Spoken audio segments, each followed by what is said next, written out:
Hello friends. This is Fictional Vortex. How are you all? So in this video, we will see what If Naruto Summoned Crimson-Eyed Devil, the Darkest Era. Summary. Sequel to Nine-Tailed Serpent. Uzumaki Naruto made an impulsive deal with a Crimson-Eyed Devil, leaving his home and friends behind. Now, he wagers his life on a hopeless plan to obliterate Akatsuki from within. With naught but his existence as the prize. But before we start, if you want more stuff like this, then be sure to subscribe and like this video. And if possible, share this video with your friends. Now let's start the story. Fucking rain. A blonde-haired teenager grumbled underneath his breath as he stomped along the uphill road, splashing mud about as he walked. I swear it hasn't stopped once since we crossed the damned border. His short pants and sleeveless shirt were both sopping wet due to the ceaseless deluge and giving him a rash.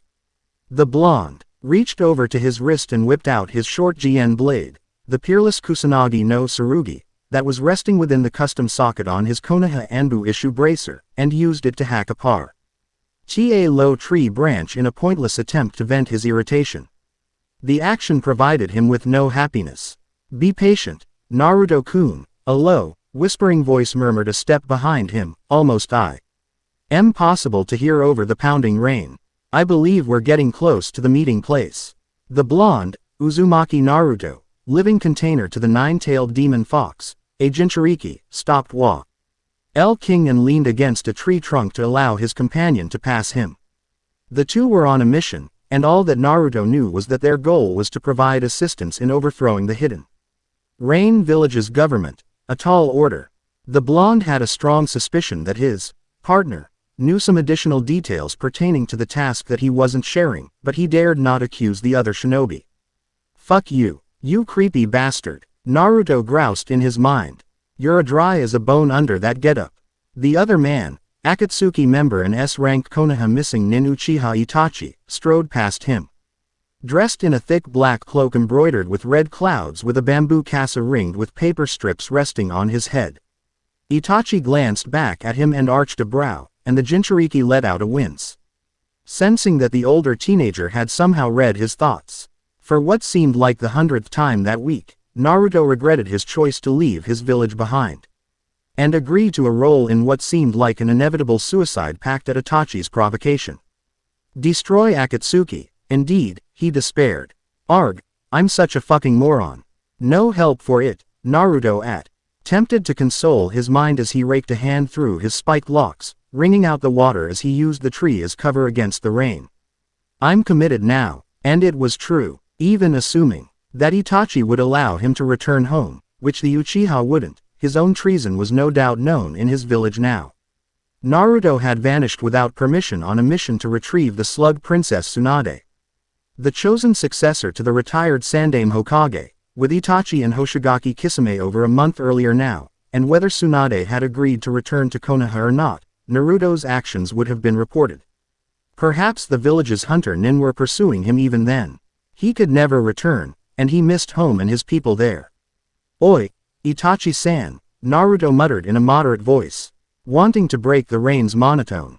The Genjutsu master didn't respond, however, and remained standing in his place on the path.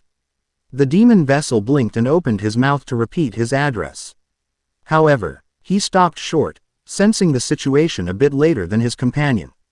Itachi's head craned back towards the Jinchuriki. Naruto nodded and made a Konoha Anbu hand signal representing 3. Knowing that the Uchiha, who had once been a captain in Konoha's elite masked assassination corps, would recognize it. Itachi pursed his thin lips and returned a 7, along with another hand sign that indicated that the duo was now surrounded. The blonde glowered back, irritated that he hadn't noticed, and more pissed because he knew that Itachi had noticed, but hadn't bothered to do a thing about it. As though on cue, cloaked shapes began to land inside the trees and crags surrounding Naruto and Itachi, and one materialized in the mud near them. Blonde sneered and looked at the newcomers. Hitai-8. The protector bore the Hidden Rain emblem, but had a horizontal line slashed through it, indicating him as a rogue shinobi. 7 or 700, Naruto didn't care. He wouldn't quail against an entire nation, so long as he had Itachi with him. The demon vessel ran chakra through the sword in its hand, and the kusanagi extended to its proper combat length. The nearest rain nin, a kunoichi took a tense step back and palmed the spiked metal whip coiled at her side, and her cohorts likewise prepared to do battle. Naruto made to rush and strike her down in his chronic impulsiveness, but Itachi's hand gripped his wrist, cool and strong. The Jinchuriki looked over into the Uchiha's swirling Sharingan with an indignant expression, but relented. This is restricted ground, trespassers, the kunoichi ground out in no demure tone, her hand still on her weapon and her voice altered due to her breathing mask. Intruders aren't tolerated here. The blonde had a sneaking suspicion that these were the Omegakure rebels that he and Itachi were being hired to assist, but he kept his own counsel. Please excuse us, ma'am. Itachi murmured in his emotionless voice, releasing his hold on Naruto's wrist and raising his hands in a placating gesture. This spirited person and I are travelers, on a pilgrimage to meet with God. Naruto needed all the expert shinobi training that he could muster not to stare at the Uchiha in reaction to what seemed to be a ridiculous comment. The blonde averted his gaze towards the muddied ground, as though he were embarrassed about losing his temper. He wasn't, and the cursed seal on his neck pulsed with a malevolent desire to kill the woman barring his path. Naruto hissed under his breath and shoved the dangerous impulse down, cursing the moment that the Sannin Orochimaru had marked him with his Juin. The blonde sensed a second rebel shinobi landing near him, next to the kunoichi leader. And Itachi's sleeve brushed his arm as the illusionist stepped back closer to him. He wears the sacred raiments, the bigger man whispered in a reverent tone, indicating Itachi's cloak. He must be God's agent. Naruto was torn between the urge to look at his companion in sheer puzzlement and the overwhelming desire to snort in contempt to the whole thing. He guessed that this whole religious nonsense was a code routine that the client and Itachi had agreed to use, but that knowledge did nothing to change how stupid it sounded. No, don't be ridiculous, the Noichi shook her head in veiled disdain as she reproved her zealous comrade. There's no telling where this stranger might have gotten that clothing. Remember that the heretic lizard's tricks are innumerable, and his spies likewise. That was enough to validate Naruto's suspicion. He hadn't thought much about it upon hearing about the mission, but there was a chance that he might run against the man who ruled the Hidden Rain. Hanzo the Salamander, in combat. To think that he might have to take on a shinobi who had bested all three Sannin at once, no matter how old he might now be, sent a chill running down Naruto's spine. That's not good enough. The leader then turned to Itachi and spoke, and the blonde had to wonder whether this bitch realized who in the hell she was running her mouth to, or whether she even cared. Uchiha Itachi could garrote her and all her cohorts in a mere instant, provided it suited his mood to do so. Leave this place now. Itachi remained standing in place, unimpressed with the order. And Naruto grinned and moved into a more prepared stance, placing his back to the older geniuses. No blows were exchanged, however. A woman's voice rang out near the gathering, strong and clear. Enough, soldiers. You can all stand down. Naruto's head craned over towards the newest arrival as the rebels all abandoned their perches and knelt. A woman with blue hair dressed in an Akatsuki cloak was standing among some trees near a rock hillside, holding a large oil paper parasol in her hand to shield against the rain. From the distance Naruto could glimpse a large white blossom pinned in her arranged hair.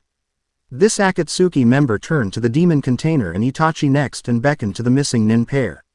Follow me, please. Though her voice sounded perhaps inviting, there was no mistaking that it wasn't a request, rather a command. Thus, Naruto couldn't help being a bit surprised when Itachi heeded the woman's will without the least resistance. For his part, he hadn't noticed her being there at all until she'd revealed her presence, and he knew quite well that the AIM rebels hadn't either. Their surprise seemed too genuine to be an act. Itachi had detected her presence though, no doubt. Naruto peered over at the blue-haired woman with a narrow stare, and then trudged along behind the Uchiha, the rain soaking him again in an instant. Remain on alert and maintain decorum at all times, Naruto-kun, the slate-haired illusionist warned in a quiet voice as the two neared the waiting kunoichi. You will soon meet with Akatsuki's leader. It would be unwise to insult him. Itachi gave a warning glance towards the kusanagi in the teenager's hand. Naruto got the hint but didn't heed it. Like he was going to go walking into the tiger's den unarmed. His mind was racing, ever the more convinced that his companion had led him straight into a trap.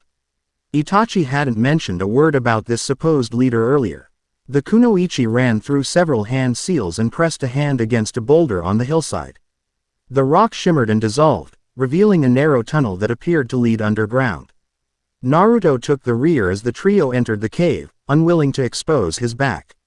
The chamber was dark, as expected, and Naruto had an almost impossible time seeing Edik. I and the other Akatsuki member due to their black cloaks. He ran more chakra into his sword, causing the blade to radiate with a brilliant white light, illuminating the whole passage. The Uchiha and the woman both turned back in response to the sudden light. Naruto kept the blade in his right hand, returning the stares without intimidation. The kunoichi took in his appearance with a neutral and callous expression. Her gaze trailing his whisker marks, and then traveling down his arm to examine the Anbu tattoo on his right bicep and at last the kusanagi in his hand. Then she turned to Itachi, dismissing Naruto without a word and appearing to regard the blonde as nothing worth considering. You were expected long ago, Itachi-san. Naruto picked up on a certain passive dislike in He woman's tone as she addressed the stoic Uchiha. Your late arrival has slowed our plans to an unacceptable degree. Her attitude irritated Naruto, and the manner in which she'd outright pegged him as unimportant brought him back to his weak childhood. He'd made Konoha acknowledge him. From the Hokage right down to the lowest villager, some loved him, others respected him and most hated him. But no one treated Uzumaki Naruto as though he were nothing. I'll make you notice me just the same, bitch. Wait and see, he vowed inside his mind as he stared at a small metal-piercing loca. Ted under the Akatsuki kunoichi's bottom lip, throwing his spiked head back to shake the rainwater loose. The weather impaired our travel, Itachi answered her in an unconcerned tone and resumed his measured walk down the passage. Taking the lead, the woman stared at his back and moved on behind him, again sparing Naruto no attention, and the Jinchuriki kept to the rear, his mouth curling into a mulish glower. More than inclement weather had impeded their trip. Evading all the countless hidden rain shinobi patrols had been a serious bitch, not to mention having to travel along the RSH semi-arid borderlands between Suna and Konoha in order to reach Aim no Kuni. From there, the walk continued on in oppressive silence. The path soon widened outward into a large cavern. The Sanagi's sacred light spread outward around the enormous room, but wasn't able to provide much vision in the larger area. However, Naruto was able to see the gigantic statue standing within, a hellish monster. For some reason, the sight made his stomach churn. Even more unsettling, however, was that Itachi seemed to be on his guard and tense about something. The change was subtle, but Naruto had spent more than enough time in the older teenager's constant presence to be able to detect the minute change in his usual placid manner. The reason wasn't long in coming. Uzumaki Naruto, a smooth, charismatic voice then echoed through the cavern. So, we meet at last. You have kept us waiting. The blonde stopped walking, and looked up to where another cloaked silhouette sat with legs crossed atop the statue's head. Then the man was standing on the ground near to him. Naruto hadn't seen or sensed him move. The Akatsuki shinobi stepped into the Kusanagi's light, allowing the demon container to take a look at his exotic appearance. The man's nose, ears and mouth were covered with piercings and he wore a slashed hidden rain protector. However, something else dominated Naruto's attention. Those eyes. He possessed some dujutsu that the blonde didn't recognize. From that and how Itachi tensed in his presence, Naruto also realized that this man, whatever his name was, had to be Akatsuki's leader. The pierced man had a presence about him that screamed danger, even though his demeanor seemed neutral.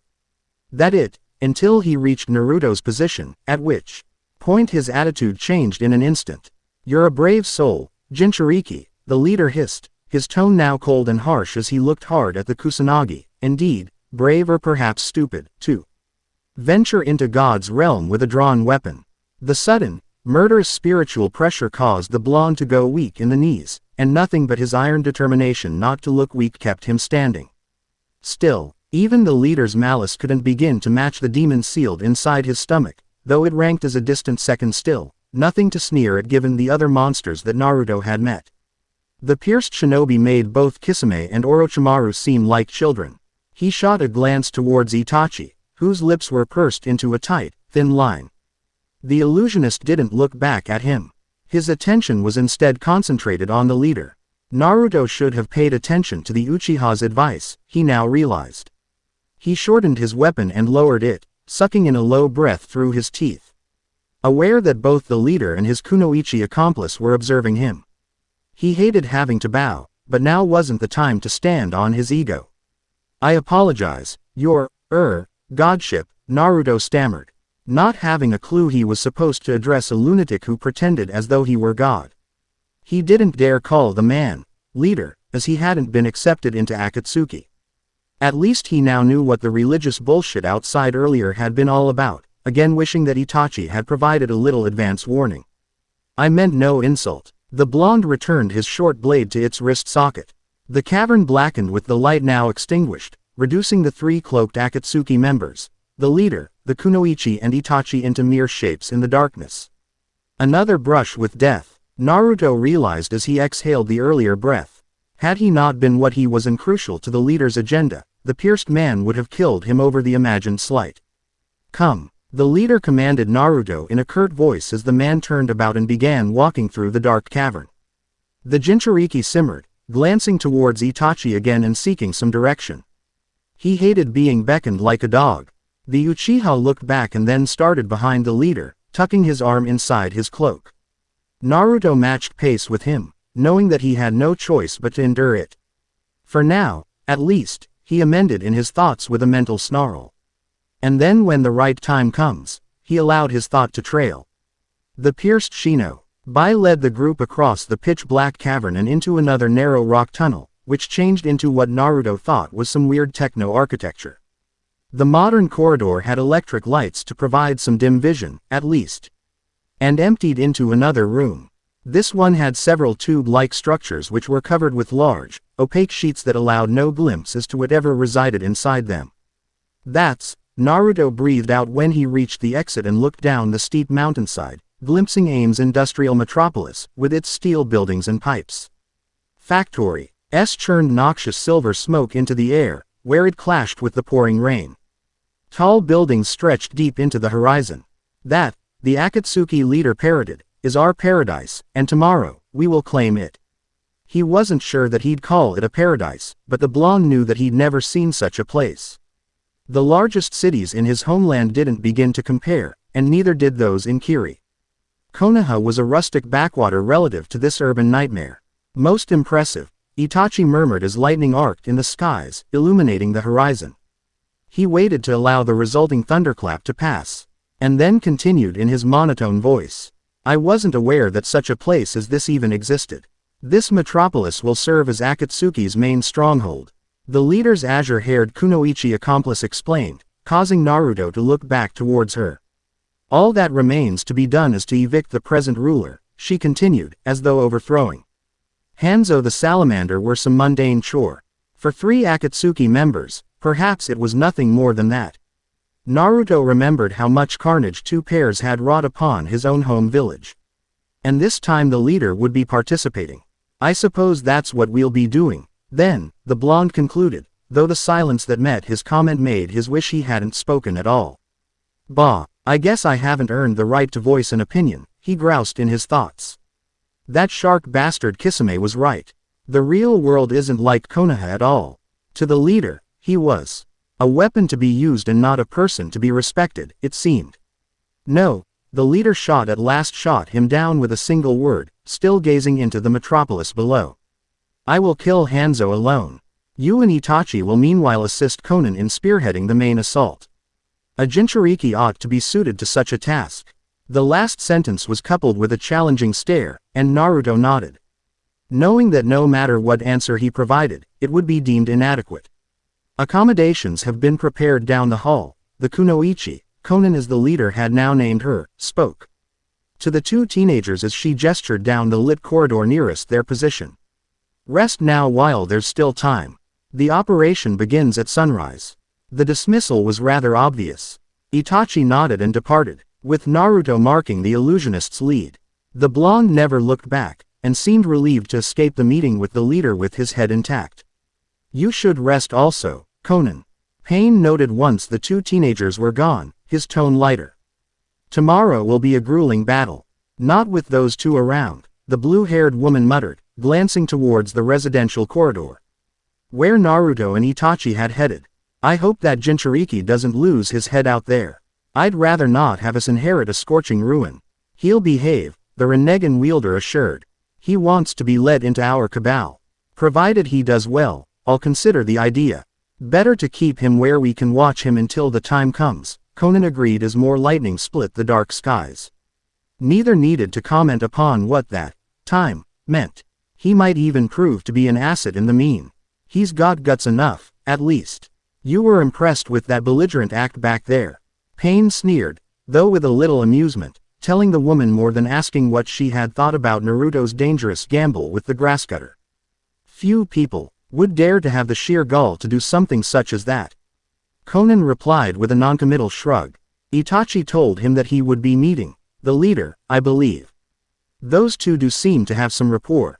The leader commented. Itachi was the person who managed to convince the Jinchuriki to come along. I suspect collusion. Pain continued on in a low murmur, both thinking out loud and addressing Conan. I'm not quite certain what relationship might exist between those two, but perhaps we can maneuver it to our own ends.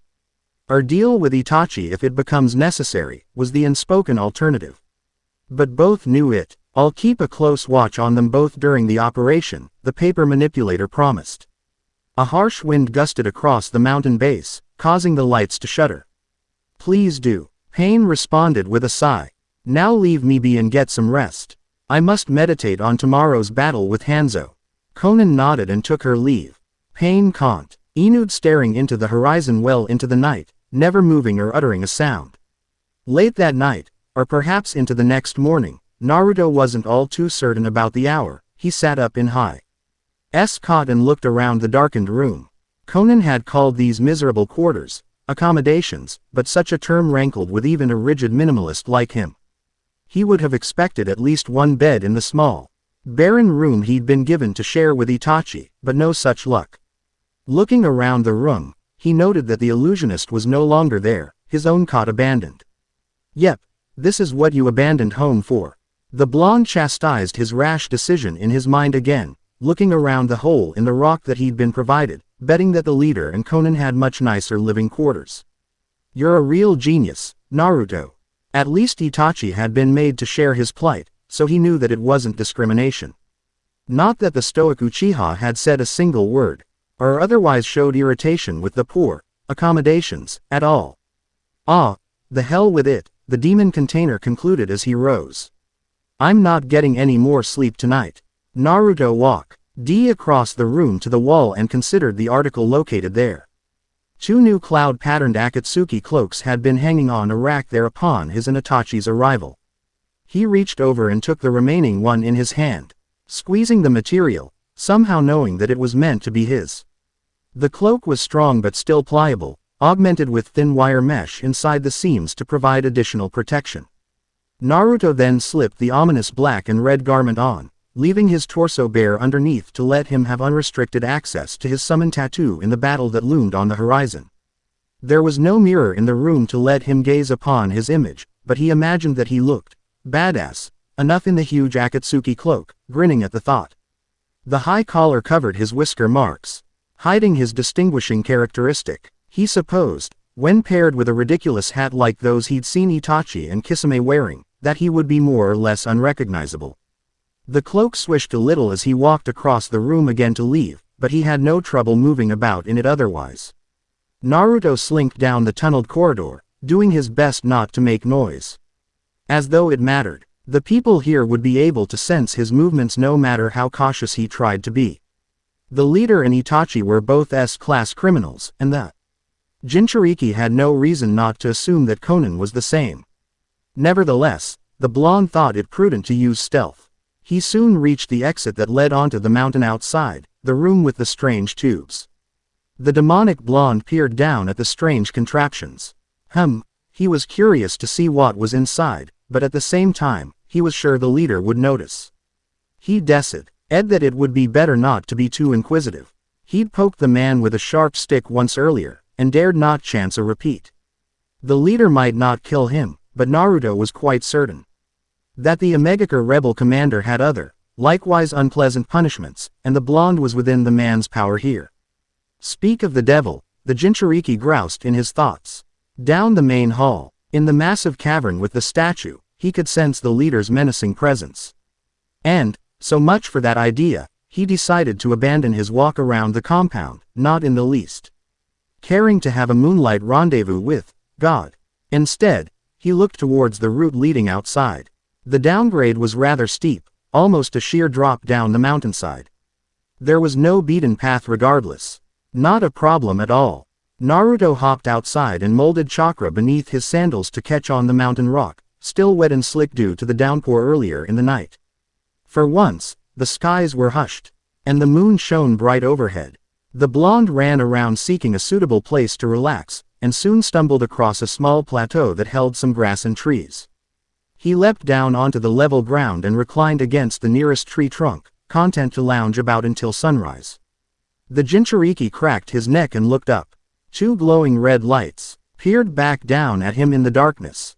"Hello, Naruto-kun," Uchiha Itachi droned, crouched upon a twisted tree limb above the blonde demon vessel's head. The Jinchuriki recoiled in surprise and almost tumbled over the mountain's edge. He managed to catch his momentum in time and rolled back over to his previous position.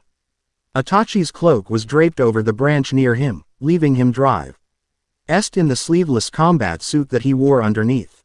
The blonde could see that he had a shuriken in his hand, and seemed to be threading shinobi wire through the central hole. "Don't do that," Naruto began in a low hiss. But Itachi quieted him with a hand motion. "One moment, please," the slate-haired shinobi murmured in response, reaching towards his cloak. He produced a second shuriken, lined with wire in the exact same manner, and then reached into his equipment pouch with his other hand to retrieve a smoke grenade. The illusionist looked over the edge and glanced around the mountainside, and then ripped the pin on the canister loose and chucked it towards a thick bush lower down the slope. A loud rustling and squawking accompanied the bomb's hissing explosion. A dark shape rushed into the air, and Itachi hurled the shuriken at the same instant. The two shinobi stars whizzed past the shape, and Naruto glanced over at the Uchiha as he tugged on the wires in his hand. The shuriken arced back around, and a second later, a huge, plump cock pheasant landed on the grass with a dull thud next to the Jinchuriki. The dead bird was bound tight within the coiled wire. Twin shuriken embedded deep into its heart and severed spine. "Damn," was all the response that Naruto could muster, awestruck at Itachi's peerless marksmanship. He doubted whether Tenten back home, who devoted all her training time to working with weapons, could have nailed a shot like that in the dark. He knew that he could never have done so. The older teenager didn't acknowledge the praise, whether or not it pleased him. "Time to eat," was the emotionless answer, as the Sharingan master again reached into his cloak, this time retrieving a thin storage scroll that contained the pair's stocked provisions, as well as their cooking and eating utensils. Naruto cleared a spot in the grass, now accustomed to their dinner ritual. An important rule in Itachi's camp was that he who didn't work, also didn't eat. He'd learned that one night in the river swamps, when he'd sat back on his rear and let Itachi and Kisame prepare their supper. He'd been quite surprised when he hadn't received his helping. He'd grasped his lesson, and had made sure to do something to assist the next morning. Though Itachi had dragged him along on this mad enterprise, the other teen wouldn't pamper Naruto, which was something that the blonde Jinchuriki appreciated. Itachi-san," he ventured, and received a blank stare in return. "There's something I needed to ask." "Here." The Uchiha deadpanned and retrieved several items inside the scroll, tossing the lot onto the grass as he reeled in the pheasant. "Prepare those, please." Naruto glanced at his part: an onion, 3 withered carrots and several wild potatoes that Itachi had managed to dig up on the road. He reached inside his cloak into his equipment pouch and pulled out a kunai, taking up the bowl and small chopping board that the Uchiha had also provided. "Right," he said and began to peel a potato, "but about the leader. I wanted to ask about his dujutsu. His bloodline limit is known as the Rinnegan." Itachi replied in a meticulous lecturing tone, as though he'd been expecting the question all along. "I don't know too much about it either," the genius acknowledged, "except that the dujutsu was said to have once belonged to the Raikudo Sennin." "Raikudo Sennin," Naruto echoed in his thoughts, dropping the peeled potato onto the board and starting to dice it into little cubes. the six-path sage, and the father of modern ninjutsu. Like all kids who had ever stepped into a shinobi classroom, he knew about the man, the original shinobi, whose true name had long since been lost to the ages. There were some who believed that the six-path sage was still the greatest shinobi to practice the art, but Naruto was inclined to disagree with them. Ninjutsu was a never-ending work in progress. Like all martial arts tended to be, each new generation was, then, superior to the last. Konoha could be used as an example. The Shodai Hokage and his brother, the Nadaime, brought the isolated regional clans together into one united village. The two brothers then mentored their successor in the Sandaime, Sarutobi Hijiran, who was on the whole superior to them both. Despite lacking the first's Mokudan abilities, Sarutobi taught the Sannin, who all would grow to be at least equal to him. From those three, the Toad Hermit Jiraiya in particular, would come a man named Namikaze Minato, the Yondaime, who all acknowledged as the greatest shinobi that Konoha had ever produced. Father, Naruto's heart turned bitter as his thoughts turned to the fourth, who had made him into a scapegoat. No matter how pure the man's motivations might have been, it was hard to pardon the man who had cursed his own son in order to protect those nameless ingrates in Konoha. For him, at least, who had been made to bear the consequences. The rest were quite content to love him in ignorance. Forget it, the blonde muttered and shook his head when his companion looked over with an arched brow. Noticing his sudden anger, it's nothing.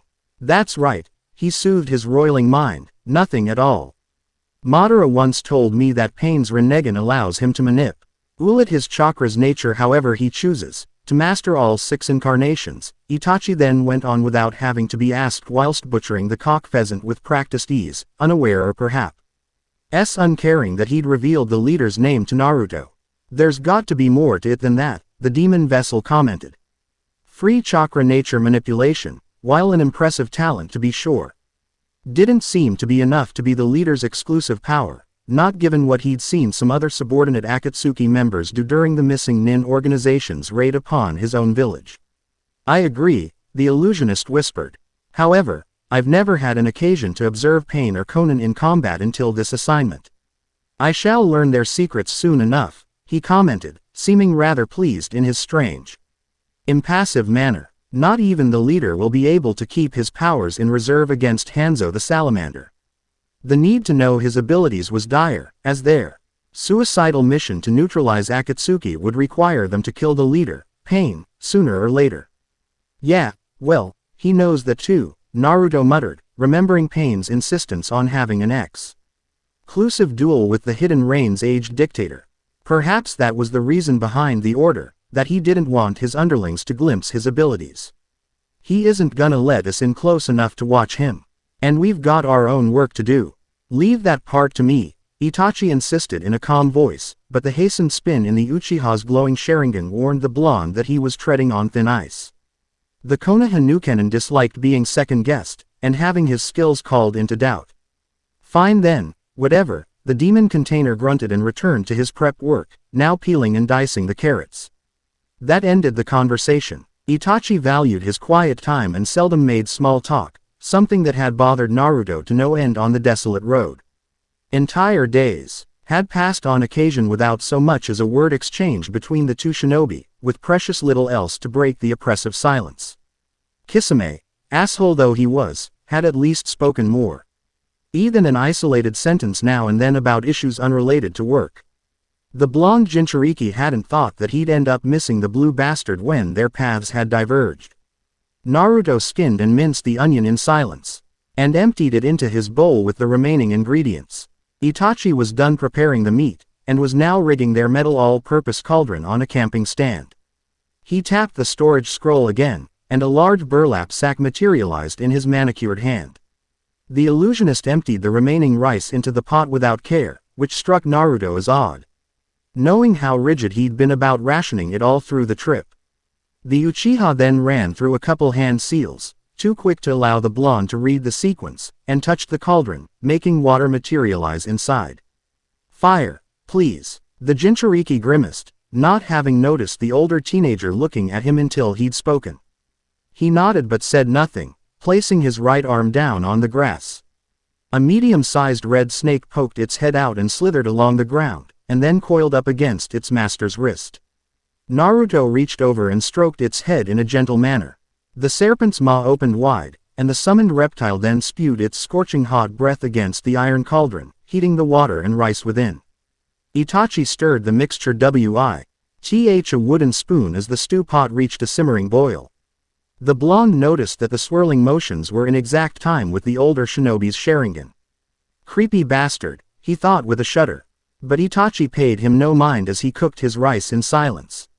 Then the pheasant and other ingredients went in, and the blonde continued to observe the illusionist while the latter labored over the cauldron. The aroma caused his stomach to rumble a little bit, a less than subtle reminder that he'd never eaten supper the previous night and was starving.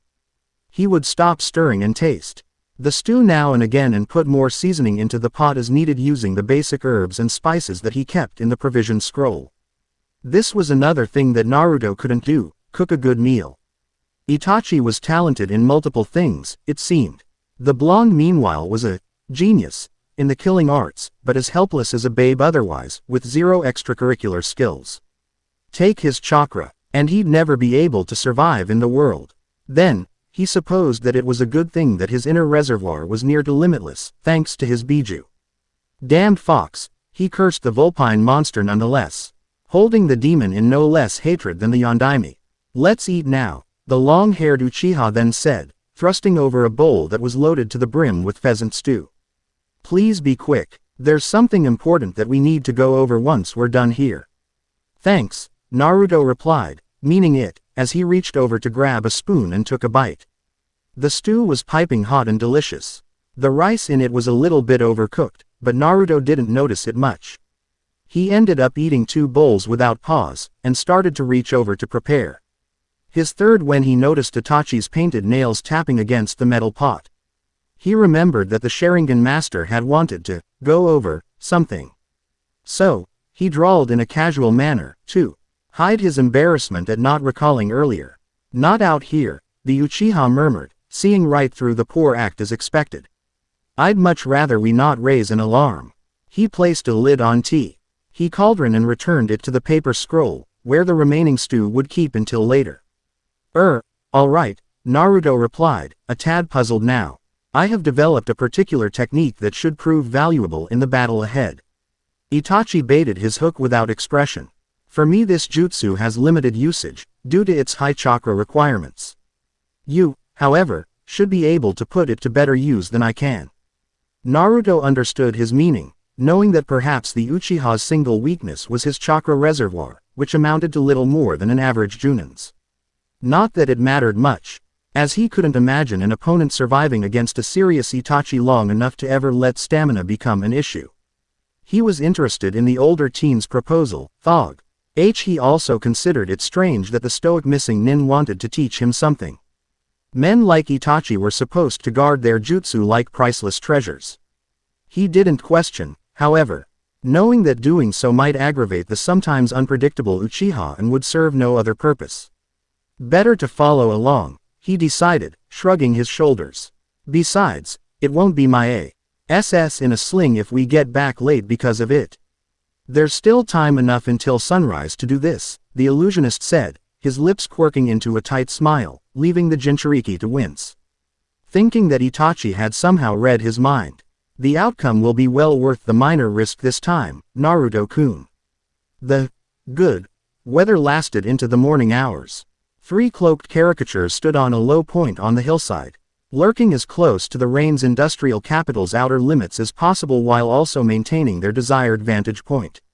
Minutes earlier, the Omegakure rebels' advance detachment had made their initial incursion into the capital's central industrial district. The attack was to occur in waves. The vanguard was to make some noise, draw Hanzu's porters out into battle and then pretend to retreat, at which point Naruto, Itachi and Konan would engage and do their business, and wipe out whatever reserves showed up to assist, then branching outward to rout the rest.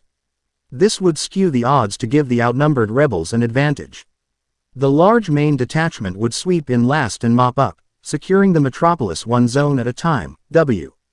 While the leader tracked down and dealt with Hanzo. Killing the dictator would end the civil war in one decisive stroke. A good plan, Naruto thought, assuming that Hanzo bites on it. If not, this is going to get ugly in a hurry. The blonde had his doubts. Hanzo the salamander was no idiot. He couldn't be, to have risen to the position that he was in and remained there. He wouldn't commit all his resources to one rebel attack. Naruto wouldn't have cared much about the mission under normal circumstances, but he needed to make an impact on this mission to secure his place in Akatsuki. It doesn't really matter, he decided. We've got the power here. That old lizard's going to die today, no matter how many others have to burn with him. The rebels' side had Akatsuki, and the salamanders didn't.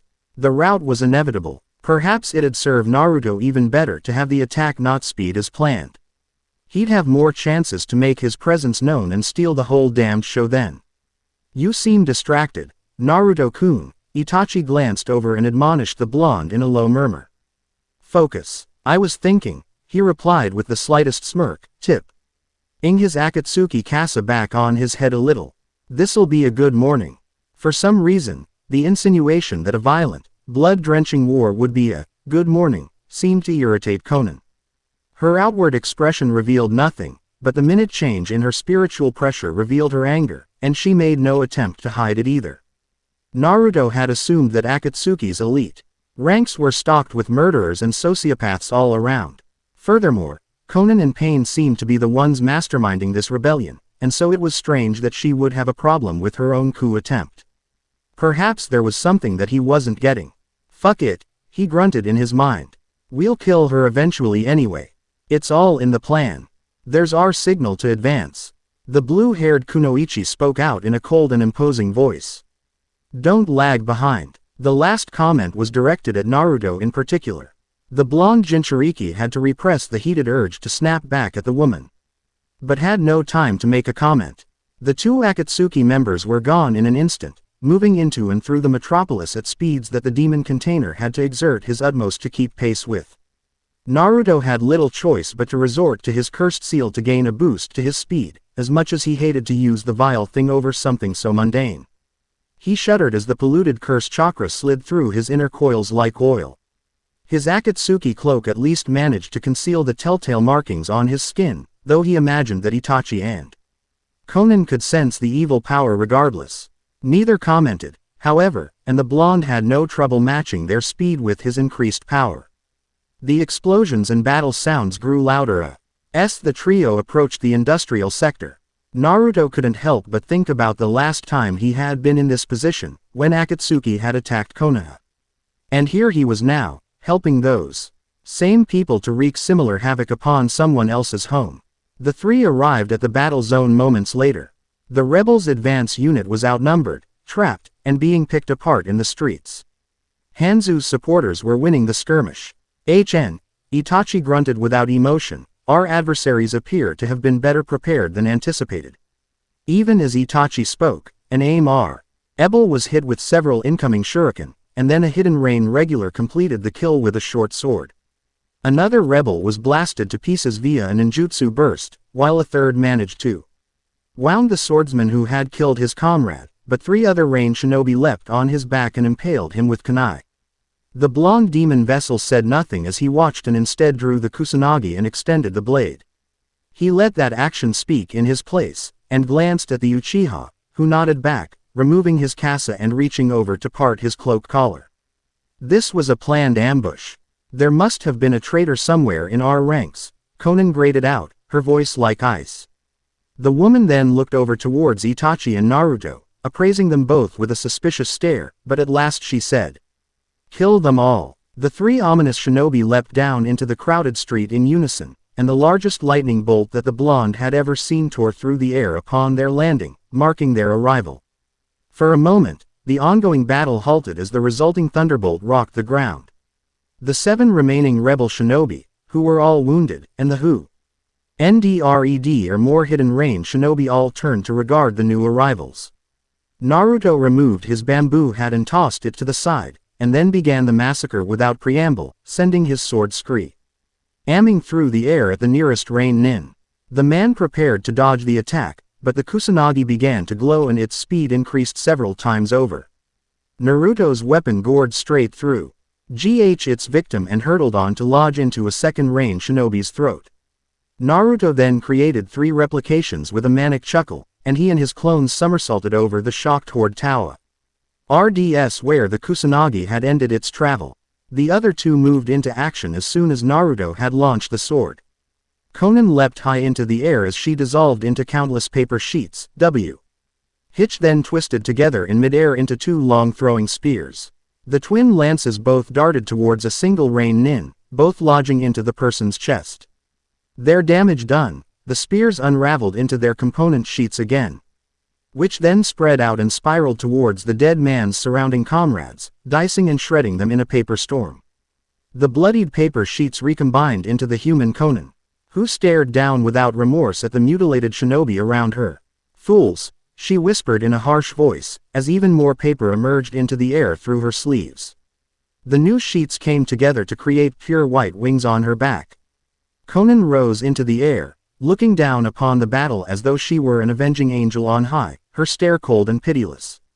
Mere mortals cannot hope to withstand God's will. Uchiha Itachi meanwhile strolled over towards the nearest group in the street, pulling out his steel tanto with an impassive expression, as though the scene bored him. He met an incoming shuriken barrage with an idle stare, and then threw his own to knock them aside. Itachi sidestepped a kunai swipe and lashed at the wielder with his short sword. The Rain regular ducked the apathetic attack, and the Uchiha drilled him with a crushing thrust kick as he attempted to rise again, turning his ribcage into gravel and sending him into a power pole, where he collapsed unconscious to the ground. The illusionist then brought his tanto over and pivoted to intercept a sword slash. The same swordsman who had killed the rebel shinobi NTS ago now glared at Itachi through their crossed weapons. The Uchiha's lips quirked into the slightest grin, and his Sharingan glowed and spun. Then, without warning, the aimed swordsman broke the deadlock and turned around and impaled his incoming comrade in the shoulder. The wounded Kunoichi and the other 2 Rain Nin who were attacking with her all halted in surprise. Itachi pointed at one who happened to glance in his direction, and he in turn swiped at the shinobi next to him with his kunai.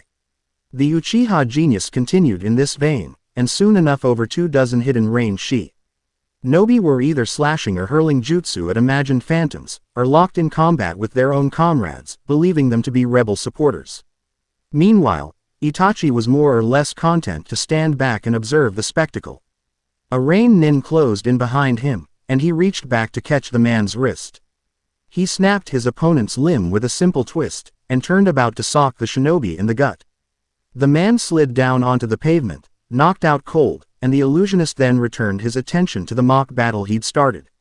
His human puppet show came to a tragic end, however, when countless sharp paper bolts rained down onto the ensnared shinobi and turned them all into human pincushions. Itachi glanced up into the air, where Konan hovered, looking down at her dead victims with her arms crossed. The Kunoichi noticed his attention and looked back, her expression hard. Neither had the occasion to speak, as a massive explosion rocked the entire Industria L district and seemed to shake the earth to its core.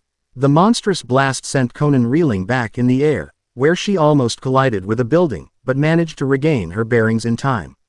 Itachi staggered back a step, throwing up his arms to shield his sensitive vision, hair whipping out behind him. "You're getting a bit overzealous, Naruto-kun," the illusionist muttered, his lips twisting into a smirk. As though he'd planned on it.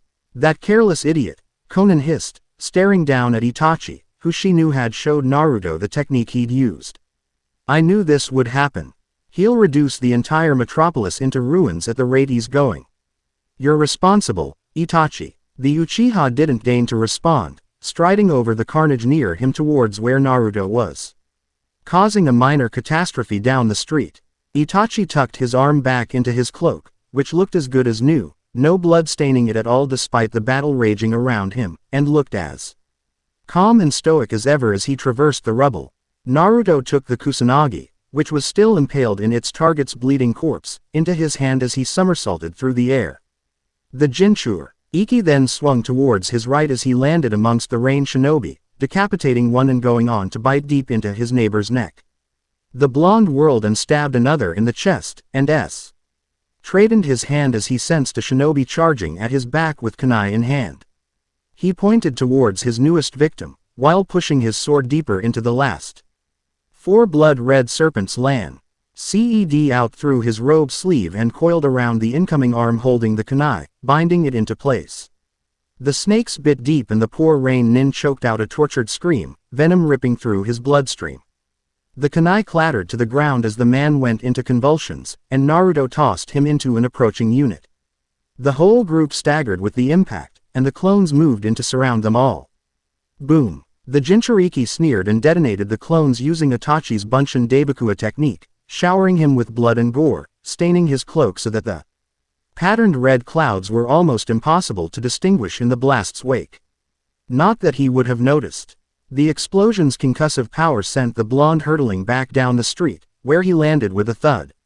Rolling back several times, concrete and asphalt rubble rained down onto him as he sat prone in the bloodied street.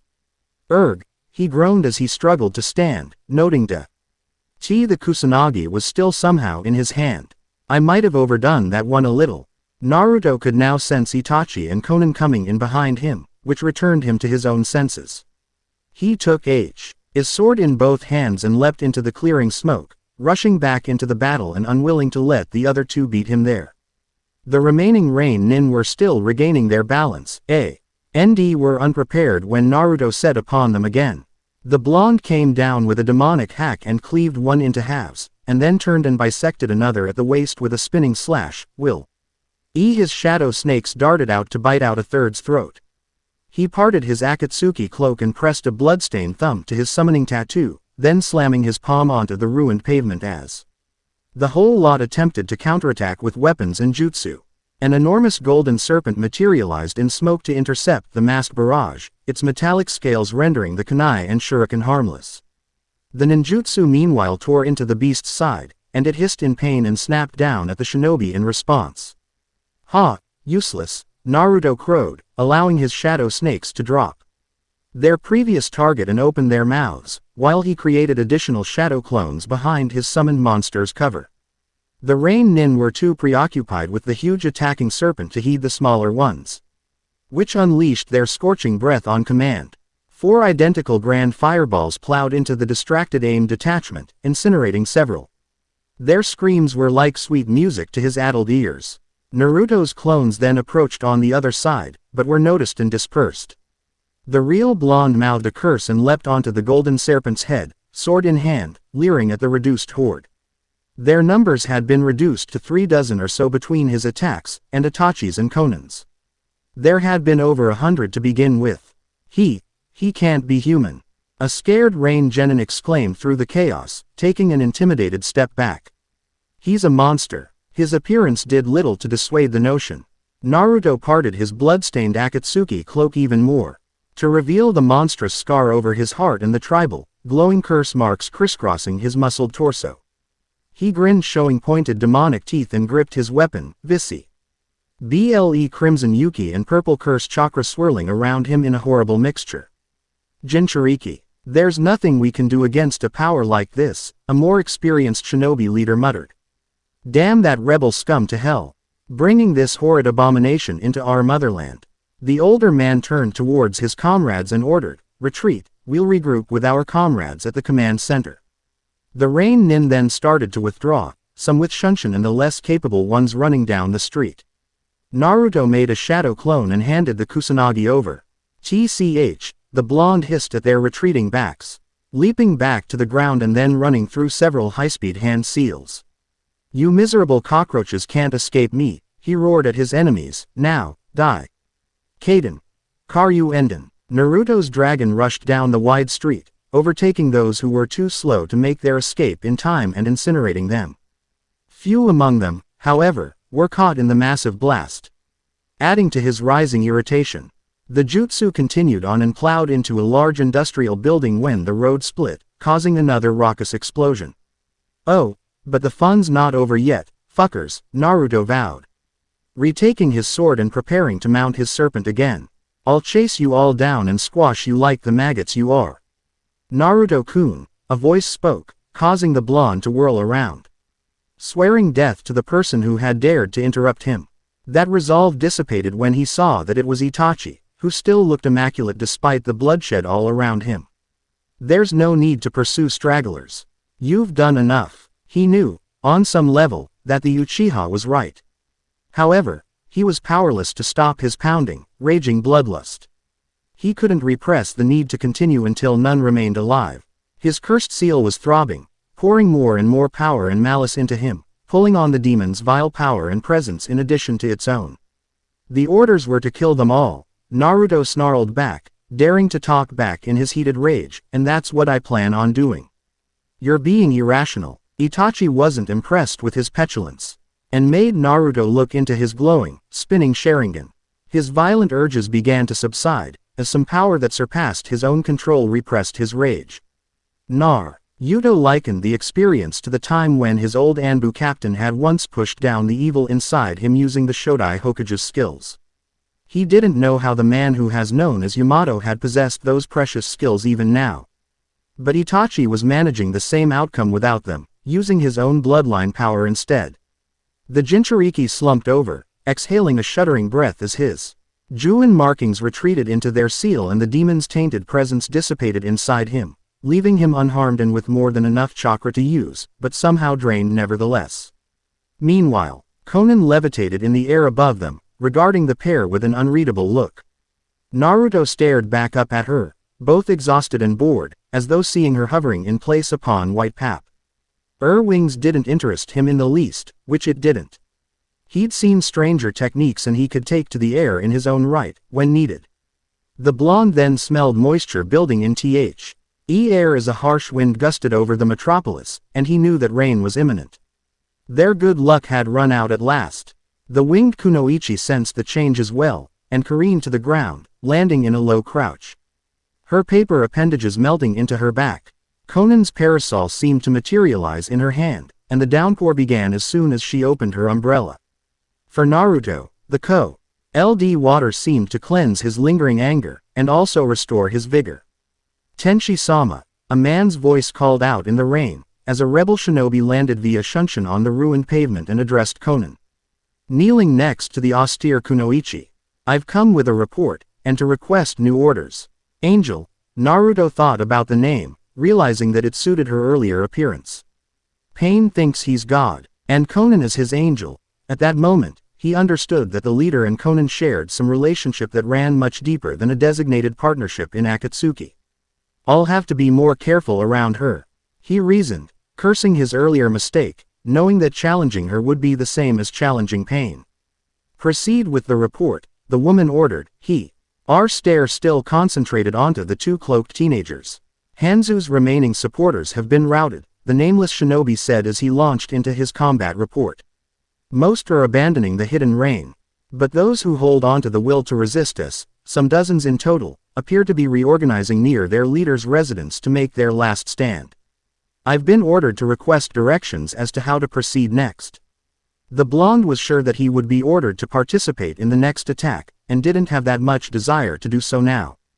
Konan crossed her arms beneath her chest like Naruto had seen Azuki Yugo, his teammate in Anbu, do on occasion when thinking. His stomach tightened at the recollection.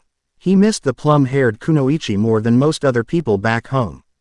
Have our soldiers blockade their position, but with strict orders not to engage, Konan replied in a commanding voice. Fighting such a desperate group head-on will result in high casualties. And we will need our people alive and strong to establish control in the metropolitan districts. Ma'am, the shinobi acknowledged and withdrew, again via shunshin. Moments passed, with the three standing in silence. Konan under her parasol and both Naruto and Itachi getting soaked in the rain. Massive chakra signatures appeared in the horizon, and the blonde knew that it had to be Pain and Hanzo beginning their battle. Seems like the main attraction's getting started now, Naruto commented, wishing that he were there to watch the epic showdown. Itachi glanced over but said nothing. Though Naruto knew that the illusionist agreed with him, having said as much during their meal. The Uchiha had also stated that he had some method through which to accomplish that mission. But the blonde knew better than to ask. He can handle Hanzo without our help, Konan said without the slightest doubt or hesitation, which Naruto thought naive given the leader's opponent.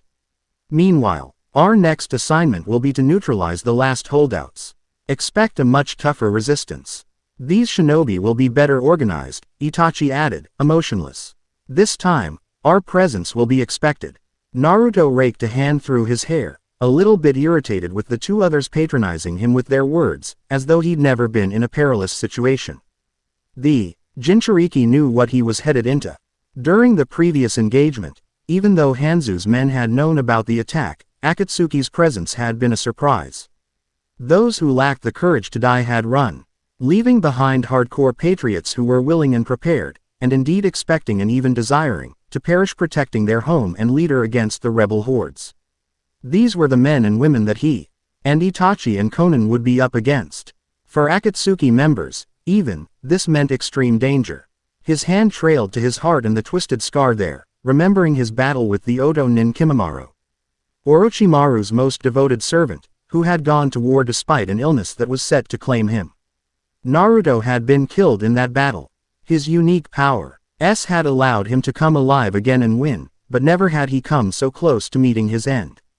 He knew, perhaps better than his two associates, what it meant to do battle with a person who had nothing remaining to lose. And how hazardous such a person was. Hazardous, yes, he admitted, but I've got a trump card this time around. There's no reason to risk our heads, Naruto ventured. Listen, I've got an idea that might resolve this mess in one shot. Naruto waited, pleased that the two more experienced shinobi seemed willing to hear his proposal without apparent contempt. Hen explained the general stratagem that he'd pieced together while listening to the earlier rebel messenger's report. That's, Konan allowed her sentence to trail, racking her brain over the right word. Brilliant, I know, Naruto smiled, pleased with his genius. Much appreciated. Perhaps, she admitted, but revolting was more what I was seeking. The blue-haired Kunoichi's voice was laced with a neutral aversion. You hold more in common with Orochimaru than mere summoning techniques. Konan exhaled a short breath, and then continued, your plan is something that I have expected that contemptible snake to have concocted. Like I said, his eerie grin widened a bit. Brilliant. Naruto hated Orochimaru, to be sure, and had more than enough valid reasons to do so. However, he would acknowledge that the man was a diabolical mastermind, and he also knew through Itachi that the Snake Man's last scheme had killed 2 Akatsuki members. His plan is a shinobi's solution, the Uchiha droned, Sharingan aglow as he considered.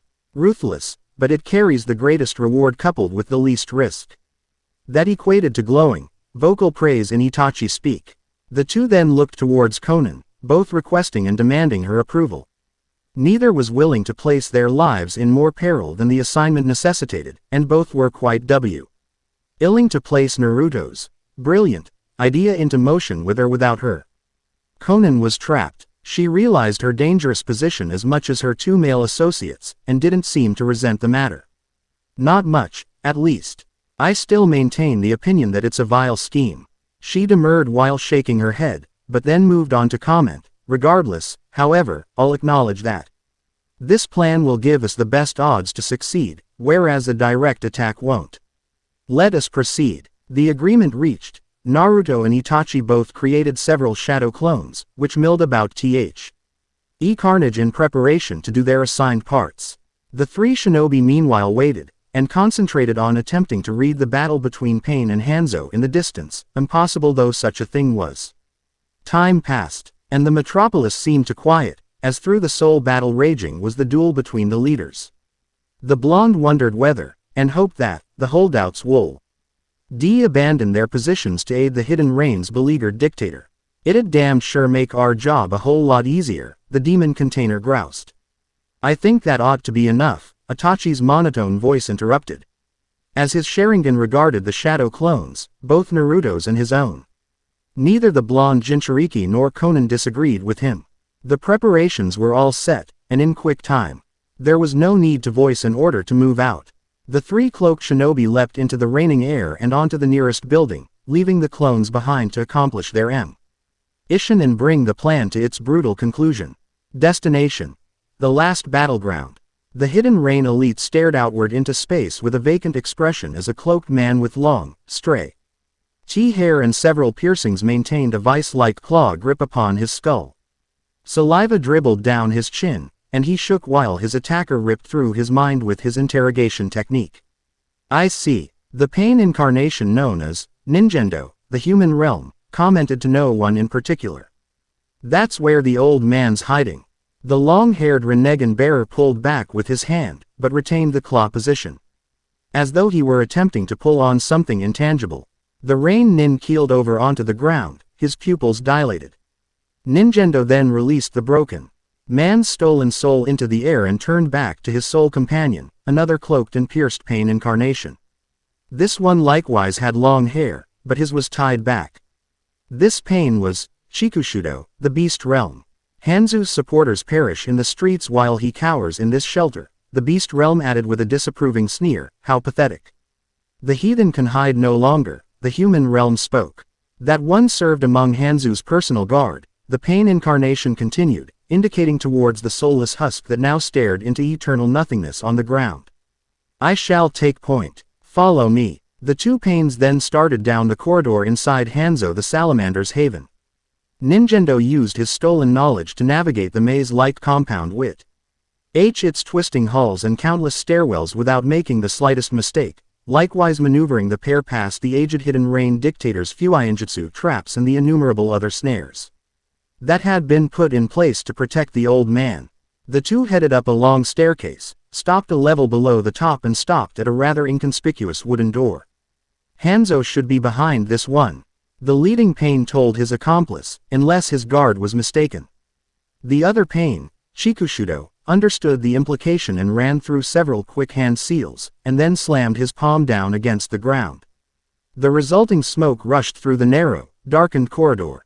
4 additional pain incarnations were present when it cleared, including the man who acted as Akatsuki's leader. Nintendo looked towards the other pains, who all moved into their arranged positions, and then reared back and kicked the door wide open, breaking the hinges. Hanzo the Salamander was waiting on the other side, alongside several elite guards. The man was dressed to do battle. Now, the old dictator ground out, staring down Nintendo, still oblivious to the remaining pain incarnations waiting outside in the hall. His voice was garbled due to his custom breathing mask, modeled to look similar to a samurai's helmet.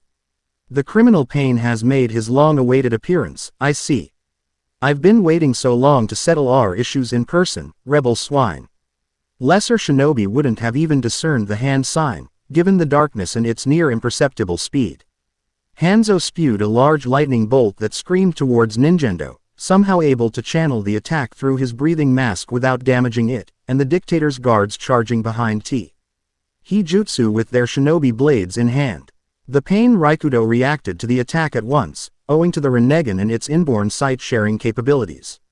The beast realm incarnation summoned another pain into his place and retreated back into the shadows. This one was an overweight man with piercings and short, slicked hair. He wore an Akatsuki cloak like his cohorts, and he likewise possessed the Renegan. He was the pain incarnation, Gakido.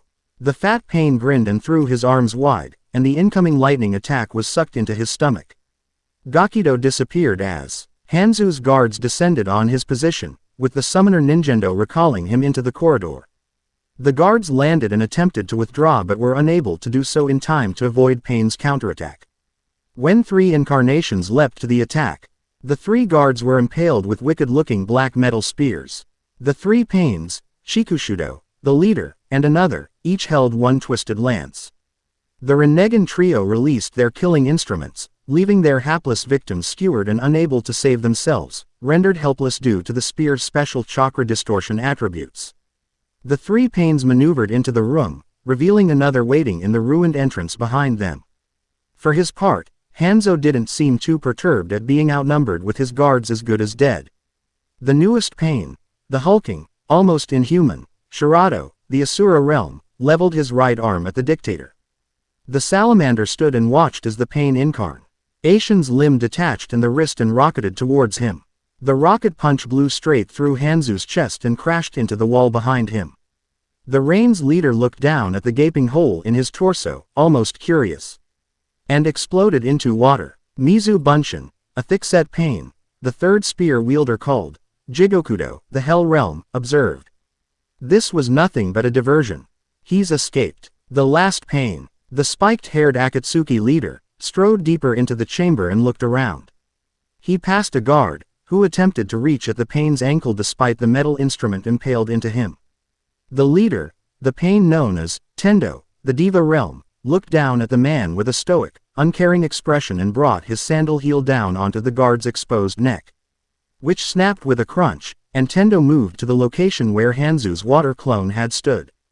The other Pain incarnations likewise entered the room, at which point a low hum sounded and a strange, sudden pressure echoed in the air.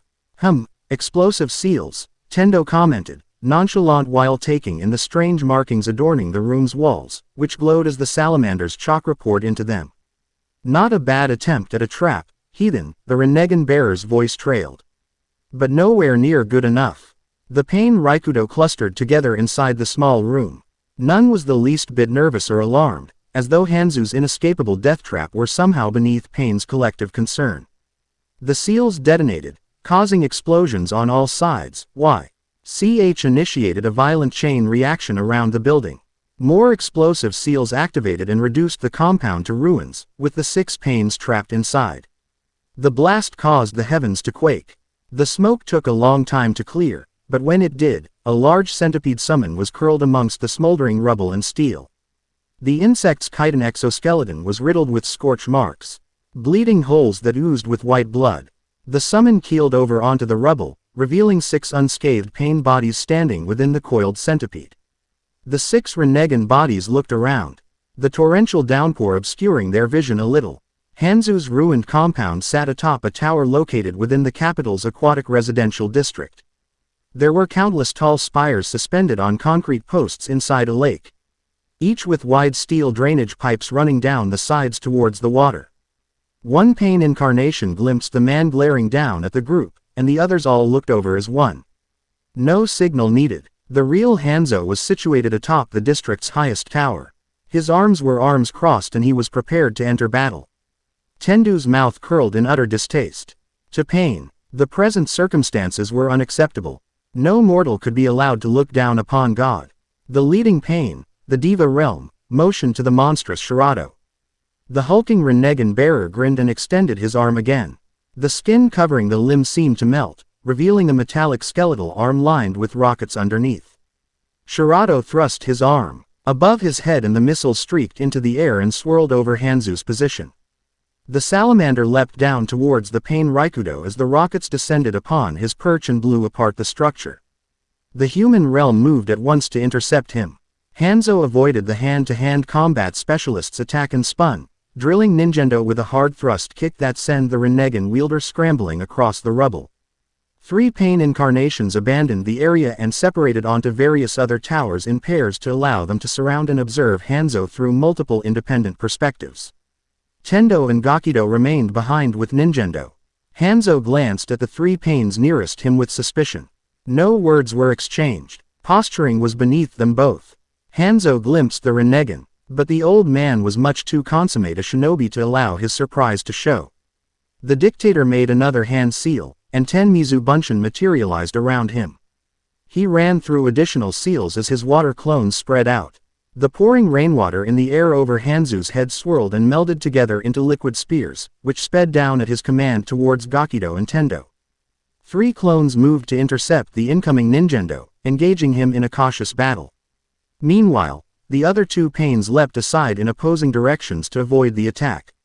This was the dictator's intent, however, to separate the Renegan pair.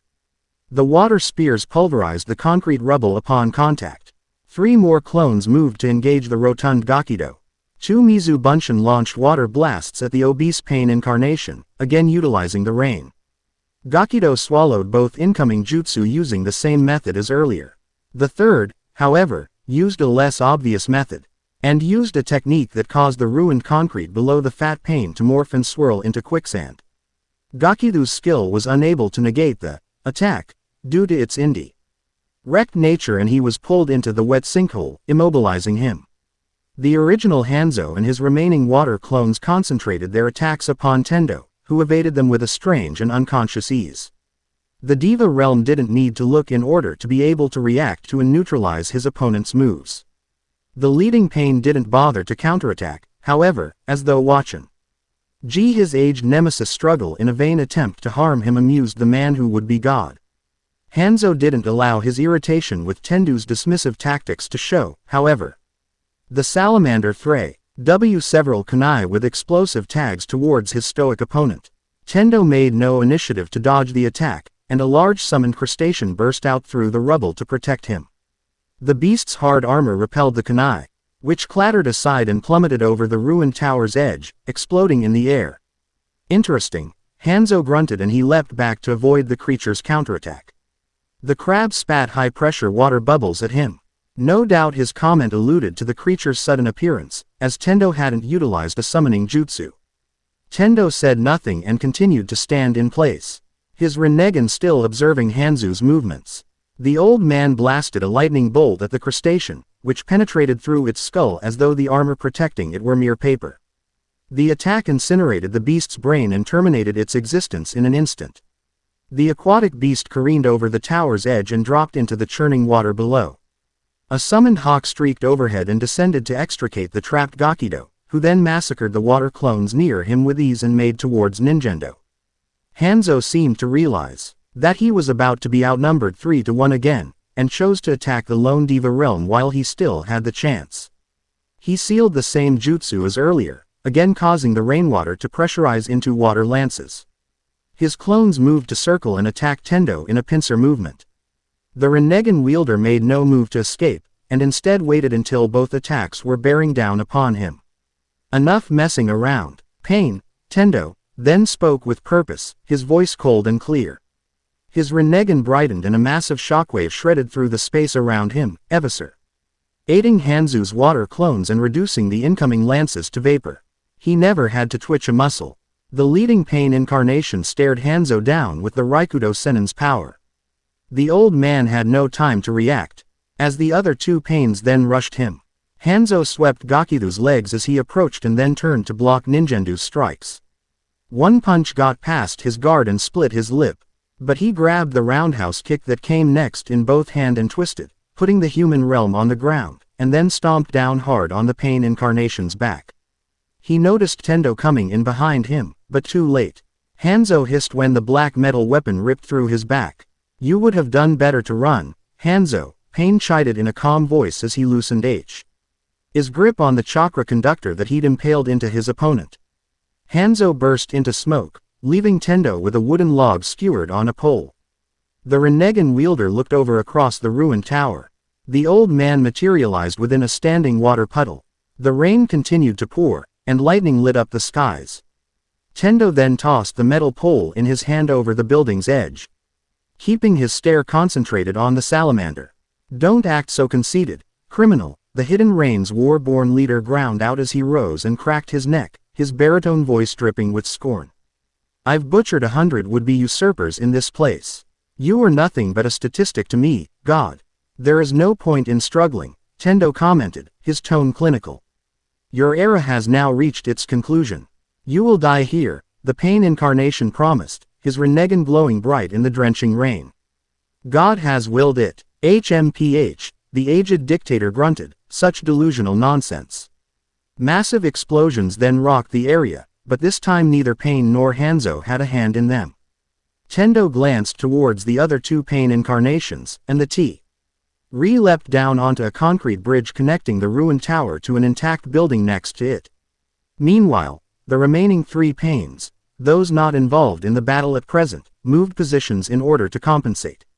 The pain Raikudo could hear agonized screaming in the near distance, as Hanzo's last remaining supporters perished in combat together, and the six incarnations smiled as one. Pain took pleasure in their enlightenment.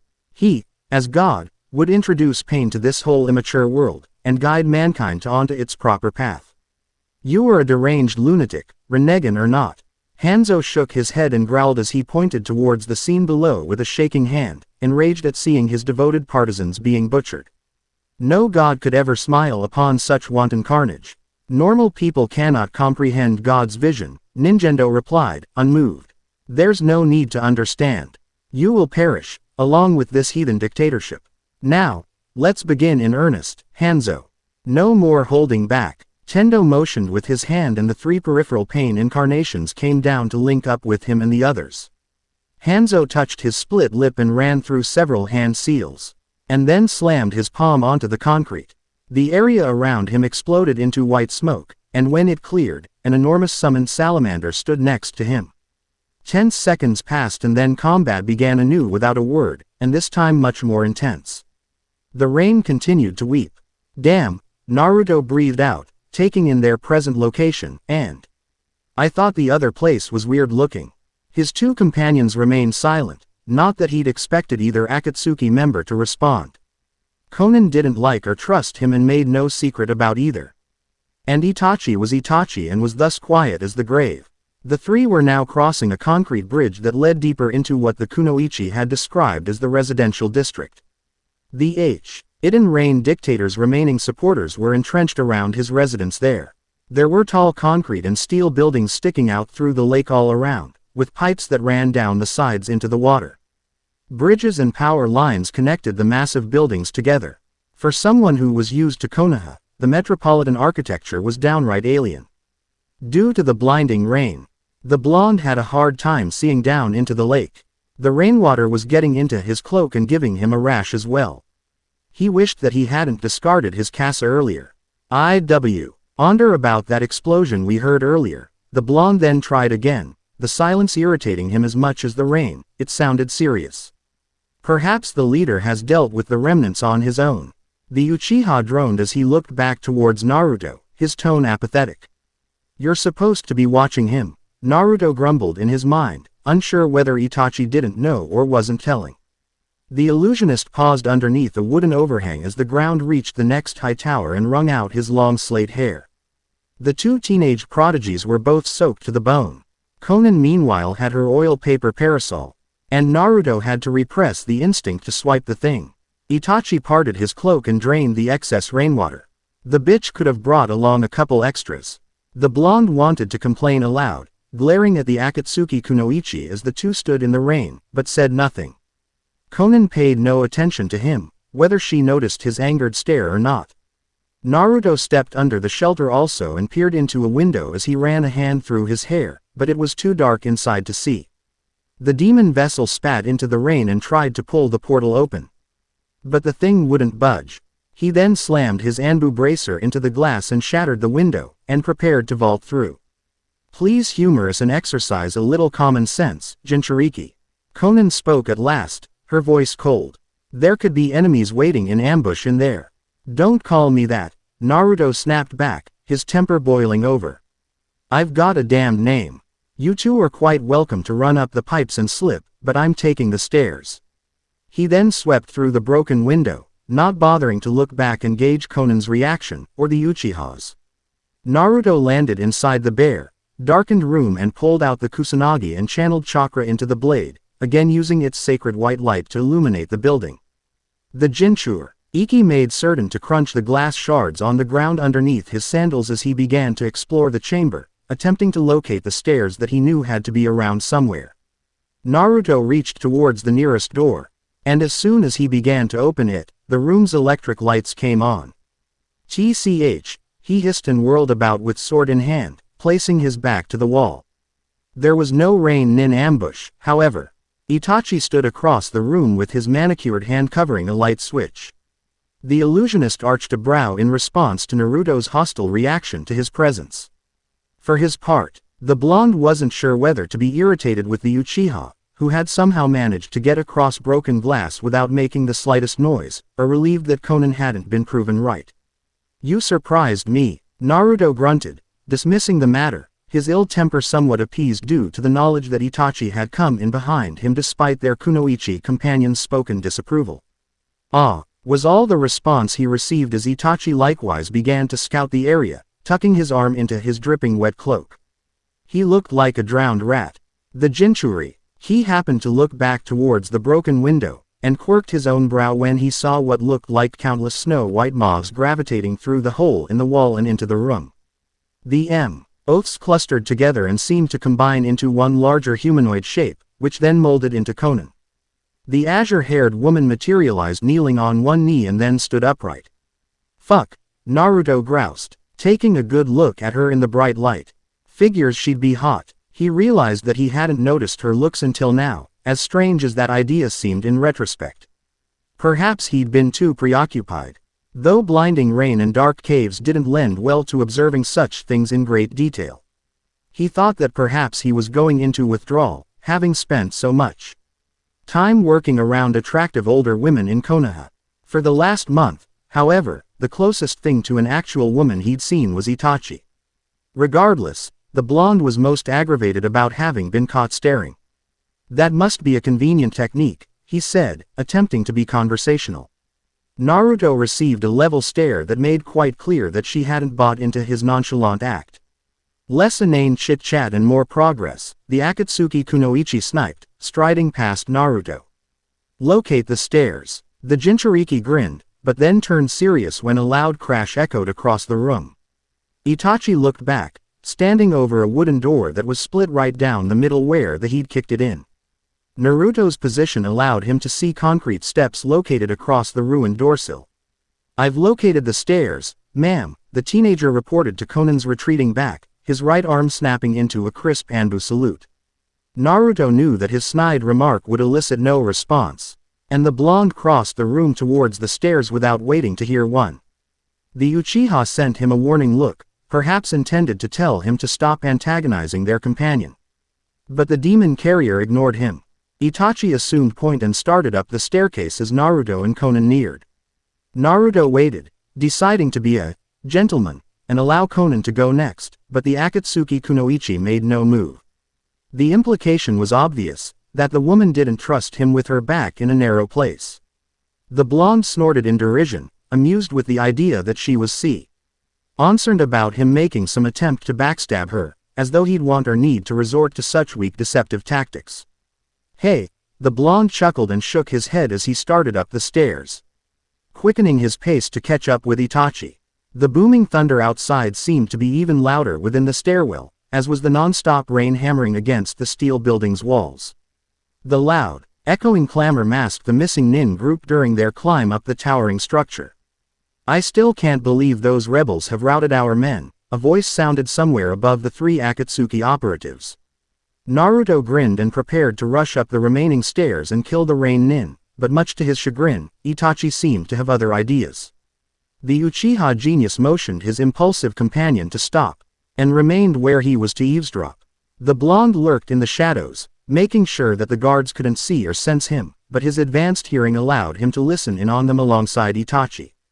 The Uchiha genius deactivated his Sharingan to avoid being noticed. "From the reports I've heard," another growling AIM nin continued, "those evil bastards hired that missing nin group. Akatsuki, or something, that tore up Konoha a couple months back, and brought in a damned Jinchuriki also." Itachi glanced over at Naruto within the darkness, and then to Conan, who was standing right behind the demon container. The rain shinobi were standing inside a concrete maintenance shed that sat atop the stairs, looking out an open window into the aquatic metropolis below. The blonde could see them through an open door. "That's right, the Uzumaki kid, though that monster came in with the Akatsuki, so it looks like he's abandoned his home village," a third rain shinobi who seemed to be older replied, his voice somber and serious. "More than that, someone also reported seeing the kid who wiped out the Uchiha clan with them." Naruto's lips curled in response to his name spoken. He again took a certain arrogant pleasure in knowing that he was known in other shinobi countries, even a xenophobic nation such as the Rain. He crossed his arms and leaned against the concrete wall. "Uchiha Itachi, the blood traitor," the second man supplied, spitting on the ground as a lightning bolt arced in the air. "The rebels might as well have called in Orochimaru. Or hired out Konoha wholesale. Curse them to hell, bringing those outsiders into our great nation. Fuck, the hell with Konoha too while we're at it. Listen to that idiot." Naruto though, with utter contempt and wanted to speak, but didn't in order to maintain cover. "Raving like a loon, and he calls himself a ninja. Remain calm," the older man ordered his raving comrade. "Ha, Nzou-sama will cut these pigs down as he has all the others." Itachi then decided that he'd scouted enough and began to enact his stratagem. The illusionist began to ascend the remaining stairs and bided his time until a rain nin turned in his general direction. He then reactivated his Sharingan and trapped the man in a genjutsu, or so Naruto assumed. The guard blinked then tapped his still L cursing and raving teammate on the arm to get his attention. The second shinobi turned and was likewise caught in an illusion. The two enraptured Rain Nin moved to the window as the renegade Uch.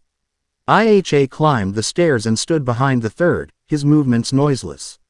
"Excuse me," Itachi said to the leader as he reached the top. "Eh," the shinobi captain muttered, and then turned into the spinning Sharingan. The older man grabbed his head and pivoted back towards the window. The Rain Nin looked to be in some other world, and Naruto headed upstairs and came to a stop behind Itachi. The other shinobi didn't seem to even notice him. "Let's go," he said, and the three leapt out into the rain through the open window and headed out deeper into the engagement zone. "I think I missed something." The Jinchuriki spoke as he reached back to scratch behind his head, puzzled that the Uchiha had chosen to let them go. "Those three were a reconnaissance cell," Itachi explained, and then pointed with a painted nail towards a low concrete bridge in the distance as he continued. "I've used genjutsu to trick them into spotting us making our approach along that bridge. And now those goons are making their report to the others," Naruto concluded, though he didn't quite understand the need to use such a deception, since their plan didn't involve storming the survivors' position outright. Then, Conan's voice spoke as she appeared within the penthouse. "Perhaps we should help to corroborate their tale." The blue-haired Kunoichi raised her arm and countless sheets shot outward through her robe sleeve. Naruto pressed his back to the wall and covered to avoid being sliced to ribbons. The paper sheets gusted around the room and swirled together, combining into a Conan clone. The Jinchuriki meanwhile hissed through his teeth and glared down at his hand, where the chakra-enhanced paper had cut into his skin. Itachi glanced at Conan's replication and nodded, as though heeding some unspoken instruction, and created a shadow clone. The two Akatsuki members then both looked to Naruto. The blonde knew what he was expected to do, and also the reason behind doing so. "You'll want to give me some room," he explained. "This technique can be a little disgusting." He completed his statement in his head. Naruto ran through some hand seals as the others stepped back. He sank to his knees as his stomach swelled, and the blonde then opened his mouth wide and vomited out several hissing serpents onto the ground, creating a large, writhing, living pile. The snakes then melded together and became a Naruto clone. The real Naruto meanwhile gagged and spat into the rain in an attempt to dispel the vile taste that lingered in his mouth and throat. "I hate doing that," the demon container griped under his breath, wiping the dribble on his lips but knowing that a regular cage bunshin wouldn't have been enough in the required situation, even though Itachi had made one. The three clones were then mobilized at Itachi's direction to approach the holdouts' positions along the route that he'd tricked the scouts into reporting. The replications moved through the window into the rain and raced down the building onto the bridge. "A trick to mask a trick," the blonde shrugged, not liking to use so much misdirection. "It might work, I guess." Their turn to leave came next. Naruto was reluctant to step back into the deluge, but he had little choice in the matter. His gaze swept across the small shed one last time, and he noticed several oil paper umbrellas similar to Conan's stalked against the wall in a dark corner. Never one to turn down something at the ultimate discount, the blonde Jinchuriki marched over and snatched two. "5-finger discount." He smirked and tossed one back to Itachi, who considered the item. Naruto then walked over to the open window and stuck his umbrella out, and prepared to push it open. "I would suggest not opening that, Naruto-kun," Itachi commented, placing his own back into the corner whence it had come. "That isn't a normal umbrella," Conan then explained, her voice neutral. "It's a device loaded with Senbon. Here," the woman continued and sent more paper out, which molded into a second parasol similar to her own. The Kunoichi caught it in midair and tossed to Naruto. "You can use this instead. Now, let's continue on. Time is running short." Naruto nodded, having been bribed into compliance, and then leapt through the window into the rainstorm. He landed on the building top while opening his umbrella. The blonde held his precious parasol out to allow Itachi to step underneath when he emerged. The illusionist said nothing, but accepted the invitation. Conan took up the rear, as was her prerogative. "I propose moving on to a taller building to observe," the Uchiha then murmured, pointing towards the several much higher structures in the area. "The pieces should be in place soon." No one argued, and the trio spied out a better vantage point and tried to remain inconspicuous while moving about. Naruto tried, at least, The other two had no problems with it. The three Akatsuki operatives scaled the selected building, but upon reaching the top, discovered that a hidden rain assault unit had occupied the same position. Rather than raising the alarm upon coming into contact with the missing nin group, the hostile shinobi began to raise their hands in surrender. Naruto prepared to attack nonetheless, unwilling to spare them. But a rain nin reached up and ripped his breathing mask loose, revealing whisker marks and a sharp-toothed grin underneath. "Fucking lazy clones," the demon vessel cursed while lowering his sword. "Loafing around here instead of doing their jobs. Yo," the Naruto clone mocked. "You're all late. The show's getting started," he said, pointing with his thumb towards the bridge. The jutsu exchanges then began, with the holdouts entrenched in and around the residential towers launching the attack upon the three red herrings on the low ground. Naruto's serpent clone summoned a large snake to protect the trio and then began to return the incoming attacks in kind. Meanwhile, neither Itachi's Cage Bunshin nor Konan's paper clone participated, instead hanging back and watching. "And speaking of watching," the blonde groused. "Move it," the real Naruto grunted and spurred the disguised clones into action, shaking his umbrella. "Spread out and get to work." One Naruto clone replaced his breathing mask and the group took their leave, the Itachi clones with calm purpose while the Naruto clones hissed and complained about the master being a slave driver. The blonde placed the kusanagi in its socket and raked his hand through his spiked hair, wondering whether he was that intolerable to other people. "This had better succeed," Konan muttered. The sound was almost too quiet to hear in the never-ending rain. "Yeah," the demon carrier concurred, observing the AIM contingent's impregnable position and relieved that he wouldn't have to die attempting to conquer it. Owing to his genius scheme. "It will, trust me." The azure-haired Kunoichi said nothing, but nodded. Naruto's distraction clone took several unavoidable hits in the exchanges with the rain holdouts. But the thing was designed to be tough and durable, and managed to remain intact. The disguised clones meanwhile engaged alongside the real AIM shinobi and maneuvered themselves to integrate into each individual unit, splitting up and changing positions. The plan proceeded without a hitch. The holdouts were too preoccupied with the battle at hand to notice that the dozen or so shadow clones, garbed in genuine hidden rain shinobi apparel, were not their allies. For some reason, Konan had made a stink about looting corpses back in the industrial district. Naruto didn't know the reason. Nor did he much give an Akamichi's asshole. No regular henge would have ever passed muster.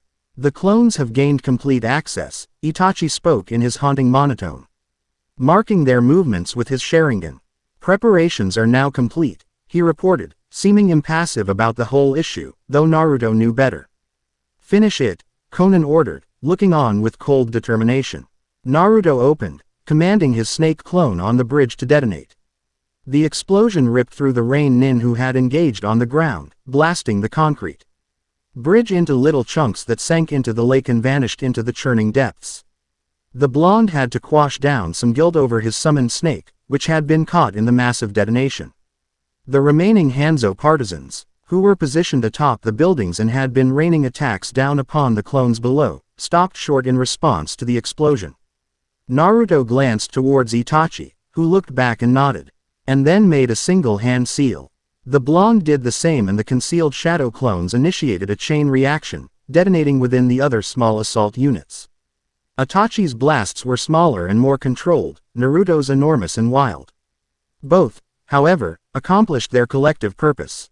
The enormous buildings, built with special steel that had been bolstered with chakra, somehow managed to avoid being mutilated too much. The shinobi standing atop them, however, didn't share in their good luck. The exploding Cage Bunshin, detonated at point-blank range, obliterated the rain nin down to the last man. There was no heroic last stand. The battle was concluded in a second, and the losers had never suspected a thing. The chained explosions resulted in an unstoppable shockwave that pushed the cloaked Akatsuki shinobi several steps backward, even though all three had been prepared and had attempted to brace against the backlash. Naruto's paper umbrella was shredded to ribbons and the rain began to pour down onto the demon Cantainer's head again. He was more aggravated over getting wet again than he was over the men in Omen that he'd helped to massacre seconds earlier. The Jinchuriki never even questioned the matter. That was much easier than expected, Itachi said, likewise callous. Naruto knew that the illusionist took no particular pleasure in killing and did his best to avoid doing so without need, but that he also had no qualms committing murder when the situation required it. The storm became even more intense, as though protesting the slaughter.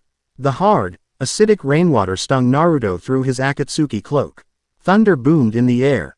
Konan's parasol had also gotten shredded up in the backlash, and she was now getting soaked right alongside him and Itachi.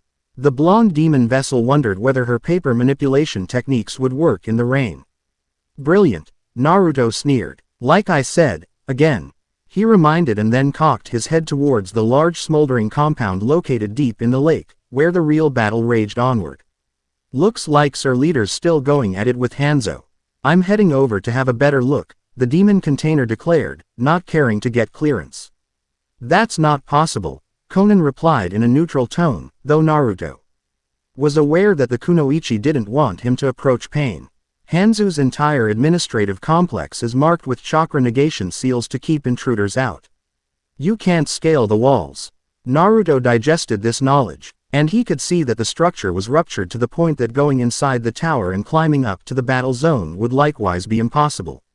There seemed to be but one route, and it wasn't one that he wanted to take. He could get there through the skies, but that involved revealing his Juin evolution, which not even Itachi knew about to his knowledge. However, in the end, it represented little more than raw power, and that alone wouldn't propel him over the Akatsuki when the moment came. There seemed to be little point in holding a trump card that couldn't trump. The battle area then became covered in smoke. The rain cleared it in record time, and revealed a monstrous summoned lizard in its wake. Naruto knew the legends about Hanzo, the salamander and the massive creature that was the dictator's namesake. He made his decision then, and shrugged his cloak loose and stripped his undershirt. He sensed Itachi's impassive stare and his back as he tied his cloak sleeves around his waist and headed towards the tower's edge. All right, Naruto exhaled a breath. Here goes. The blonde then pumped chakra through his cursed seal, concentrating upon his back. Naruto hissed and tried not to scream in torment when the white avian wings burst outward right underneath and between his shoulder blades, ripping through skin and muscle alike.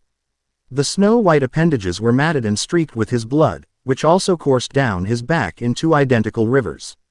His skin remained unchanged, unlike the last time he had pushed his seal into its most evolved state, a testament to his increased control over its power.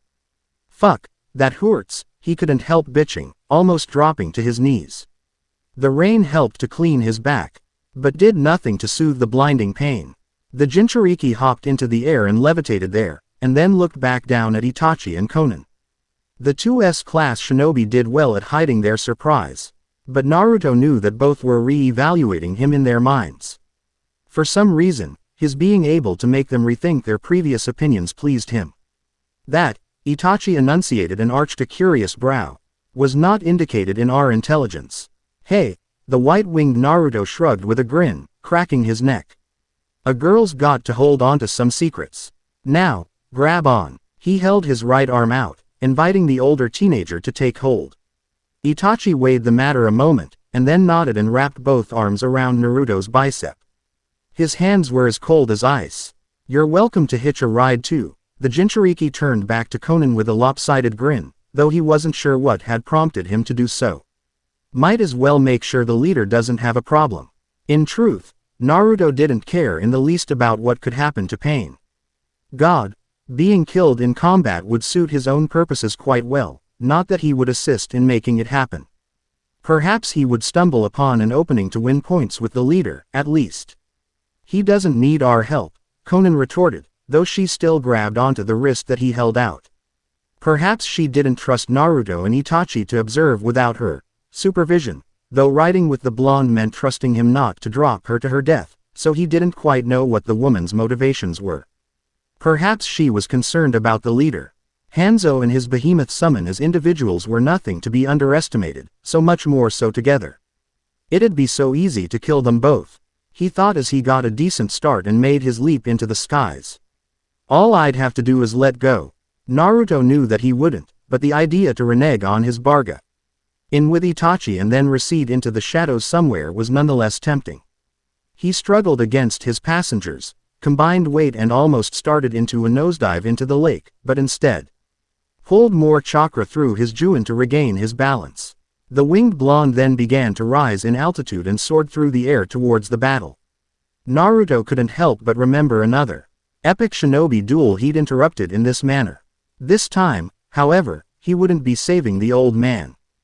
3 pain incarnations leapt to the side to avoid the enormous scalding water blast.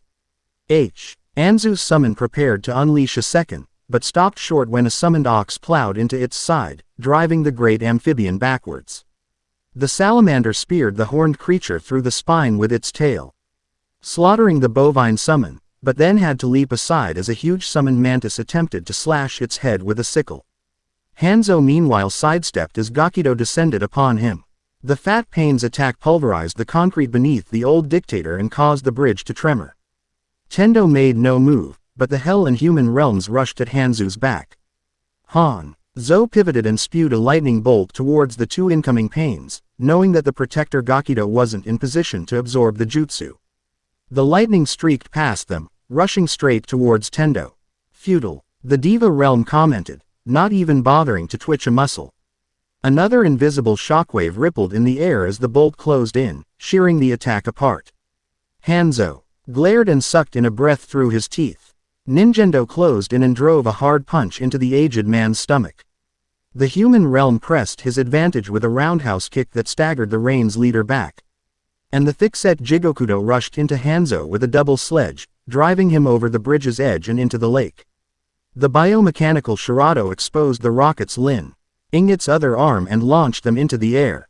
The 3 pains leapt backwards in complete unison as the salamander's massive tail came crashing down upon their position and ripped clean through the concrete and steel bridge. The summoned amphibian had no chance to attack again, as the beast realm once again attacked with his own summoning, this time calling upon an eagle to swoop down and claw at the great salamander's vision. The missiles circled in the rain and streaked down towards the area where Hanzo was plummeting into the water, overtaking his descent. The lake water swirled and shot high into the air to surround Hanzo in a protective shell. Pain's rockets impacted the thick liquid wall and exploded, unable to penetrate through.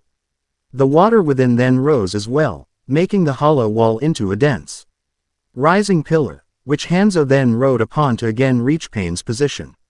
The veteran shinobi ran through several hand seals as he soared towards the Pain Raikudo and crouched, slamming his palm into the moving aquatic column, causing a high-powered electric charge to crackle through the water beneath him. Hanzo leapt back onto the bridge, on the now divided side opposite the Pain incarnations. The charged pillar twisted like a snake in the air and rushed towards the Rinnegan bodies. Hanzo glared at the descending Pains and went into a rapid speed, extended seal sequence.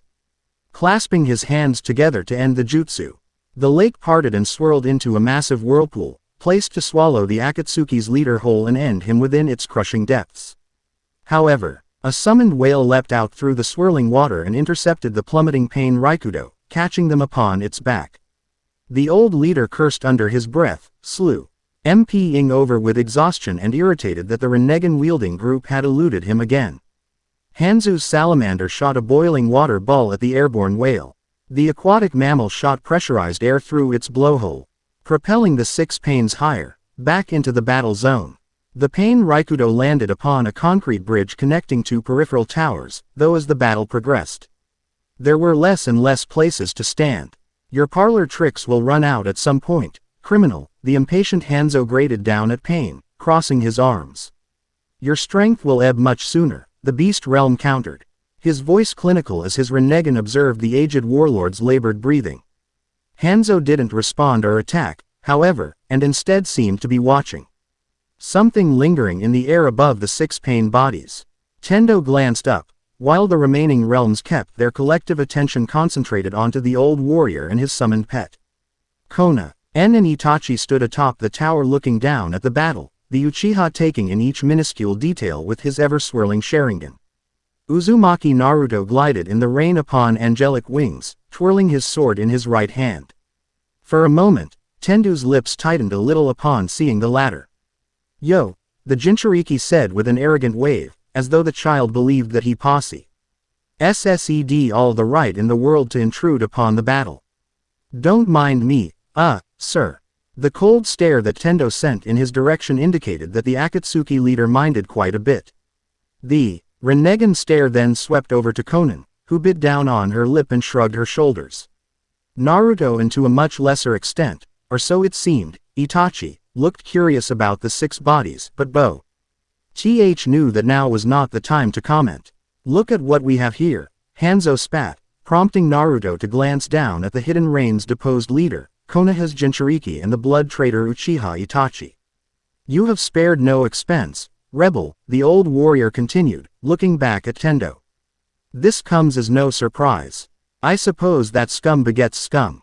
The Uchiha gave no reaction to Hanzo's scathing comment. But Naruto did. The blonde pointed with his sword towards the veteran and glided up closer to the Itachi and Konan. The Jinchuriki cupped his hand to his ear and pretended to listen to something. And then looked up towards Itachi with a laugh. Take a listen, Itachi-san, Naruto whispered, his grin turning savage. I thought I heard a corpse dropping. Illusionist's thin lips moved into a slight grin. Hanzo used the opening to launch a shuriken barrage at the airborne Naruto, as well as the 2 shinobi standing behind his position. Hanzo mad. A single hand seal and the dozen shuriken changed into several hundred. Naruto hissed and dove underneath the barrage, extending the kusanagi outward and streaking like a missile towards the dictator. The battle was on again. Konan used Shunshin to move to a higher place on the tower. Itachi meanwhile stood in place without a care and threw his own shuriken, replicating Hanzo's shuriken. Cage Bunshin technique via his Sharingan to match his number. The steel missiles collided in midair and scattered in various directions through the rain and into the lake. Pain's android incarnation, Shirato, leveled both arms at the old man and let loose, hurling twin rocket punches at Hanzo. Naruto cursed aloud and altered his path, having no desire to get hit, and Pain didn't seem to see or about shooting through him at that moment in time. The blonde moved parallel to the bridge, glaring at the leader, who ignored him. Konan, Tendo beckoned, and the azure-haired Kunoichi was at her partner's side in an instant. Hanzo sidestepped the initial punch with a neat motion and leapt over the second. Both knocked into the structure behind him, creating large dents in the steel. The dictator was struck with an incoming grand fireball in midair, as Itachi had predicted his leap and made an immediate response. The Uchiha was still standing in his original position on the spire, now holding a hand to his mouth. The smoke cleared, and a burning log dropped onto the bridge in its wake, exploding into hot ash on contact. The standing rainwater on the concrete near Hanzo had been located prior to the attack began to coalesce. Naruto was in an ideal position to strike, and he started to seal a lightning jutsu to electrocute the now aquatic shinobi. He never had the chance to launch his attack. A massive boiling water ball slammed into his blind side. Naruto shrieked as the scalding hot liquid caused second-degree burns upon his exposed arms and torso, and he went into a tailspin. Careening down towards the lake. Itachi glanced down in what almost passed as concern, but the blonde righted his momentum and regained his balance, even as his advent. Jinchuriki healing began to regenerate his burnt skin and muscular tissue. Fucking overgrown tadpole, the Jinchuriki shouted, abandoning the battle against Hanzo and instead streaking towards his summoned partner. That kid, the human realm muttered, his renegade glancing towards the berserk Naruto. He can be a nuisance. Hanzo completed his materialization opposite the Pain Raikudo and Konan. But he had precious little time to react to the summoned Cerberus that bore down on him. The old man leapt aside at the last instant, and the multi-headed dog crashed into the tower behind him. The beast decomposed into several smaller canines that turned about and rushed at Hanzo, snarling and snapping. He made a hand sign and the standing water morphed into sharp aquatic spikes that shot upwards and impaled the dogs. The old dictator then whirled back towards his human opponents and managed to raise his arms to block Gakidu's double palm thrust. The blow sent Hanzo backwards into the metal building, where his brittle spine impacted against the chakra steel with a low thud. He slid down to the concrete, slow to rise. You have grown old, Hanzo, Tendo spoke, with neither scorn nor derision present in his tone. Your partisans have been routed and the capital is in now our possession. This is the end. Hanzo let out a pained groan and stood. He reached up with both hands and pulled on his breathing mask. There was an audible hissing sound as the chakra holding the mask in place against his skin dispersed.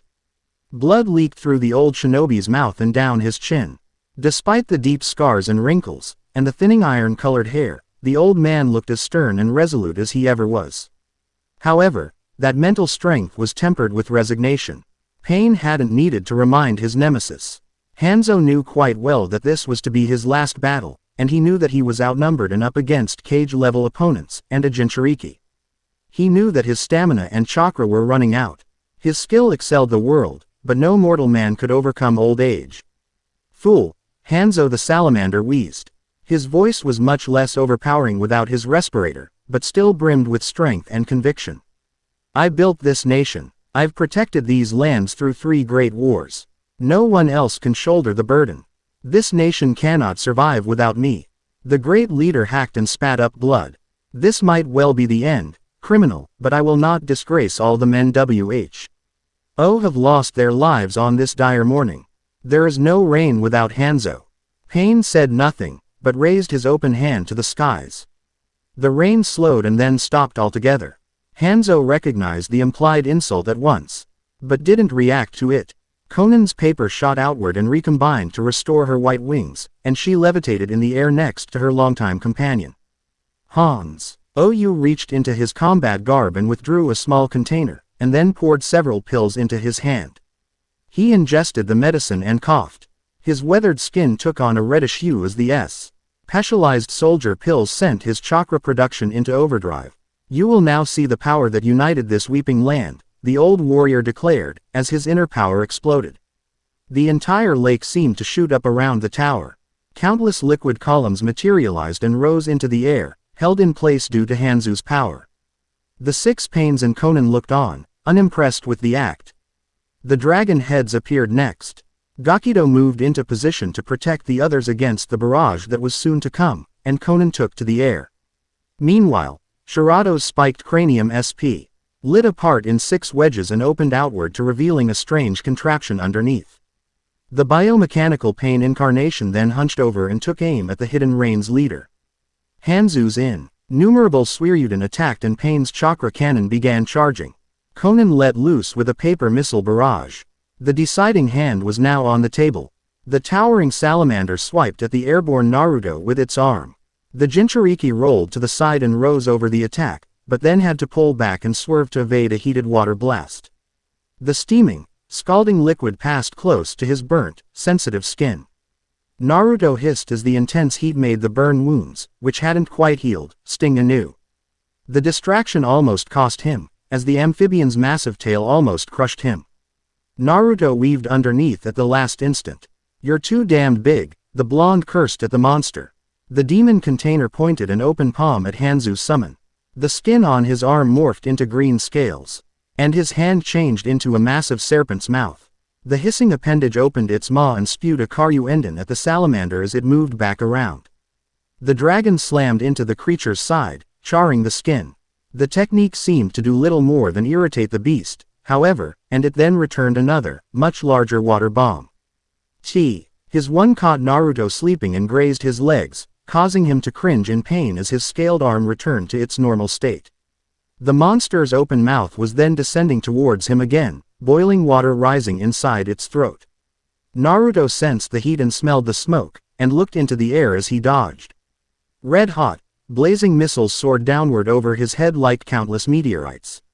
The beast raged and thrashed as Uchiha Itachi's Hausenka struck its vulnerable head over and over. The blazing shuriken struck home, as several embedded into the behemoth's vision, rendering it blind. The summon stood on its hind legs and raised its arms to its head, ripping and clawing at the burning metal weapons, but doing nothing except driving them in deeper. "Nice shot," the blonde cheered, shooting the illusionist an enthusiastic thumbs up as he stood atop his building. Itachi nodded back to him, but Naruto was gone. The Jinchuriki used the salamander's preoccupation to his advantage, and used the Kusanagi to slash a deep wound down its massive stomach. The great amphibian howled again, but the wound amounted to little more than an exaggerated paper cut given its relative size. The blonde spat into the still moist air, and then reared back and plunged his sword deep into the existing wound. He pushed inside the monster's stomach, disappearing into it. Itachi, who had continued to watch, arched a brow at the other teenager's bizarre tactics. However, he didn't need more than a second to reason Naruto's plan, and his lips then moved into a grin. The enormous chakra dispersion that seemed to take place inside the monster's bowels validated his conclusion. Naruto plunged out again a minute later, picking up speed as he rushed to escape the monster's location. The shadow clones that he'd deposited inside Hanzo's summoned partner, numbering 1,000 or perhaps more, began to detonate. Blood and gore rained down all over, as a creature as tall and wide as a large building was blasted to pieces. The blonde demon container let out an unhinged, howling laugh as he plunged down inside the lake to clean the gunk that had gotten onto him inside the salamander. Naruto had the right to celebrate. Few human beings, Jinchuriki or otherwise, could boast to having bested an S-ranked summoned beast in combat. He started laughing again when he emerged, but had regained some control over his mind. Naruto glided onto the tower next to Itachi and retracted his cursed seal wings. That was, Itachi paused, glancing towards his blonde companion, somewhat extreme. Naruto-kun. Damn right, Naruto exulted, sensing no irritation or disapproval in the older teenager's murmured comment. The pair then turned their attention towards the leader and Konan's battle against Hanzo, which now seemed to be reaching its conclusion. Naruto took a step and prepared to leap down into the storm, but Itachi grabbed the blonde's shoulder and pulled him back.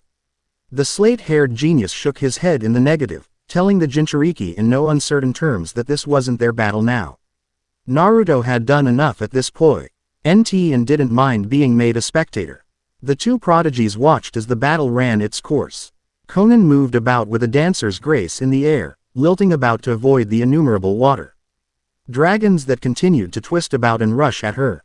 She launched more paper arrows down at Hanzo, her pierced lip curling into a small scowl as the missiles ricocheted into the air, doing no damage. The sheer chakra surrounding the old man during his last stand rendered most incoming attacks useless. Konan's paper was reduced to indeed little more than that, opening minuscule cuts on Hanzo's skin, but making no lasting impact. Hanzo stood in place, concentrating his all into his jutsu and determined to use his last power to bring pain down. The woman was a mere irritant, her attacks useless against him. The man, whatever pain was making no move to attack, instead maintaining an impregnable guard through combining his collective powers. His hard heart ached despite it all when he glimpsed his summoned partner being annihilated in an earth-shattering explosion, with the mad Jinchuriki laughing like a lunatic in its wake. He sighed, knowing that he was slipping. He was too old, and could not maintain this attack much longer. Hanzo spat blood, and redirected his Suiryuden to attack Pain all at once and ignore the woman. Time to end this charade, criminal, he grunted, pushing his last into the charge. Tendu's Rinnegan stare narrowed as the dragons attacking Konan all changed their paths to surround and then charge the Raikudo all at once. Gakido grinned and he threw his arms wide to absorb 3 that came across the shattered bridge. A summoned hawk intercepted another, and was shredded apart. Tendo made a motion with his hand and pushed one back into another with his technique, obliterating both. The human realm leapt into one dragon's path, taking the damage to spare the rest. Through this indomitable teamwork, Pain continued to thwart Hanzo until time's up. Hanzo, the Diva Realm, the leader, announced. Shirato's head seemed to twist about on its neck. The android then glanced up to reveal a scowling visage, and then lowered its head and blasted its chakra beam. The enormous laser shrieked towards Hanzo at light speed. There was no hope to dodge, no time to so much as even think. Pain's TTACK reduced the nigh-invincible shinobi warlord to mere residual vapor, and likewise obliterated the entire tower behind him. The beam continued past the lake into the mountains outside the capital, where it at last detonated with a roar. And so it ends, the Hell Realm spoke, with the 6 Pains standing on a bridge that now had nothing but smoldering rubble remaining on either side. The Beast Realm used Shunshin to appear on the tower with Naruto and Itachi, the last remaining in what had once been Hanzo's imposing command center, and summoned his colleagues. For the longest time, Konan admitted in a low voice, dropping down onto the tower, I had never thought that I would live to see him dead. The leader and Konan both looked back towards the two teenagers. Uchiha Itachi nodded in understanding at once and motioned to Naruto. The pair disappeared, the illusionist in swirling leaves and the Jinchuriki in a crimson Yuki burst. Hanzo's death signals a rebirth. Tendo replied to her in a mild voice. God's kingdom has come. However, this genesis still represents nothing more than a beginning point. The goal is still not accomplished. Konan said nothing, absorbed in her own thoughts and memories. Tendo glanced about Hanzo's ruined compound, taking in the sight. Nothing remained there to show that the man had ever even existed. However, there still remained others to be cleansed. From this moment on, I will strive to bring the masses everlasting peace through pain, Pain declared. This human world will evolve, Konan. That is God's will. The clouds parted in the skies and the impossible happened, as a brilliant noontime sun shone down upon the rain. Far to the south, an old man and two women strode down a well-beaten road that led to a massive wooden gate. 5 Anbu stood at attention outside Konoha's village gate to meet them. Home at last, Sarutobi Hiruzen, the venerable, retired 3rd Hokage, mumbled, seeming relieved. The old shinobi hadn't taken Naruto's leaving well. The teenager's actions had cast a noticeable pall over the entire group, including Tsunade and Shizune, who didn't even know him well. Azuki Yugo and Inuzuka Kiba had been sent back to the village well in advance to report. The plum-haired Kunoichi was with the masked group waiting ahead. Doesn't seem like home to me, Tsunade commented, but with no venom in her voice. The last month had been tiresome, but Sarutobi had convinced his old student to at least return to the village at length, though with no promise to remain there or accept the nomination to become Godime Hokage. Here goes nothing, the slug princess grumbled as the leading Anbu motioned to another masked shinobi standing guard atop Konoha's damaged encampment wall. Nothing had escaped damage in Akatsuki's raid on the village 2 months prior, an assault aimed at kidnapping 2 teenagers. Now both were in the criminal organization's power, one via coercion and the other through his own misguided will. The gate then rumbled open and the small group strode through, the Anbu taking up protective positions around them. The word had spread about the Sanin Tsunade's return to her native village. People lined the streets to get a look at the returning heroine, both shinobi and villagers alike. The blonde woman didn't seem to take well to the attention, used as she was to living on her own terms and running about wherever she pleased. The Hokage's 2 advisors were right inside the gate. Sandaime-sama, Udatane Kaharu spoke, "Welcome back. You have done well." Sarutobi nodded, his anxious expression indicating that he wanted a smoke. Tsunade-sama, Mitokado Homura continued with a grim smile, "Welcome back to Konoha. You have been missed." Homura paused to allow the crowd to cheer and then made his request. "Please, along come with us. The Elder Council has assembled. There is much to be discussed." Tsunade looked as though she'd swallowed something sour and almost turned back to punch a hole straight through the gate and abandon Konoha again. However, something in the villagers' expressions stopped her. The slug princess wavered, and at last relented. "Fine," the woman muttered, crossing her arms. "Let's get this over with." The various mutterings inside Konoha's council chamber went silent when Tsunade entered the room, with the 3rd and the 2 advisors Homura and Kaharu at her back. "Tsunade Haim," Aburame Shibi's reserved voice broke the quiet, as the man's head inched downwards with a measured respect. The Aburame looked relieved, knowing that Tsunade would be able to heal his son's condition now that she was back in the village. "From here on out, call me Godime-sama," the slug princess replied as she strode across the chamber to assume the Hokage's place at the head position. "Now then, let's get right down to business," she continued, sitting down. "I want to hear a complete report on the border situation. I've been brought up to speed a little, but I want details." Tsunade's clipped, businesslike tone caused several Civilia Council members to stir in a nervous manner. She had no interest in tolerating ceremonial niceties as her esteemed predecessor had. The clan heads and other shinobi representatives concealed grins. The 3rd Hokage blinked with complete surprise, taking his seat near Tsunade, as though he hadn't even been aware that she was going to accept the nomination. Danzo noticed his nemesis' expression and attempted to hide his sneer. To this point, the advisor Homura began, his tone somber and serious. "There have been no changes with regards to the hidden sand. However, we expect that Iwa will begin the invasion soon. And we do not expect a decimated Suna to hold out. During the Hokage's most recent absence, the Sands Council has sent us a message to request assistance, Koharu continued. Making no distinction as to whether Hokage meant Tsunade or Sarutobi, claiming that the alliance breach was due to Orochimaru's machinations, and was not their true intention. Those bloodless worms have the gall to come crawling back to us when their necks are placed on the line, Danzo observed, his scarred visage twisted with loathing. There is no reason to commit our shinobi to a losing cause. Let the miserable traitors die. Yet, when the lips are removed, the teeth will grow cold, Sandaime countered, now the Hokage's highest-ranking advisor. Sandaime-sama has a valid point. A bored-looking Nara Shikaku concurred. I'd much rather us have a weakened Suna living next door than a militant Iwa. It'd be a huge mistake to let the rock capture all that ground to use against us. Better to keep the sand as a barrier between us and them. I see no reason to be concerned, Danzo sneered, hands gripping his cane. Iwagakure is weak, and we will serve them as we did Suna and Oto. Konoha has never been bested in war, and our shinobi will continue to triumph over all enemies. That's a presumptuous boast, the new Hokage commented, her voice dripping with mocking scorn. I seem to recall hearing about how a single missing nin cell almost managed to decimate this entire village and all its shinobi less than 2 months ago. Tsunade's precise words caused an undercurrent to sweep through the council chamber. The Akatsuki attack and the widespread devastation it had wrought had dealt a blow to Konoha's pride and prestige. The SLUG princess had no qualms about grinding raw salt into the unhealed wound, knowing that the blatant reminder would serve to humble the pompous counselors. Indeed, the grizzled war hawk acknowledged in a poisonous hiss.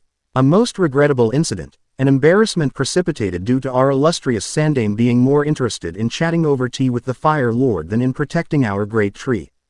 Danzo stopped short and shuddered ever so little in his seat as a subtle killing intent permeated the air, aimed straight at him.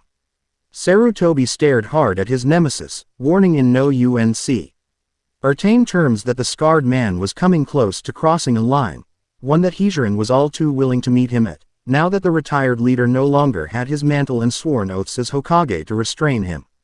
Danzo regained his composure and met Sandaime's glare in equal measure, stubborn pride overbearing common sense, as all present, even the civilian representatives, knew that a shinobi duel between the two irreconcilable, bitter archrivals would result in a one-sided massacre. That's enough, Tsunade said, her strong voice ending the tense altercation in the chamber as she turned to Homura and Koharu. You can continue with the report. Danzo spared the new Hokage an appraising glance, knowing that the blonde woman's intervention had saved his skin, though the one-armed veteran would never acknowledge his debt. Yes, Godime-sama, Homura stated, relieved that his old teammate had not been provoked into murdering his longtime nemesis, in addition to the Iwa-Suna situation. Kumo has begun to move their shinobi southward into Rice Field, where some unknown power has stalled their advance. Homura stopped to take a breath, pushing his glasses up his nose. Despite this, however, we must assume that the cloud will prevail, and we know that their ultimate destination is Konoha. I'd thought that Orochimaru's hidden sound was located in Rice Field, Sarutobi mused. No longer concerned with Danzo, though I can't imagine that he would care to impede Kumo's campaign. The sound has vanished without a trace, Koharu said in a low voice, or so it seems, at least. The reconnaissance teams we sent into the area reported observing no signs that hostile shinobi were based there. Sarutobi's other teammate likewise paused, picking her words with care.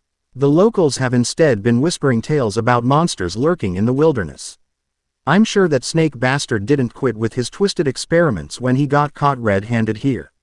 Inuzuka soon ground out, gnashing her sharp teeth. His guinea pigs must have gotten loose somehow, seeing as he seems to have abandoned them and hightailed it out of there. That's one possible explanation, or he might have set them loose on purpose, Shikaku, ever the able strategist, suggested, scratching at his goatee. I wouldn't doubt that Orochimaru might predict that Konoha would launch a counter-invasion against Oto and leave us a little present, but his trap sprung on the wrong victims. The chamber became a literal din as the various counselors suggested theories. The single overall general consensus was that Orochimaru was alive somewhere, biding his time until he could menace Konoha once again, even though his upstart hidden village seemed to have been decimated. Tsunade rubbed her brow and glared towards Sarutobi, as though blaming the chaos on him somehow. The old man shrugged, having no real response, and at last the irritated Godime Rais ed her arm and drove a hard punch into the ground, causing the entire chamber to quake and sending dust rising into the stale air. Though Tsunade's method violated all debate procedures known to human civilization, it had an immediate impact on the council, halting all conversation in an instant. The elders looked in shock towards the Hokage, noting the vein pulsing on her temple. The clan H.E.A.D.s looked about the chamber at their shocked civilian counterparts with more than a little amusement, though the degrees varied. The Inuzuka pack leader almost burst into mocking laughter at their expense. Meanwhile the dust settled and revealed a small impact crater where Tsunade had struck the ground. The slug princess looked around the room, demanding order, and not a soul dared to challenge her on the point. No matter what the cause might be, Danzo sniped, staring around the silent room at his silenced colleagues. Kumo's threat represents more than reason enough not to extend help to Suna. I must agree with Elder Danzo, Hiyashi spoke in his cultured voice, to no one's surprise, given his clan's storied vendetta against the Cloud. Let us all consider that Kumogakure commands not one, but 2 demon containers. Hiyashi stopped to allow the reminder to sink in. Tailed demons and Jinchuriki were a sore topic, given Konoha's harrowing experience with the 9 tails. To allow such horrid weapons to approach our homeland would be an unmitigated disaster. To their collective credit, the elders didn't break into rambling conversation this time, but instead looked towards the Hokage. I also agree, Tsunade declared. The sand has dug its own grave and will now have to lie in it. Now, with that, I would like to declare this meeting. There is one other matter to discuss. Godime-sama. Danzo then dared to interrupt her as she started to rise, his lips curling into a malicious smile. The blonde Hokage stared at the scarred elder and then towards Sandaime, who was regarding his nemesis with a narrowed glare, suspicion evident in his expression. The kunoichi let out a bothered sign and sat back down, wishing that she could tell Danzo to kiss her ass and leave the room, despising the council and detesting having to deal with her own unwanted advisors. Let's hear it, then, Danzo, Tsunade countered, lacing her hands together, her voice like ice. Sarutobi-sama's escort squad returned a man short, with no explanation given, the Warhawk stated without preamble, uttering Sandaime's title as though it were some vile curse. I should think, given the previous discussion concerning the hidden clouds to Jinchuriki and the tangible threat that such tools pose, that this council might want to know what has happened to Konoha's. Danzo then leaned over his cane, leering at Hiruzen. I would like to ask that Uzumaki Naruto's most recent mission leader explain his apparent, he paused again, enunciating the last word, disappearance. The retired Hokage bristled ever so little in response to the scathing insinuation in his rival's voice despite the truth in it. Mutters began to break out around the chamber. Monster, and traitor, discernible among them along, with various claims to have known all along. Some appeared to be surprised at the news, others smug and still more concerned. Homura and Kaharu were among the latter group, as were the clan heads. Naruto's inclusion in Sarutobi's retrieval team had not been made general knowledge, not even to the council. Ah, I might have allowed him to take a little vacation. Sandaime retorted, his tone nonchalant, as he knew that it would antagonize Danzo. No one can argue that the poor lad hasn't earned a little personal leave, Then his recent meritorious services during the invasion. Danzo was not amused, nor did Sarutobi's blatant and dismissive lie take him in. This is not a laughing matter, the crippled man snapped, reacting as predicted. That overindulged whelp is vital to Konoha's war machine, as our most potent weapon. He must be returned to the village at once and his unauthorized absence punished. That won't be happening, Tsunade said in a curt voice. His present assignment necessitates deep cover and is crucial to this village's interests. He won't be recalled to Konoha until I've made the decision that it's needed. Forgive this man's impertinence, Godime-sama, Akamichi Chusa then spoke in a serious rumble, the large man looking between Tsunade and Sarutobi, but I am having a hard time believing that our Hokage would choose to waste an asset such as him on a long-term non-combat assignment with 2 potential wars looming. Perhaps it would be more accurate, as Elder Danzo has stipulated, to conclude that he has gone missing. This was nothing less than a diplomatic accusation that the new Hokage was concealing Naruto's status. The blonde Sannin stared the Akamichi patriarch down, intent upon making her dominance known. She was Hokage now, and the council's incessant meddling in the village leader's business was no longer going to be tolerated. Uzumaki Naruto, missing nin or otherwise, was Tsunade's concern and no one else's, both as a Konoha nin and as an agent in the Hokage's personal guard, until she dictated otherwise. Perhaps, and perhaps it would be a whole lot smarter. Tsunade parroted right back, knowing that Chuza was right on the mark but unwilling to admit as much, not to insinuate that I'm a liar. I know where the brat is and what he's doing. And that's all that's important. I won't hear the issue again. The slug princess had nothing save her sensei's vague theories on the latter point, and precious little more on Naruto's actual whereabouts. Meanwhile, Sandaime continued, Konoha has precious little resources to spare right now, given the mounting situation on our borders. That is, Hiruzen added, looking at Danzo, unless some hidden special shinobi corps exists that could handle this matter. The third watched with amusement as his nemesis seemed to put his utmost into maintaining his strict composure, battling his anger at being taunted about his outlawed nay. The village cannot spare an elite hunter squad to chase down a teenager. Don't utter such nonsense, the scarred elder growled, pocketing his pride so as not to hint at his secret, that Konoha's roots still ran as deep as ever. I do not contest the Hokage's decision. Time will reveal the truth, Danzo stated without the least doubt. Discretion is not Uzumaki Naruto's strongest suite. The brat cannot help but reveal his hand to us. I said that's enough, Godime hissed, starting to lose her temper. Now then, since the illustrious Konoha Council seems to be content to waste precious time bickering over a kid, I'm outta here.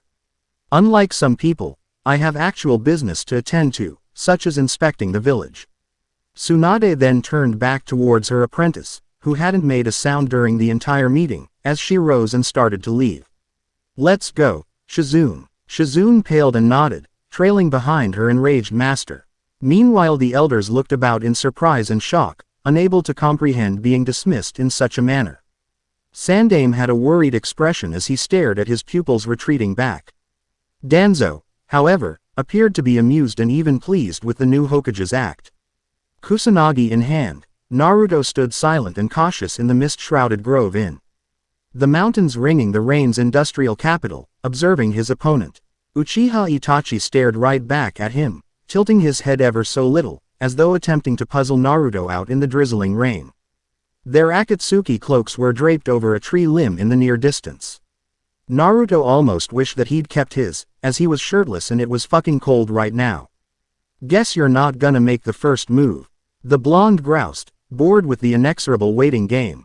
Typical. These sparring matches had become commonplace in the 3 months since the battle in Hanzo the Salamander's demise. Following the capital's capture, the Madman Pain had instituted a wider, more extensive purge aimed at wiping out all traces that the murdered leader had ever existed. Friends, relatives, business associates and even mere acquaintances, all those who held even the slightest connection to Hanzo were being hunted down and exterminated. Naruto and Itachi hadn't been ordered to participate in the slaughter, though the blonde Jinchuriki wouldn't have minded much. The latter had instead dragged him back into the mountains to train, rather than relaxing in the metropolis. Pain and Konan were preoccupied with their own business, working to consolidate their new regime, and neither had been bothered to care about the two teenagers' departure. For his part, the blonde shinobi was now growing a little irritated with having to rough it in the wilderness non-stop. The results were more than worth the inconvenience, though. Let's begin, Naruto-kun, the illusionist muttered in his careless monotone, Sharingan not even activated. The blonde glowered and struck without acknowledging his opponent. Naruto switched Kusanagi to his other hand and tensed his right arm, which then changed into a thick serpent and rushed towards the Uchiha traitor, hissing and snapping as it extended to inhuman lengths. He was getting much better at using his cursed seal on a partial basis. Itachi sidestepped the incoming attack, as expected, and Naruto then directed his monstrous snake-like appendage to sink its lethal bite into the nearest tree. The Kurosi Vei poison caused the wood to begin to rot and wither upon contact. The Jinchuriki retracted his serpent arm, reeling towards the tree at a high speed. Naruto slashed at the motionless Itachi's head with his glowing sword as he made his pass, prompting the Uchiha to duck low. Itachi then turned and launched the Hausenka towards his moving opponent's back. Fuck, Naruto hissed under his breath due to the blazing missiles closing in behind him, knowing that he'd been suckered. He released his bite grip on the tree, and then circled behind and began to scramble up the rotting trunk.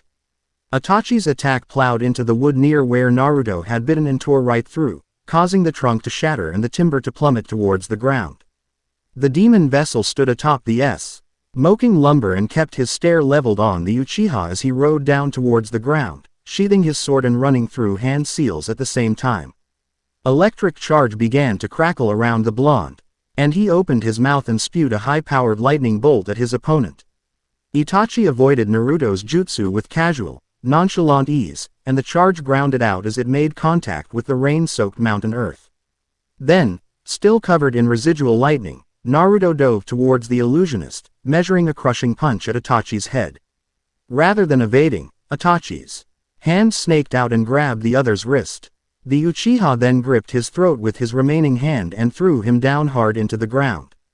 Creepy bastard, the blonde growled in his mind, rolling with the impact as Itachi closed in on his position. He used his momentum to land upright and block the Uchiha's opening salvo. Naruto had no chance to counter against Itachi's lightning speed taijutsu, but he was at least able to maintain his guard and avoid being hit, which was more than he could have ever hoped to manage 3 months earlier. Regardless, the exchange was leading him nowhere, and he knew that he would slip up and get tagged sooner or later. He might as well have it happen on his own terms. Naruto picked his moment and, rather than dodging, stepped into a punch. The impact made his head snap to the side, but due to Itachi's lithe build, the blow lacked the power needed to hurt the powerhouse demon container, even though the Uchiha hadn't pulled his punch. Naruto's unexpected move caused his opponent to pause enough to allow the blonde to land a vicious sledgehammer punch. The blow sent Itachi soaring backwards into the air, where, rather than crashing to the ground, he appeared to levitate in midair. The illusionist remained emotionless, staring down at Naruto, who then realized his predicament. Genjutsu, shit, he groused, not knowing when or how Itachi had snared him. Given that he had never activated his Sharingan, for all Naruto knew, the entire duel to the point might well have been taking place in his imagination. He concentrated chakra into his brain and snapped the illusion, right as Itachi's blade plunged deep into his back. Naruto gurgled and spat blood, but then grinned. The Uchiha managed to Shunshin rig HT in time to avoid the sudden explosion, as Naruto's cage bunshin detonated. Mud and rock rained into the air, scattering all over the secluded mountain grove. Impressive, Itachi droned into the rain to no one in particular. As Naruto was now nowhere to be seen, the illusionist was relaxed beneath a tree, at ease despite being involved in an intense battle. I almost didn't notice the substitution in time. From this point on, I'll be more cautious. His Sharingan blazed into existence. Naruto might have grinned, had he been in position to see it. The Uchiha then had to leap aside, as a serpent's head burst through the muddied earth to swallow him whole. Itachi launched a grand fireball at the reptile, but his attack had no noticeable impact other than enraging the summoned serpent. The hulking creature slithered right through the jutsu and back towards the missing nin. The Uchiha grunted, almost looking amused with the situation. Itachi didn't bother to avoid the oncoming monster's charge this time, but instead stared hard at the snake, his Sharingan spinning. The summoned beast then halted in its tracks next to Itachi, and the illusionist used an other quick shunshin to escape as a second reptile emerged through the ground. The motionless initial serpent then turned about and rushed to attack its colleague, hissing and biting. The second serpent's mouth opened and Naruto leapt out, landing on the ground between the two battling creatures. Bah, cheap trick, he spat at Itachi, who arched a brow in response.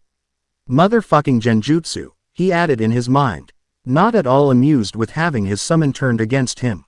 There is no such thing as cheating in battle, Naruto-kun, Itachi stated, repeating the phrase that Naruto had uttered several times in the past. Though the blonde doubted that the illusionist knew as much, the Jinchuriki dismissed both serpents, causing smoke to explode into the air around him. Naruto ducked his head on instinct as several shuriken whizzed past his ear, and leapt outside the smoke. He then saw the shuriken pass him again, too late to evade the metal shinobi wire coiling around him, binding his arms to his side. His position allowed him to make no resistance when Itachi pulled back on the wire and reeled him in like that poor old cock pheasant, slamming a brutal knee into Naruto's stomach. The blonde almost lost consciousness as the air stored in his lungs was expelled against his will. His training allowed him to remain coherent enough to see Itachi drawing his weapon, and he rushed backwards towards a tree. The illusionist cocked his head and strolled in Naruto's direction, keeping his blade at his side as he made no particular haste about it. The Kusanagi then unsheathed on Naruto's mental command and extended to its normal length. The glowing blade moved to intercept Itachi's quick Tonto swipe, which would have ended the match in accordance with their agreed terms. First blood was the prevailing rule, though the earlier instance didn't count, as the victim was a clone. Itachi's swirling crimson gaze narrowed in thought as he pushed against Kusanagi, which didn't budge in the least and changed positions to shadow him when he moved to circle past it. He then had no more time to ponder the matter. Naruto concentrated chakra into his right ji and brought it crashing down into the mud, causing the wet soil to shake around him. The overall impact wasn't quite what it would have been under drier conditions, but the resulting shockwave tray more was still enough to almost knock Itachi down. The Uchiha missing nin retreated via shunshin as sharp earthen spikes shot upwards in a ring around Naruto, allowing his opponent time to escape. The blonde raised his arms, directing the Kusanagi to slice through the wires binding him in place. "Let's see how this one works, then," Naruto whispered, making hand seals. Kusanagi then divided into two identical blades, and this process then repeated thrice more. 16 glowing white swords hovered in the air around him, all pointing right at Itachi. Naruto motioned with his hand and all 16 weapons streaked towards the illusionist, changing directions and surrounding the slate-haired genius's position. Itachi looked among the replicated swords now circling around him and then back to Naruto. "Try this on for size," the Jinchuriki thought, grinning in anticipation as he prepared to give his newest invention a trial run. The mind-controlled weapons all struck at once, circling and darting at the Uchiha, who blinked in response and glided about to evade the endless sword strikes as well as he was able, but it was a hopeless battle. Naruto's blades pressed Itachi hard, operating outside his visual scope to negate the Sharingan's prediction. The dance continued until the illusionist backpedaled to avoid 6 incoming slashes, but was grazed along the ankle a seventh outside his peripheral vision, opening a minor wound. The Kusanagi replicas vanished in an instant and the real weapon returned to its triumphant wielder's hand. Oh ho ho ho, Naruto couldn't help gloating, almost unable to believe that he'd bested Uchiha Itachi, as he'd never even come close until this match. First blood to me, I win. Two things then transpired at the same moment. The wounded Itachi disappeared into nothingness and a sharp pain resonated along Naruto's arm. He glanced down to see Itachi's disappearing Tonto and the thin line sliced into his bicep, across his Anbu tattoo. Blood trickled down his arm, though the negligible cut healed over within seconds. Naruto realized at once what had happened. "I believe that makes me the victor, the Genius's monotone then sounded behind Naruto, no conceit in his voice as he deactivated his dujutsu. The blonde sheathed his sword and crossed his arms with a bitter scowl, coping with the knowledge that he had been no closer to winning than usual. He again had no clue when his sparring partner had placed him under another genjutsu, but it was quite apparent that he'd been dancing upon the Sharingan master's invisible strings all along. Itachi's slice had broken the illusion that the blonde hadn't even known that he'd been trapped inside. "You're a bastard," Naruto snarked, not quite serious, "a cheap, underhanded bastard." Despite his griping and somewhat bruised ego, Naruto had reason enough to be pleased. His new Kusanagi-based attack would have scored him the win, had he not been trapped in a pre-existing illusion. Meaning that it would kill most other enemies, and Itachi would never be his opponent in a real battle. No one else would be able to catch him in a genjutsu without his knowledge with the same ease as the Uchiha could. Moreover, he had managed to push Itachi into using his Sharingan this time, which was real progress. "I'm certain that I was born in wedlock, Naruto-kun," Itachi replied in a smooth voice, reaching a manicured hand towards his hair to wring out the rainwater. He then cleaned his bloodied blade and strolled over to reclaim both his and Naruto's Akatsuki cloaks. That should be enough training until tomorrow morning. Naruto blinked, surprised that Itachi had attempted, though without much success, to make a wisecrack. Though, having had several months to become acclimated to Naruto's presence, the reticent Uchiha would now on isolated, random occasions condescend to indulge the Jinchuriki with small talk, depending upon his whimsical disposition. Though Itachi was a genius among geniuses, humor still seemed to be something alien to him. Fine, whatever, the container conceded with a shrug, his pride still arting over the loss despite all common sense. Next time, I'm gonna kick. The threat that Naruto knew that he couldn't back up with action was cut short when Itachi grimaced and reached towards his temple. The blonde looked on, and whatever had happened to the older teenager passed in a moment. Itachi then put on his cloak. The leader summons, the Uchiha explained the situation in a succinct manner. Without needing to be asked, hearing pain mentioned caused Naruto to think back on the megalomaniacal Akatsuki leader, who was the reason behind the blonde's current obsession with training, as well as Itachi's. That man, or men, or God, or whatever Pain was, possessed radical powers and no doubt had even more ridiculous strength that Naruto still hadn't seen. Pain had made Hans, the salamander look like a snot-nosed genin. To kill him, Naruto would require more power and skill, much more. He would die in mere seconds in combat against the leader as he was now, and he knew it. Hey, the blonde Jinchuriki sneered, reaching back to scratch an itch on his neck. We lowborn mortals had better get a move on then. Not a good idea to keep God waiting. The situation wasn't hopeless, however. He was getting sharper, his speed and power improving with each round with Itachi. More than that, Naruto was getting smarter in the process. Fighting the Uchiha was, like human chess taken to the most extreme level, so much unlike taking on someone like Kisame, where he knew more or less what to expect. Itachi's mental games and misdirection schemes were innumerable, and the Uchiha was not an opponent who could be overcome with strength alone, much the same as Pain. Naruto was learning to counter those cerebral tactics and answer them with his own. Moreover, he and Itachi had some working knowledge about the leader and his Rinnegan, having seen both in action, and would be better prepared when the critical moment came than Hanzo had been. Now, if only I could stop getting put under genjutsu, he still couldn't help thinking. There is no need to return to the capital, Itachi stated, his voice mild. The organization has its own special method to communicate orders over long distances. The Sharingan master then sat down in the grass and assumed a meditative pose. He then ran through a quick seal sequence and proceeded to pass out, or so it appeared. Naruto moved in closer and waved his palm next to the Uchiha's head. No response. He then reached over, hesitating a moment in the process, and poked Itachi's temple, Ingurus presumption under almost all circumstances. His head bobbed back and then down again. Lights are out and nobody's home, Naruto almost whispered, his hand gravitating to the Kusanagi. Temptation to kill him was almost unbearable. Itachi was sitting there motionless and helpless as a vegetable. Removing his head would open up more doors than Naruto could hope to imagine. Itachi's death could serve as Naruto's ticket to an unconditional pardon in Konoha, or a pass into whatever hidden village he desired with another war looming and perhaps even Junin rank. Old march right back through the gates to his home village and be received as a hero. The price on the illusionist's head, an almost inconceivable reward totaling more than 100 million ryo. In addition to the evolved Sharingan located therein could bring him wealth surpassing his wildest dreams, and that would make all things possible, even putting together his own organization to oppose Akatsuki. Furthermore, to become the man who sent Itachi into his grave would make Naruto into a legend in his own time, perhaps equal to his old man, granting the blonde-haired Jinchuriki the thing he desired most, to be known and respected throughout the shinobi world.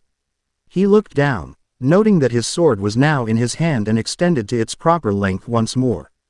The voices within his head, whether those were the Juin, the demon inside his stomach or his own darkest subconscious, were whispering to him to seize the moment that would never come again and to murder Uchiha Itachi. Naruto knew that the proposal was good advice, and that the older teenager had manipulated him into a hopeless situation and that this was his one golden chance to make his escape and survive. Yet, knowing all this, he still didn't strike. His conscience, or what precious little he still had, hasn't been what had stopping him. Itachi was no innocent, and had committed reprehensible crimes that the whole world knew about. Not that Naruto possessed a moral high ground in comparison, as he had done similar things and had reveled in doing so. He plopped down onto the ground against a tree, glaring at the still Uchiha in the rain. Arrogant bastard, he sniped with the same base insult again, still glowering at the motionless Akatsuki member. He doubted that Itachi had even given a thought to lowering his guard. Naruto didn't know what the quiet illusionist was thinking. Perhaps he didn't care whether he lived or not, or he might have been so secure in his mindset that he thought that Naruto might kill him had never so much as crossed his mind. The older teenager had never struck him as having so little common sense, but then again, he was the Uchiha Itachi. Furthermore, this was no isolated incident. Naruto could recall all the chances that Itachi had given him to stab him in the back, whether it was allowing him escape his clutches in Tanzakugai, and indeed helping him to do so, or giving him the chance to run in river. Each time, however, there had been a catch, either the stolen scroll or the clone he had sent to trail Naruto's movements in secret. The blonde thus decided that that was his real answer. Itachi was a sick creep who liked to mess with his mind, and there was no more complicated explanation. The even simpler alternative, that the other trusted Naruto not to murder him, didn't even cross his mind. Soon enough, Itachi stirred and rose again. Naruto didn't know how much time had passed while he had been thinking. Uchiha looked towards the sword still resting in his companion's hand and tilted his head in understanding, seeming to know what Naruto had been contemplating doing, but seeming not to be the least bit surprised or concerned. Itachi's blasé attitude towards his training partner almost stabbing him in the back both irritated and unnerved the Jinchuriki. That sure was a quick pilgrimage, the blonde sneered, all too willing to disrespect pain, so long as neither the leader nor his blue-haired bitch was in the area to catch him in the act. You and I are being dispatched to Rice Field to gather intelligence. The Uchiha stated, now in business mode and disinterested in acknowledging Naruto's banter. Our spies report that the Raikage has decided to marshal Kumogakures to Jinchur Iki in order to rupture whatever impediment has been halting their village's southward advance. Pain has commanded us to measure their capabilities. That was interesting. Naruto had missed his chance at taking on another Jinchuriki the last time with Sabaku no Gaara thanks to that weirdo Kimimaro and Orochimaru's meddling, much to his own demon's chagrin, not that Naruto much cared what it thought now. Not that he thought that it would have been a real contest. Fun, Naruto said and meant it, more than willing to venture into a war zone and raise a ruckus. I'm calling dibs on the Hachibi. Have to settle the pecking order and all that mess. You can have the Nibi, the blonde continued on in a magnanimous voice, as though he were doing Itachi some great honor. The Uchiha glanced back over at the blonde while tucking his arm into his sleeve and putting on his rain-drenched Akatsuki kasa. Naruto, who had remained shirtless to this point, shook out his cloak and then slipped it on over his bare chest. You would be ill-advised to provoke combat, Itachi murmured, shaking his head. Remember that neither vessel can be killed now, lest pain visit the same onto us. The mission parameters are to observe and nothing more. Right, sure, the demon container said, waving warning aside as he was known to do. Let's head down the mountain to the village. I need a decent meal and a real bed to sleep in, and then we can leave in the morning. Itachi nodded, expecting the demand, and the pair started down the mountainside. Naruto kept his sword in his hand, humming a little tune in his head as he walked behind the illusionist. Neither shinobi could have known then that their hazardous reconnaissance mission would turn into much worse, leading him both into a scenario that would be remembered as a nightmare even more terrible than the absolute worst that Itachi's sick mind could have ever conceived with Tsukuyomi, in which two demon hosts were but the most pedestrian horrors. Far to the elemental continent's south, in the archipelago known in collective as Umi no Kuni, a certain pale-skinned, serpentine-missing nin wore a bitter scowl. As he examined his latest experimental specimens in their holding containers, Orochimaru had precious little to be pleased about in recent months. His attempt to sunder Konoha and assassinate his Old Sensei Sarutobi had ended in a humiliating loss in which the Sannin had almost perished, and his attempt to subvert Uzumaki Naruto had gone no better. His organization had been reduced to a complete shambles. Due to the rout at Konoha's hands and then Akatsuki's raid. Though Orochimaru had somehow managed to kill one S-ranked attacker and use his possession technique to make the other Akatsuki into his new host. The WN was a narrow and hollow one at best. Had Kakuzu not made a rare mistake in taking Orochimaru's bait, the serpent would now be a dead man and his head mounted onto some exchanger's wall. Erg. The snake man then grunted in pain and had to use a hand to brace against the nearest wall, as his new host pushed against him again. The Jashin cult member Hidan did nothing but add to the hubby Sennin's consternation. The Hot Springs Nukenin was ever resilient despite having his spirit trapped deep with Orochimaru's subconscious, almost as though he possessed a true immortal soul due to his pathetic cult's kinjutsu. Hidan did not appreciate his position, and he thrashed against his restraints on a regular basis in an attempt to wrest back control over the host. The man's enraged cursing and screaming resonated deep within the Sannin's mind during his more spirited outbursts, irritating Orochimaru not a little. "Ah, motherfucking piece of heathen dog shit." Hidan's nasal voice shrieked at him. "You just fucking wait, till I break out of here. I'm seriously gonna bite your fucking throat out and shit down it, and then I'll sacrifice your rotting corpse to Jashin-sama. You'd better fucking believe you're going to hell for this transgression, asshole." "Be silent, vulgar wretch," Orochimaru hissed aloud, exerting his dominance to quash the meddlesome cultist spirit down again and exhaling a heated breath as the voice went mute once more. "Coo coo coo," the serpentine man chuckled into the lab, wishing that he had someone around to vent his ill temper upon. He didn't, unless he chose to retrieve some luckless specimen to abuse. He again looked into the aquatic holding tanks, which contained kidnapped locals who had been altered into mermen. To use a generic and colloquial term, Hoshigaki Kisame had been the inspiration behind the research, which was nearing completion now that Orochimaru had returned to this poor place and taken a personal hand in the research. That second-rate lab rat Amachi, an assistant who had been given control over the place and its mission in his master's absence, would never have achieved workable results on his own. That scientist had since been reassigned to leading raids on mineral shipments with the one positive result that his experiments had managed to produce a mindless little G. IRL whose name the Serpent Man didn't care to learn. No doubt the man, who believed that he was a rare genius, viewed the grunt work as the deliberate insult that it was. Soon enough, Orochimaru would be able to mass-produce aquatic soldiers similar to the girl, and then he would be able to tighten his stranglehold over the archipelago. From there, he would proceed to extend his grasp into He neutral non-shinobi nations along the seaboard and move across the ocean into the barbarian lands on the southern continent. For those ends, he would also require the materials that Amachi's raids were bringing in. "I might have lost my holdings on the continent, but I will rebuild my empire and emerge stronger than ever," Orochimaru vowed. "There is no need to rush. After all, an immortal has all the time in the world." Orochimaru knew that his advantage lay in being inconspicuous. He was quite content to recuperate and observe as the five great nations tore one another apart. The war that he had orchestrated with his covert alliance with Suna and attack on Konoha, even though it hadn't succeeded. He rather doubted that his old village would survive the war, what with his weak old master retiring and passing on his mantle as Hokage to a person somehow less deserving than the withered baboon had been to start with. "That dissipated slag, Tsunade," he hissed in his mind. The knowledge that Sarutobi had named her, the weakest Sannin in his opinion, to the position that he had once denied Orochimaru sticking in the serpentine man's poisonous craw. Even that Norimus Jiraiya would have been a more suitable choice. The hubby Sennin then halted his musings and turned, sensing someone approaching his position. He knew that Amachi and his raiders, Orochimaru's remaining supporters that numbered less than a mere 24 in all, were not due to report back until sometime next week.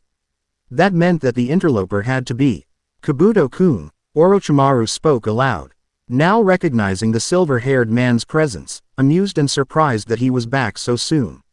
His latest meeting with Sasori must have taken much less time than anticipated. The pallid man had known that Akatsuki would never leave him be, but to have his old partner hunting him down, as he'd learned when the puppeteer had contacted his plant Kabuto, was nonetheless disconcerting. The Scorpion had a much more intimate knowledge as to how Orochimaru's mind worked compared to his associates and would not be lured in and overcome with the same ease as Hidan and Kakuzu had been. Orochimaru-sama, the medic Nin answered back, emerging into the darkened lab. I have some rather interesting news to report. Orochimaru made a show about pressing his hands to the water tank nearest him and peering into the live contents, while using the glass to observe Kabuto's image behind him. He wondered whether his old partner was even aware that Orochimaru had broken his mental control over Kabuto, and that the medic was his servant now, and not Sasori's. Oh, I have no doubts, the Snake Man said with a leer. First, however, I would like to hear about Sasori's movements. Please tell me how the Grand Hunt progresses. Then, there was a chance that Kabuto had changed sides, and was now working against him on the Scorpion's orders. The bespectacled man had a treacherous disposition that his master well knew about and took amusement in. The snake was likewise aware that he was in a precarious position at the moment, with an unstable host and his network in ruins, and that he wouldn't have even given so much as a second thought to abandonment had he been the one in his personal assistant's current position. Nevertheless, Orochimaru hoped that this wasn't the case, as he would hate to have to kill Yakushi Kabuto. The medic's skills were rather invaluable, nigh irreplaceable. He'll be scouring around Iwa next, Kabuto reported with a smirk, the dim light in the room making his glasses shine. I've planted enough evidence at our old outpost in the region to convince him it's still in regular use. Excellent, the snake Sanin purred, crossing his arms beneath his chest and letting out a sinister chuckle. Now then, let's hear that interesting news. Right, the silver-haired medic said, pushing his glasses up his nose, Akko. RDING to the latest intelligence I've received, it would appear that the long-running civil war in the Rain has come to a dramatic end. The rebels attacked the national capital and killed Hanzo the Salamander 3 months ago. Or so I've been told. Kabuto then halted his report, pausing to gauge his master's reaction. You're right, Orochimaru ground out, attempting to maintain his composure. That is indeed most interesting. However, underneath, the Serpent Man's head was pounding with rage. He knew that Kabuto also knew who'd led that rebellion against old Hanzo. Pain and Conan now had their own village, which meant that Akatsuki had its own village, which in turn meant that Orochimaru's previous calculations about the organization's present resources had been invalidated. And the setbacks incurred due to Kakuzu's death were rendered moot. He had counted on the Falls Nin's loss crippling Akatsuki's operational potential and putting the group into a rebuilding position, much the same as his own. Now, however, he was still crippled while Akatsuki had an entire nation at its disposal. That's not all, the medic Nin went on, his tone sounding rather smug, at least to Orochimaru's ears. You'll never guess who took part in the battle. Enlighten me. The snake man turned about with a predator's grace and hissed at his personal medic, Layson. His poisonous glare with enough killing intent to reduce a lesser man to a quivering mess. Kabuto almost took a step back and cleared his throat. The sweat that rolled down the medic's temple was evidence enough that he'd gotten the message loud and clear. He realized that he'd pushed Orochimaru's tolerance to its limit, and that additional cheek might well have lethal consequences, his valuable skills be damned. Uzumaki Naruto was there, dressed as an Akatsuki member. Kabuto said without preamble this time. He seems to have abandoned his village. The Serpent Man blinked and stared at his subordinate through slit pupils. His lips morphed into a twisted grin. He began to chuckle, which soon turned into maddened laughter. This time, Kabuto did take that protective step backwards, as Orochimaru had now lost all control over his emotions and was growing ever more unhinged with each passing moment. Coo. That little shit, the serpentine madman rasped with murder written all over his countenance. He vexes me to no end. His language was still more evidence that his rage was overruling all sense. Orochimaru never swore, considering such vulgar speak to be beneath his matchless intelligence and noble carriage. Killing Uzumaki Naruto outright was no longer enough to appease the mad Sanin. No, he planned to take the insolent Jinchuriki alive, and bring him back to his lab stronghold, where he would then dissect him with a dull, rusted scalpel, one little piece at a time. I have to admit, I'm disappointed, Kabuto said in a light and conversational tone. I'd pegged Naruto-kun as having more intelligence than this. The Sannin said nothing, still stewing in his anger towards the idiotic child who had looked askance at his survey. And then turned right around and entered Akatsuki's, and had stolen his prized weapon in the process. However, Kabuto's words soon sunk in and his rage bled down and turned into contempt. P.S. Naruto was ignorant towards Akatsuki's agenda, but he had nonetheless sealed his own death warrant in going there. Pain would never let him go, and would use him until the time came to kill him. First, however, the Snake Man thought as he glanced towards the table that held his old hand, pleased with the knowledge that he still held an upper hand against Akatsuki in one respect, he'll have to come and retake those rings. And I will be waiting. No matter, Orochimaru said at length, waving the matter aside. The stupid brat will perish right alongside his new comrades. The silver-haired medic nodded, quite content to move on while his master was back in a reasonable mindset. There's something else to report, also, Kabuto then stated in a chipper voice. Rice Field seems to have been struck with a strange, unknown plague.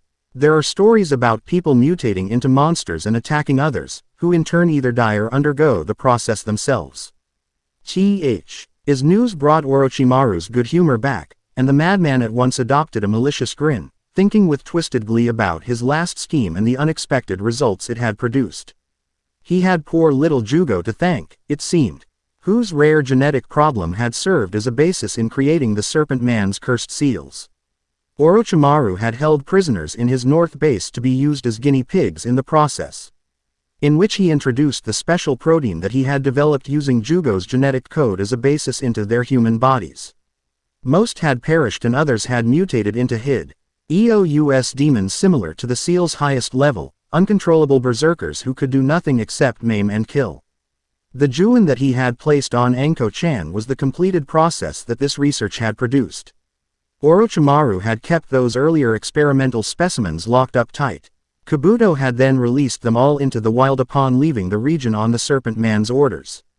Now, however, the condition seemed to have evolved over time into a transmutable pathogen, a lethal virus similar to rabies, the Snake Sannin supposed.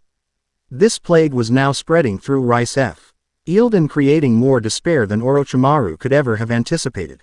Perhaps it might even continue to spread into surrounding shinobi nations. He quite hoped that his homeland would soon have the chance to experience his newest, though accidental, horror. Dear me, the Serpent Man then whispered, pretending innocence, how terrible. I do hope a cure can be developed. Indeed, Kabuto concurred, likewise insincere. In the meantime, though, I'd like to head back over there and capture some live samples. I would be quite interested in reproducing this disease.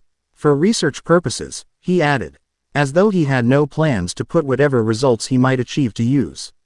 Please do, Orochimaru said with a smile. I too would like to examine the possibilities. Silver-haired shinobi bowed and took his leave with a smirk. Orochimaru kept his maddened gaze on the medic as he disappeared and then slithered over to sit down in his high-backed chair. He was excited again, ecstatic with the chaos that his plan had sown. Rice Field was the single largest rice producer on the continent, hence the name, and harvest season was looming. The disruption there would cause shortages all over, including in the hidden villages. Famine, Orochimaru chuckled into the darkness, war, pestilence and unavoidable death. He couldn't wait to see how this new ingredient would intermix with the turmoil brewing now on the mainland, and he alone was in the ideal position to sit back, relax and watch how events transpired. The Snake Man was certain that it would be quite the show. Fools, he thought, sneering at both Konoha and Akatsuki, his greatest enemies, you've both made the same mistake. You never should have allowed me to survive. And now, you'll all suffer for that oversight. No more damned rain, Naruto's voice sounded out beneath his bamboo hat. Itachi didn't bother to glance over, in step beside the blonde, though Naruto could tell that he too was relieved to escape the torrential downpours in aim. The pair had crossed into Rice Field via its western border 2 hours earlier, taking a roundabout route through Aki and Kusa to make it to their destination whilst avoiding their mutual homeland. Neither missing Nin had much interest in clashing with the elites that were no doubt patrolling the borders now, given the impending Kumo invasion. Itachi had his cautious nature, and Naruto hoped that he'd be getting his requisite action later when the Akatsuki pair ran into Kumo's two Jinchuriki. Fuck the leader and his orders, he thought. As long as the cloud starts it. You're rather enthusiastic this morning, his partner muttered, a bit irritated with the noise disrupting his quiet time. I'm dry, was the unapologetic response, as Naruto removed his kasa and the sunlight poured into his golden blonde hair. You know, he continued, now looking over at the illusionist, something's weird out here. I haven't seen a soul since crossing the border. You'd think there'd be people out working. Naruto then pointed towards the rice paddies visible in the distance, not a soul tending them. Itachi nodded, no doubt having noticed the same phenomenon. The older teenager halted his brisk walk to dismiss a shadow clone that he'd sent to scout the road ahead, looking to make certain that there were no people about. Naruto meanwhile sensed something wrong in the air that he couldn't believe hadn't noticed earlier. This is, he whispered in his head, danger senses alight but not scared, not human. Yes, the Uchiha agreed in a low voice, though Naruto didn't know whether he was concurring with his earlier words or with his unspoken thoughts. Something is amiss here. Not even a continental war should impair rice production. Itachi then resumed his walk. He passed Naruto and then turned down a side road that headed towards the southeast and appeared to lead uphill. The Jinchuriki blinked and replaced his kasa, and called out to the Uchihas retreating back. Itachi-san, the blonde stammered. I thought we were taking the main road to the north, he went on. Curious but unwilling to push the Sharingan user too much. The nearest village is a 10-minute walk in this direction, he said in a calm voice and motioned Naruto to come along. The demon container shrugged and acquiesced, running along the ground while Itachi moved into the trees above. He knew that the other shinobi was right, and that there was no sense in running headlong into the unknown. There was something wrong, and the pair intended to gather some intel. The cloud contingent was going nowhere, except perhaps in the Akatsuki duo's direction. The trip didn't take long, as the two adopted mission speed, using chakra to boost their movements. Naruto and Itachi arrived at the poor village soon enough, and noted that this place too seemed to be deserted, at least at a glance. This time around, the blonde took the initiative and leapt onto a ramshackle wooden hut, so as to get a better look inside. He saw nothing, and leapt back down into the town square. He turned to see Itachi moving into the street behind him, and crossed his arms with a scowl. Now what in the hell? Naruto started to grumble, but the incoming attack cut his moment short. The blonde sensed the attack coming at once, and whirled to see the winged monster rushing towards him. He whipped out the kusanagi on instinct, lengthened it and removed the creature's head in one careless motion without taking the time to attempt to learn what it was. The bleeding head arced through the air, and Itachi's grand fireball incinerated the headless corpse in the same instant. Naruto noted that the Uchiha had to have reacted to the attack quicker than him, to hit at the exact same time given his location. I could have handled that alone, he hissed back in a childish manner.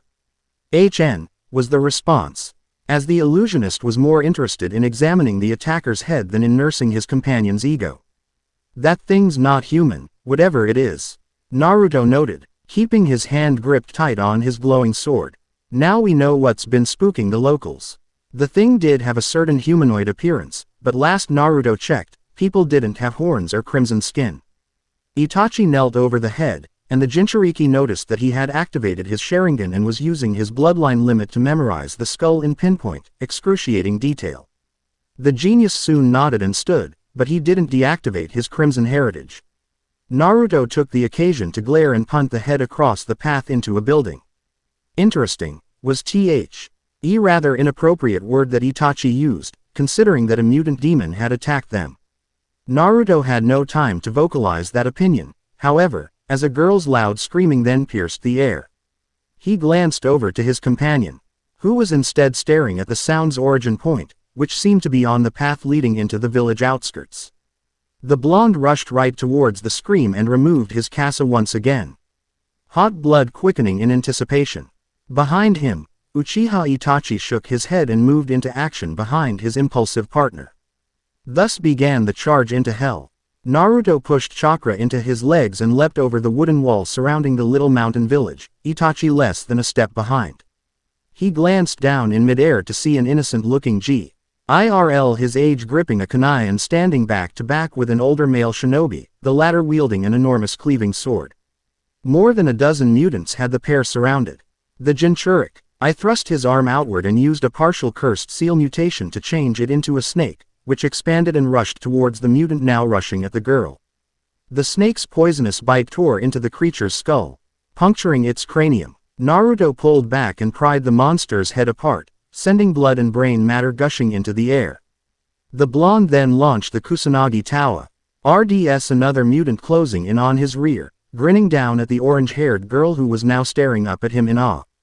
Damn, I'm good. Naruto gave his ego a pat on the back as he made a quick one-handed seal. A trick Itachi had shown him, causing the airborne Kusanagi to split into 6 replicas. The hulking, dinosaur-like mutant howled in torment as the 6 white glowing blades impaled deep into its thick hide. However, the attack was somehow not enough to put the monster down, and it began to stagger towards the blonde despite the swords punctured into its vitals. Naruto reeled his serpent arm in and returned the hissing appendage to its normal human state, and then leaned over and prepared to counter the beast as it gained momentum. He couldn't help but notice the parallel to a past opponent, both in the mutant's appearance and in its unstoppable resilience and determination. Just like Kimimaro, Naruto mused, but the circumstances didn't permit him time to pursue that thought to its logical conclusion. At least this one doesn't have the bones. The nameless cleaver-wielding shinobi let out a war shout and brought his blade down into the dinosaur mutant's arm, but lacked the strength to cut through the beast's iron hide. The mutant howled again and raised its arms to deliver a crushing counterattack.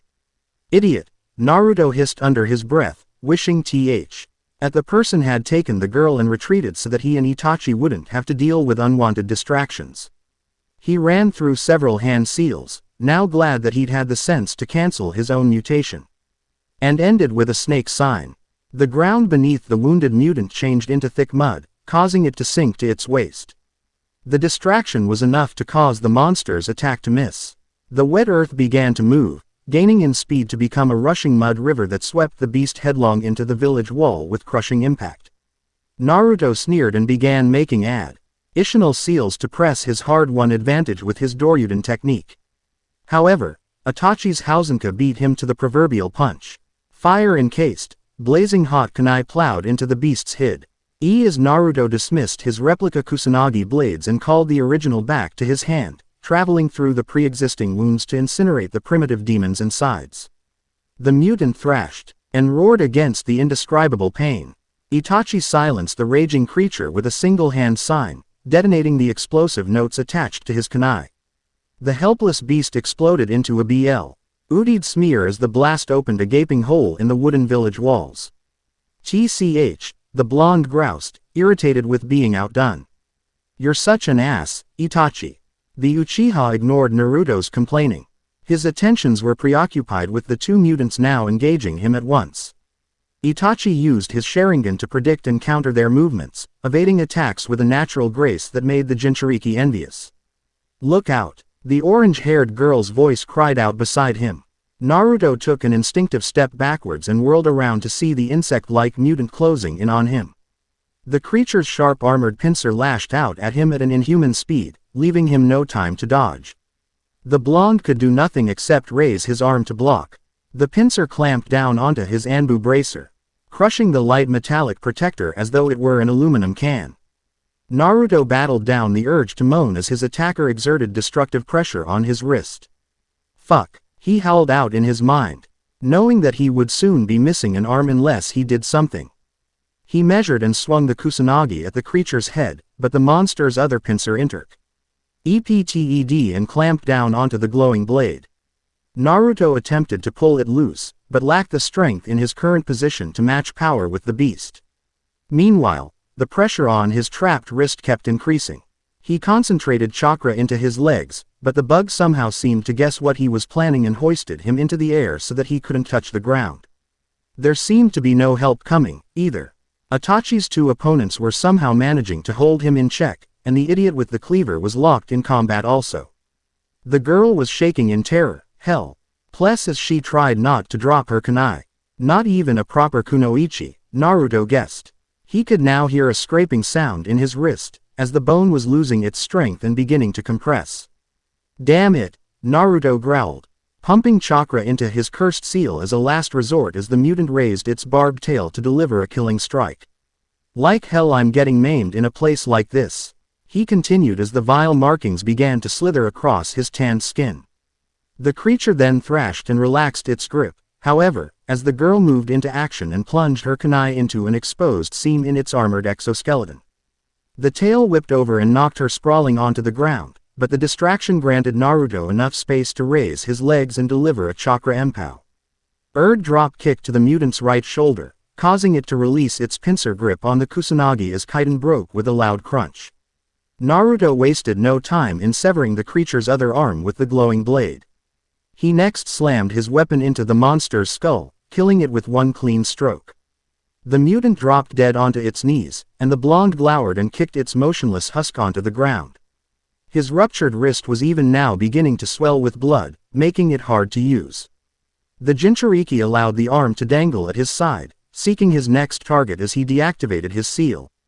Unwilling to accept its corruptive taint unless he needed to, that next opponent came straight to him instead. Naruto's instincts pricked and he managed to roll to the side in time to avoid the charging ogre. This mutant had a more humanoid appearance, ignoring the hideous warts and indentations covering its torso. "You're one ugly motherfucker," the blonde thought with a taunting grin. Sidestepping an incoming punch. Then again, so are the rest. The ogre snarled in anger as it missed Naruto and then grabbed and uprooted a small spruce tree. The demon Contain blinked and moved to avoid a downward swing. The monster started to push him back using its improvised club. Naruto bit down on his lip as he hit the ground to duck underneath a tree swipe and dropped his sword. Smearing blood onto his thumb, he managed to complete the summoning ritual right as the ogre prepared another swing, and a massive crimson serpent burst out through the ground and coiled around to protect him. The uprooted tree splintered against the snake's hard scales and the enraged reptile then descended upon and devoured the surprised mutant whole in retaliation, its poisonous bite goring into and rendering the creature helpless to resist. Naruto didn't bother to loiter around and watch the serpent digest its meal, instead checking the area to make sure that his side was clear and then turning his attention towards Itachi. The older teenager moved his head to avoid a lunging blow and grabbed onto the oncoming demon, using its own momentum to send it crashing into its cohort with a martial arts throw. The two mutants crashed into one another with a sickening thud, and Itachi turned and ran up along the nearest tree trunk. He then somersaulted back, ards into the air and executed an acrobatic mid-air twist while making hand seals, and rained a huge grand fireball down onto his two unprepared victims' heads. "Show-off bastard," Naruto groused, abbing onto his hurt wrist and tucking the swollen limb into his cloak using his good hand. The smoke cleared, revealing a large, charred crater in the earth where Itachi's attack had made contact. Nothing save smoldering ashes existed therein. The Uchiha, however, kept his attention concentrated on that spot, his swirling crimson stare narrowing ever so little in suspicion. Thus, he had trouble reacting to the mutant that burst out moments later. The crustacean-like beast had black scorch marks mottling its armored hide and exuded a rank, cooked stench. The mutant was pissed, acting rattling breaths as its large crab claws clacked and snapped with unrestrained rage. Naruto decided to get the earlier assist back and morphed his arm again, extending the serpentine appendage to coil around the monster's arm and halting its initial lunge. The Jinchuriki brought all his inhuman strength to bear in order to hold the struggling creature in place. "Now we're even," the blonde cackled, pulling back with his snake arm and tightening the coils on the ensnared mutant. Was the predictable response, as Itachi started into a quick seal sequence that Naruto knew he'd seen somewhere. His answer was a high-pitched, telltale chirping sound. The blonde missing nin shook his head, disbelieving, as Itachi's right hand became encased with electric current. Naruto noted that the Uchiha's Chidori was a whole lot sloppier and less intense than his weak little brother's. However, the assassination technique nonetheless accomplished its purpose, piercing through crustacean's armored chest as though it were wet tissue paper. Itachi withdrew at similar speed, managing to avoid getting mutant blood onto his hand. The creature twitched and went still. The 1,000 birds quieted and silence reigned. Itachi glanced down at his hand and nodded, and then tucked it into his cloak, deactivating his Sharingan. Naruto took a silent kill count, noting that there had been more enemies at the start than were dead on the ground now. The others must have retreated into the wilderness, he reasoned. Shit, Naruto said to the approaching Uchiha, observant. Gee, the carnage surrounding the mismatched quartet. This little quest keeps on getting weirder. Itachi glanced down at Naruto's arm, which was tucked into the demon vessel's clock in a manner identical to his own, and then strode past him towards the two unknown shinobi. The Jinchuriki blinked, but started in the same direction. The stout warrior with the huge meat cleaver was helping the still-down Kunoichi to stand. He called the Kusanagi into his good hand again and shouldered the glowing sword. The two shinobi looked between Naruto and Itachi, letting his stare rest on their slashed Konoha Hitai-8. You have our gratitude, strangers, the male spoke in a sincere voice. I'd thought she and I were worse than dead. You two must be Fuma, the Uchiha stated rather than asked, as though it were impossible that he could be mistaken. That's right, the big man responded, strapping his cleaver to his back. I'm Fuma Hanzuki. Her name is Sasama. He next introduced the Kunoichi, whose cheeks reddened in response to the sudden attention, too embarrassed to speak. Naruto glanced over and sent Sasama a sinister grin. Her blush deepened, but he soon realized that she was looking past him at Itachi, who didn't seem to care a whit. His mood soured at once. Not that he was the least bit attracted to the brat, but a little damned gratitude would have been nice. He had saved her useless skin a moment ago. The pleasure is ours, Itachi said in his haunting monotone, not bothering to return the introductions. Now then, he continued, motioning towards the butchered corpses littering the earth all around, we would like a detailed explanation on the circumstances here. Take a look around, Hanzuki grunted, sounding bitter. Thanks to this epidemic, our homeland's been changed into this nightmare. Those creatures were once normal people, like us. Naruto and Itachi looked over at one another, digesting this tidbit. Some unknown pathogen was, at least according to Hanzuki, causing mutations in people, turning them into rampaging monsters. Oi, I take exception to being labeled as a normal person, Naruto declared, pointing the Kusanagi at the Fuma warrior. Though I wouldn't want to be compared to them either, he added in a less boisterous voice. Then the apparent source to this issue, the Sharingan master muttered. But then stopped his statement. Is Orochimaru. Naruto completed the sentence in his head. Fucking snake bastard. You two ought to leave this place as soon as possible, Hanzuki interrupted. There's nothing here now except ghost towns and lost dreams. How poetic, Itachi deadpanned. The Jinchuriki repressed the urge to chuckle, and instead dismissed his serpent. Not happening. Naruto continued in his partner's place, we've got business in these parts. Besides, I'm not a person who can leave something like this alone. That last part wasn't a total lie, as the blonde did tend to get involved in things that were neither his business nor his obligation, a do-gooder despite his people-hating tendencies. He did think that this exchange represented an odd role reversal, though, with Itachi making the sarcastic remark and he, Naruto, having to pick up the Uchiha's slack. I see, the Fuma warrior spoke at length, not quite trusting Naruto and Itachi but likewise unwilling to turn such dangerous men into enemies. I guess we could use the help, he added, looking around at the slaughter. You two might as well come to our hideout, then. There's not too much to be had there, but at least it's better than camping in the woods with the monsters. That will be acceptable, the illusionist agreed, surprising the blonde. Please handle the mess, Naruto-kun, he said, turning back towards the Jinchuriki.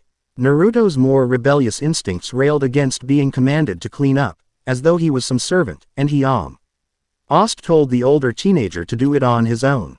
He shook his head and used a one-handed seal to create several shadow clones, which went about hauling the bloodstained, mutilated corpses and stacking them in one large pile. He then mutated his good arm one last time and used it to spew a Karyuenden onto the heap. He looked back towards Itachi, but the Uchiha had vanished, as had the two Fuma. Bastard! Naruto cried out as he rushed to catch up. The hideout was not quite what Naruto had been expecting. Rather than a remote mountain stronghold or something similar, the Fuma had taken the blonde and Itachi to a large merchant town along the north and south trade route linking Fire and Thunder. Hanzuki and the other Fuma shinobi who had declined to enter Orochimaru's sei RVICE had been working as robbers prior to the outbreak and had made the town their base. Now, however, it had become a survivor center, the sole remaining haven in Rice Field. The Fuma Kunoichi, Sasama, had revealed all this and more while escorting the pair to a room in a run-down motel located along the town's main avenue. The girl hadn't made so much as a peep during the earlier introductions, but had turned into a regular little chatterbox as soon as her brutish-looking kinsman, Hanzuki, had taken his leave. To his credit, Itachi had been quite convincing in pretending to care about the crushing brat's mundane sob stories about her broken clan and this ravaged nation. Naruto was sure that he wouldn't have been able to repress his scorn, believing that a proud shinobi claw and that lowered themselves to crooking the knee to toilet scum like Orochimaru deserved to be ripped apart at the seams. Thanks to Sasama's blushing preoccupation with his stoic partner, the blonde Mon container hadn't been expected to participate in the discussion at all. He still wasn't pleased with their current predicament. Man, Naruto complained, raking a hand through his blonde hair. I can't believe we're getting mixed up with these. He paused and completed the sentence in a low, dangerous hiss, people. I thought we had our own mission. For a long moment, Itachi was content to ignore him. The Uchiha was standing at the mirror in the bathroom, his skin pinkish due to the hot morning shower he'd taken several minutes earlier, and was occupied with cleaning his painted nails. The older teenager's long slayed hair was unbound and streaming down his back, and he was stripped bare save a white towel bound around his waist and that strange bead necklace he liked to wear. Naruto continued to observe him, but not in an admiring manner. He couldn't help noticing that Itachi's exposed skin didn't contain so much as a single cut or scar, and bore no markings at all save his Anbu tattoo. For a man who had served time in Konoha's Black Ops and had completed more high-ranking missions than seasoned shinobi thrice his age, such a thing was unreal. The blonde couldn't help thinking back to that drunken night he'd seen Anko in the nude. The kunoichi had been crisscrossed with battle scars. Those particular memories in turn made Naruto's groin stir, and he shook his head and pushed both them and it back down. No sense in stirring the ashes when he could do nothing in his present location to sat the resulting urges, not unless he wanted to bugger his roommate, and he didn't. Though he had a sinking suspicion that Itachi would let him. I'm not the one who charged to their rescue, Naruto-kun, the Uchiha at last looked over, noticing his companion's lingering stare, and answered him in a smooth voice. You might do well to reconsider the heroics next time. Itachi examined his image in the mirror one last time and then strode back into the main room. Naruto continued to watch him as he sat down at the small wooden desk that was located in the corner and leaned against the wall, picking up and considering Naruto's mangled Anbu bracer in the process. The blonde looked down at his damaged wrist, now pressurized with bandages to reduce the swelling. You are the one who agreed to come here, though, the irritated Jinchuriki snapped right back as Itachi relaxed. And put some damned clothes on. The pair then heard a startled gasp outside the door, something that a normal person might never have discerned. Itachi gestured Naruto to investigate, causing the blonde to pull a disagreeable scowl, but he rose and used a shunshin to reach the door in an instant. He pulled it open, and a surprised Fuma Sasama let out a squeak and stumbled backwards. Naruto reached over and caught her, not quite certain as to the reason, and pulled the kunoichi trainee back upright. Eavesdropping isn't a nice habit, sweetheart, Naruto said with a leer and let the startled girl go. You might as well come inside, he called back, shooting Itachi a malicious grin. The Uchiha's blank, emotionless stare indicated that he was neither amused nor impressed with his blonde comrade's antics. Itachi knew that Naruto had invited the Fuma girl into the room in order to irritate him, given her obvious attraction to him. He remained seated, not bothering to retreat into the restroom and change into something less lewd than his current undress. Fuma-san, Itachi muttered with a curt nod, his thin lips quirking into a small, insincere smile. Good morning. Hello, Sasama replied in a low mumble, cheeks bright red as she looked between Naruto and his Uchiha companion. I hope I'm not interrupting, she added in a rush.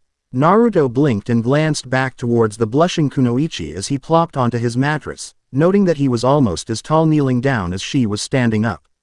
The Fuma girl's gaze roved non-stop between him and Itachi, her cheeks turning ever deeper red. The Jinchuriki likewise turned his stare towards the older teenager, who titled his head in response and crossed one leg over the other. Naruto was no idiot, and didn't need much time to reason out what Sasama was thinking. The demon container looked down at his current dress, a tank top and boxer shorts, as well as at his unmade bedding. And then sent another reluctant look back at the almost naked Itachi. His own cheeks turned red, but not with embarrassment. "Oh hell no," he almost shouted, glaring towards the kunoichi. "Don't even think that." Sasama didn't seem quite sure whether to be relieved or disappointed with the news. "I've brought some more medicine and bandages," she declared, reaching into her small backpack and producing some medical gauze. "I thought those might need changing," the Fuma girl said, tapping Naruto's wrist. The blonde stalled, a bit surprised. "Thanks," he said, as his earlier anger dissipated. Naruto knew that there was no urgent need to treat his wounds, as his demonic regeneration would repair the internal damage on its own given enough time, and had more or less done so overnight. Despite that, he didn't mind the attention. He held still to allow her remove the old wrappings, watching in suspicious silence as Itachi stood and strolled back towards the restroom. No doubt to plot his next counter move. The blonde, utilizing his Sharingan-like insight, was then able to predict the Uchiha's parting shot and turned his head in time to avoid being caught in the lethal S-ranked Kinjutsu, the full moon towel drop. Sasama had her back to Itachi and suspected nothing. Naruto didn't look again, even when he heard the bathroom door snap shut. "Creepy-ass fucking bastard," he swore in his head. "You're skilled at this," Naruto complimented the Fuma girl in a bored, distracted manner as Shiryu wrapped his arm, keeping ideal pressure on the bandages. "I'm still learning," was the quiet response. The blonde hummed and rapped his knuckles on the hotel room's wall. Itachi emerged a moment later, this time clad in a silk robe and shower slippers. Sasama meanwhile cut Naruto's bandages and pinned them. "So, Itachi-san," Naruto said as the illusionist returned to his seat, "about that Chidori." Sasuke attempted to murder me with the technique during the attack on Konoha, Itachi replied in a neutral voice, shrugging as though he couldn't have cared less about the matter. The blonde hadn't been aware that there had been an Uchiha reunion during the Akatsuki raid on the village. He'd been much too preoccupied with not getting killed in his own right at the time to give a steaming shit about Sasuke. Still, the news served as a stark reminder that Itachi was a cold-hearted bastard, ignoring the relative ease that the two had with one another now. "Ah!" Naruto snorted, grinning. "The Sharingan strikes again." He was roaring with laughter inside, knowing that Sasu-chan would crap a brick at seeing his beloved brother using his signature jutsu. "I didn't have the Sharingan active," the Uchiha droned in his usual apathetic manner, leaning against the wall again. "I did, however, manage to watch and memorize its shorthand seal sequence. From that starting point, deciphering the other mechanics behind the jutsu was a rather simple exercise." The Jinchuriki snorted again, amused with Itachi's roundabout speech. Still, the sheer idea that the Uchiha could suss out a high-ranked killing technique like that with nothing more than a little trial and error was outright ridiculous. Then again, perhaps it wasn't so ridiculous. Boiled down, the Chidori amounted to little more than concentrated nature manipulation. Naruto imagined that he too could cheat it, provided he wanted to, which he didn't. His choice weapon at close range was much better than that. "Right," the demon vessel parroted back, "simple." This little tidbit gave Naruto a sudden inspiration, however. The question was whether or not he could trust Itachi with the matter, and also whether the old teenager's apparent prodigious skill with assembling techniques extended into other shinobi disciplines. Regardless, he had long since accepted that it wasn't something he'd be able to handle on his own. "I've been thinking," Naruto then said, "I want to check out Orochimaru's old stronghold in this region. There might be something in the place that can explain the plague," the Jinchuriki explained. "Or whatever the hell this problem is." For a long moment, the Sharingan user stared at the ceiling, considering his companion's proposal. "Perhaps, but I doubt it," the Uchiha answered. "Further, we don't know where to search. He would be able to tell us," Itachi continued, meaning pain but unwilling to mention the leader's name or position with the Fuma girl present, but also won't approve a side mission without an acceptable reason. Naruto understood that an acceptable reason meant a purpose that would somehow prove advantageous to Akatsuki's agenda. He liked W.I.'s doubted that something as humanitarian as researching a strange disease would be deemed as such without much persuasion on his own part, as he could tell that Itachi wasn't willing to assist in the matter. Not that the blonde had a clue how to work that weird meditation jutsu that his partner used to make contact with headquarters, and he didn't care to take risks with his mortal soul. "I know where the base is," Sasama blurted out. "I've been there once, a long time ago." The demon vessel clapped his hands, delighted to have such a expedient solution, and stood and headed towards the window. "There," the blonde gloated, leering towards a displeased-looking Itachi, at least as irritated as the apathetic Uchiha genius ever appeared. "Problem solved. You can tell me how to get there," Naruto declared. Then directing his attention towards the kunoichi, Itachi reached a hand to his brow and brushed an errant hair to the side. For whatever reason, he didn't seem to like this idea. Naruto wasn't planning to back down. He had personal reasons to do this, and his words made clear that he wanted to do it on his own. "You would do better to go with Naruto-kun and show him, Fuma-san," the Uchiha muttered. "He tends to get lost otherwise." The blonde sent the Uchiha a mulish glare, incensed both with the lie and with Itachi putting an unwanted burden on Hi's back in sending a virtual noncombatant along with him on his dangerous assignment. He shook his head and sent the girl a questioning look, both asking her whether or not she was willing to go and hoping that she either lacked the nerve or wouldn't want to go without Itachi being present with them. To Naruto's surprise and disappointment, Sasama nodded in acknowledgement. Now it was his turn to choose. "That works too, I guess," he conceded at length with a sigh, knowing that this deal, no matter how galling, was the best compromise he'd get. "I'll be waiting outside in 2 hours, get geared up." Naruto then reached over to the desk to swipe Itachi's wallet and measured out enough cash to cover a week's expenses, to be generous, and then took a little extra to spite the illusionist. He didn't care. "You know where we're going and how long it'll take, so snag whatever provisions we'll need," he concluded, striding over and handing the ryo to the girl. "That was a rather curt dismissal," Itachi commented as the door slid shut. "You should be more polite to girls, Naruto-kun." For an odd moment, Naruto thought that he was being serious, and indeed his expression revealed nothing to hint otherwise. He wondered what all those Uchiha women might have thought about his lip service to chivalrous behavior. "You'll have to excuse me," the blonde shot right back at him. "I've been known to get a mite cantankerous when I get stuck shouldering dead weight. Be extra conscientious about avoiding trouble during the trip and there will be no problem with her going along," Itachi stipulated. Twisting the proverbial blade, "You'll have to protect her otherwise. You can consider it an incentive to be quick about the mission. Either that," he mumbled, "or an incentive to leave her to the monsters when she turns into a hassle." The container knew his nature wouldn't let him do something like that, however, and it looked as though his companion realized that much as well. Itachi didn't even bother to respond to the comment, and instead began to pick at and clean his painted nails. Naruto realized that the Uchiha wasn't amused with his little rebellion, and was determined to make the whole experience as unpleasant as he could in retaliation. Like a sulking toddler, Naruto almost sneered. "I'll just have to give him a lollipop to quiet him down," he reasoned. Reaching into his cloak, the blonde bit his lip and raised the fourth Hokage's scroll to his mouth, smearing blood onto the seal. He held it in place as the mechanism shimmered and unlocked. This act represented additional treason against his native village, but it had to be done.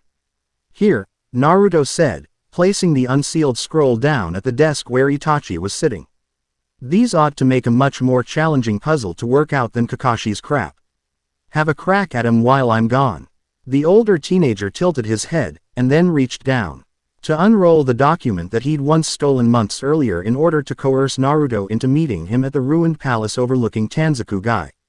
Itachi traced the seals inked into the scroll with a painted nail, as though considering the contents, and at last activated one. The Akatsuki member blinked when a second, smaller scroll materialized in his palm, but then licked his lips upon exposing the material within. "These are," he muttered, Sharingan activating as his brilliant mind seemed to whirl with possibilities. Yeah, Naruto said. Dad's research notes, he elaborated, no. T even bothering to attempt to conceal his heritage. He was quite sure that Itachi either knew that Naruto was Namikaze Minato's son, or would soon guess it.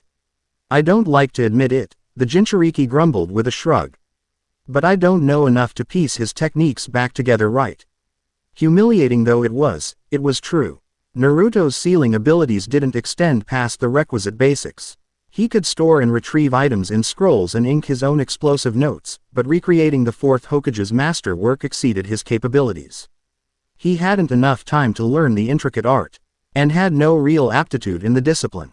Itachi was no true sealing master either, at least not in the same class as Minato, but he knew enough that he could at least reassemble the puzzle with all the pieces sitting there. The organization must never discover that these scrolls exist, Uchiha Itachi then said in a decisive voice, Pain and Madara in particular. Yondaime. Isama's knowledge in their hands could prove catastrophic. The demon vessel thought that the Fourth's research could prove likewise catastrophic in Itachi's hands, but he had no choice but to take the risk. That knowledge would be instrumental in supplanting Akatsuki. Duh, was Naruto's scathing response. The blonde insulted that his partner thought that he even needed to point out something so fucking obvious. I'm heading out now, he added, not caring that he still had well over an hour to kill until he was supposed to meet his guide. Don't wreck the house while I'm gone, sweetheart. The blonde slipped out without waiting to hear Itachi's non-response. The Uchiha stared at his unexpected present, and a slow smile spread across his thin lips. He opened another scroll and spread its contents onto the desk, and set to work, pleased that Naruto's ever-predictable nature had worked to his advantage once more. Beneath Konoha, Danzo sat at a simple desk inside his secret underground bunker. Torches provided the dim lighting within the austere chamber, which had but one visible entrance that its master was able to see at all times. The scarred elder peered down at the documents on his desk.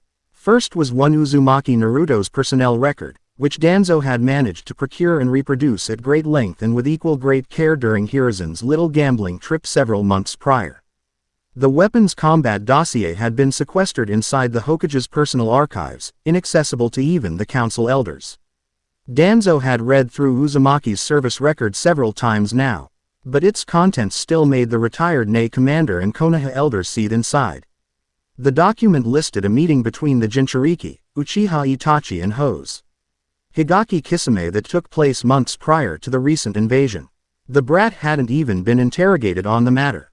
Danzo then glanced over towards the next item sitting on his desk, the intelligence report that an undercover route agent stationed in Grass had sent in mere hours earlier.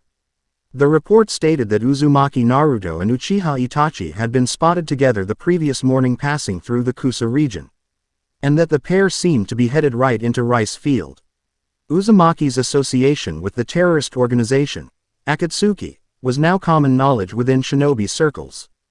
Due to his trademark indiscretion, though he was a potent combat weapon, he made a rather poor shinobi in the scarred man's estimation, useless in all applications other than out-and-out slaughter.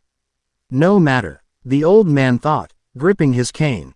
That is all the use the village would ever have for the miserable little traitor regardless. Not all tools are universal. Danzo was, as were almost all the council elders, convinced that Uzumaki had gone rogue and aligned with Akatsuki under his own persuasion rather than Hiruzen's orders as the retired Hokage had claimed. But he could prove nothing at present.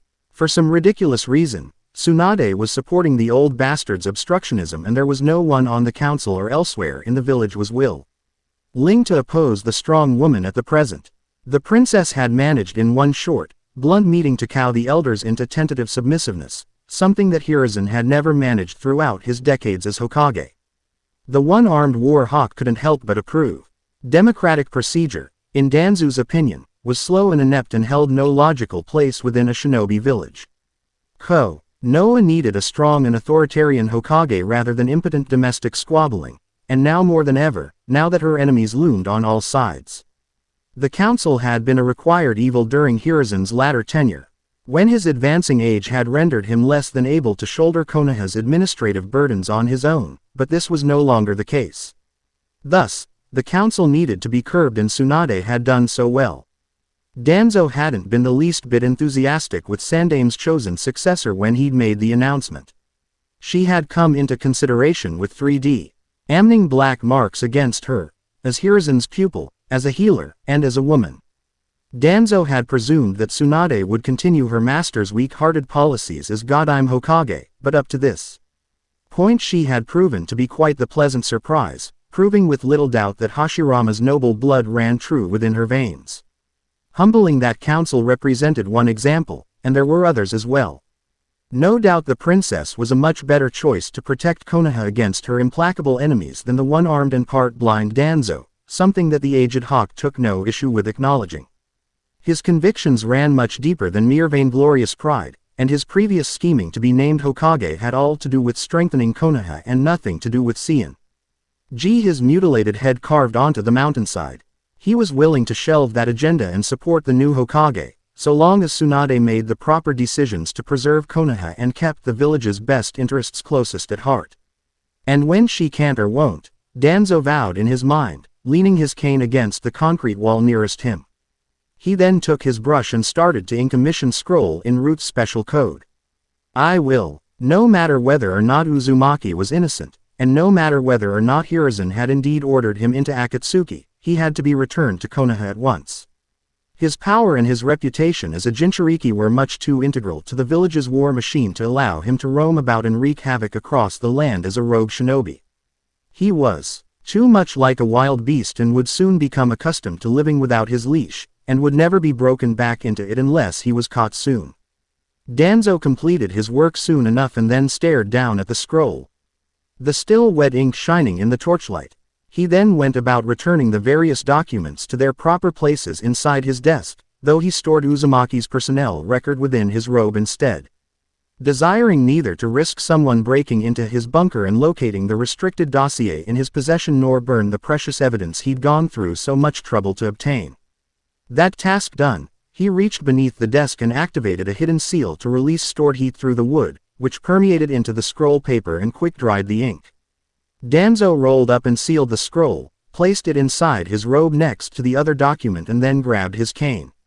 He then began the trek back to the outside world, his cane clicking aga against the concrete as he departed his subterranean workplace and entered into the bunker's long corridor. He passed 2 more doors along the route and glanced into each. One contained the underground lair's storehouses, packed with adequate provisions, combat equipment and medical supplies to withstand a prolonged siege. Danzo was well aware that he possessed dangerous enemies both inside and outside the village. The opposite room housed the barracks, designed to provide shelter to his personal guards, and across that room was the door that led into his own living quarters. Danzo never slept within his public residence, which was located right above his hidden stronghold. He instead rested here, entrenched beneath Konoha with the earth and his elite guard standing between him and all potential threats. The scarred elder knew that there were those within Konoha who would mock his precautions and dismiss them as mere paranoia. Danzo, however, remembered the previous wars and the shadow horrors, and had experienced their ravages. He remembered his elder brother, who had been a prosperous arms merchant and a true patriot and had been most instrumental in providing a less industrialized Konoha with much-needed black market munitions during the First War, when her other large suppliers had severed ties and accepted more lucrative contracts with rival villages.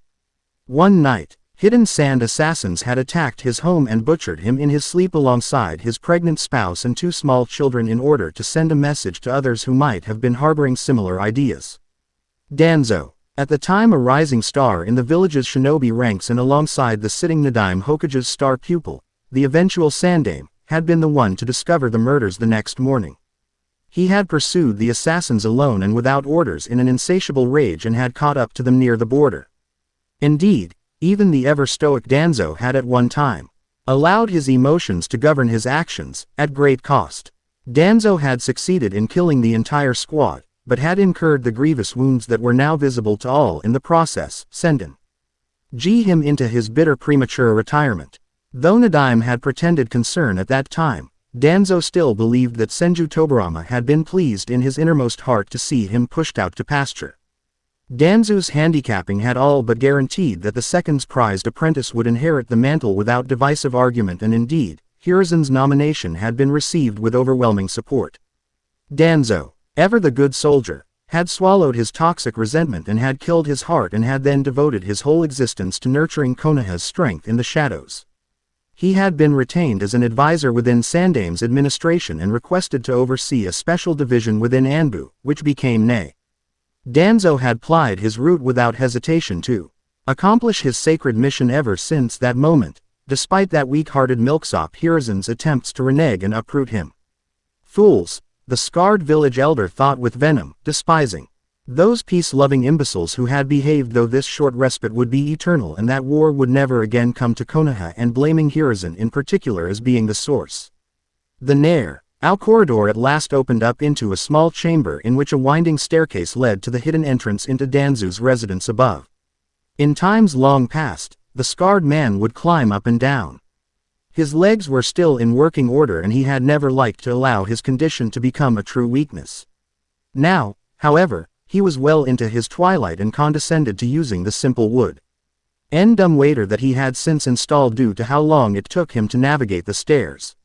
The rope-drawn elevator creaked and swung a bit as it crawled along its upward path but made it to its destination without complications. Danzo stepped out and into another narrow corridor that led straight into his public residence's exquisite lounge. To an ignorant observer, it would have appeared as though he had passed through a solid wall. The entrance to the underground compound was concealed behind a potent illusion that required several complex seals to maintain. The concealing wall felt solid in addition to its looks. Danzo glanced over at the Ne Anbu hidden in a shadowed corner and nodded in response to his bow, and then summoned him over with a hand signal. The elder handed his cane to the subordinate and then reached into his robes to retrieve the scroll he'd inked earlier. The root soldier didn't need verbal instruction, knowing his mission. The masked man took the scroll and handed the sword cane back to his commander and master, and then bowed again and disappeared via shunshin. Danzo stalked through the lounge, his lip curling in distaste as he took in the room's luxurious decor. He was a soldier and needed no such extravagance, and indeed he looked down upon those who did. However, the guests that Danzo was sometimes required to entertain to his position as a council elder had certain expectations. He instead headed upstairs again, this time using the stairs to reach the home's second level. From there, he was able to look upon the village he protected. The rebuilding work was nearing completion, a testament to the mercantile and industrial distinction that Konoha had attained during Hiruzen's split tenure as Hokage. Danzo would give the old devil his due. Sandame had built the village into a reputable economic power. However, that power had come at an inexcusable cost, one that could be seen as the scarred elder saw proud and skilled Konoha nin serving as common laborers in the streets below. Disgraceful, he thought, staring down into the streets and watching as respected Junin master Maeda Guy led his cell in assisting a salvage operation in the slum district. Konoha's most skilled ninja ordered to put their skills to waste during this time of war. The Konoha slums were still in ruins, having taken enormous damage due to Uzumaki's reckless personal encounter with the Nukenin Hoshigaki Kisame during the Akatsuki raid. Even worse, industrial chemicals had spilled into the streets, making cleanup a slow and hazardous process. Ridiculous, Danzo thought, to risk compromising invaluable shinobi in such civilian matters, though he had no better idea at present. The village did need repairing and there was no special group in place to handle the disaster. However, times were changing, both within Konoha's borders and outside. Tsunade was making long-needed changes to the village's shinobi training regime and operational protocol, much to her sensei's chagrin. Seeing Hiruzen hoisted upon his own petard with his hand-picked successor acting against his wishes was something that pleased Danzo not a little. And the elder had no doubt that the clandestine Ne operation outlined within his coded scroll would strike an even graver blow against the senile old bastard. One way or another, Danzo mused, this ridiculous circus will soon be put to rest. He continued to observe the village at work as a thin, sinister smile spreading across his lips, savoring his now inevitable triumph over his nemesis. He'd waited so long, and now Hiruzen had at last made the critical error. Danzo took a special glee in being the one in prime position to thrust the long overdue blade deep into the third's weak and withered heart. Never could he have imagined that Sandame's little pet would have served his purposes so well. This place stinks, Fuma Sasama's voice quivered in the darkness. The Kusanagi's pristine glow serving as the sole light. Naruto was in the lead as the pair investigated Orochimaru's abandoned base, which was indeed rank with a noxious odor. He was acclimated to blood. But decomposing corpses marked a new and most unpleasant experience, at least in such gross concentration. The place was stagnant with it, as the generators that had NCE powered the base had since lost power, thus killing the ventilation. For over an hour, Naruto and Sasama had been searching the compound, but had to this point discovered nothing related to the strange plague or its mutated victims. Orochimaru had been quite thorough in burning his experimental records and equipment prior to leaving town, but Naruto somehow knew that the Serpent Man was to blame in this whole mess and was determined to dig up some lead here. Better get used to it now, the demon vessel advised the Kunoichi trainee in a rough and insensitive tone, though in truth he was also beating down his own gag impulse, or else pick another career. The horrid odor grew even stronger as the present corridor opened into a large circular room, and even Naruto recoiled in disgust. Sasama stopped in her tracks, and the blonde looked back at her, and he then pondered whether he'd said a bit too much upon seeing her lurched over in a pitiable manner. The guttural, rumbling sound was all the warning he received, as the Fuma girl retched and emptied her stomach onto the ground. Naruto managed to sidestep, but her vomit still splashed onto his shinobi sandals. Fucking hell, Naruto groused in his head, glaring down at his ruined combat shoes.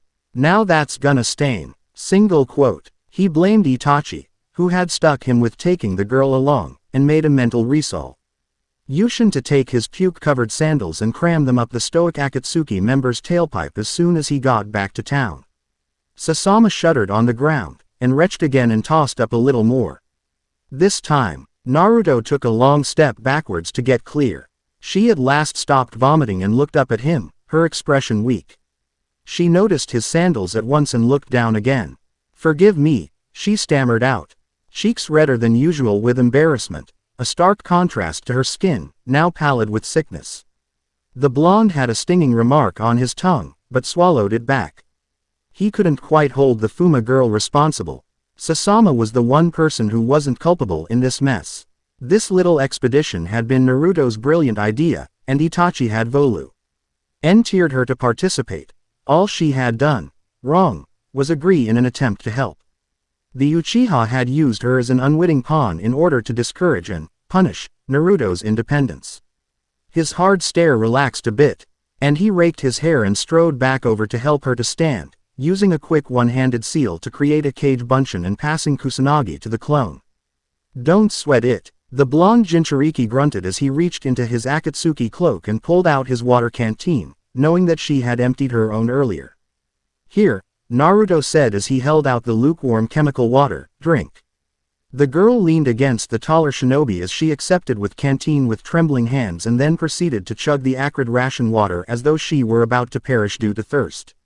Naruto had a sudden idea and reached down towards his right leg to pull out the reserve, last resort, kunai that he kept strapped at his ankle, and then removed his slashed Konoha headband with his other hand.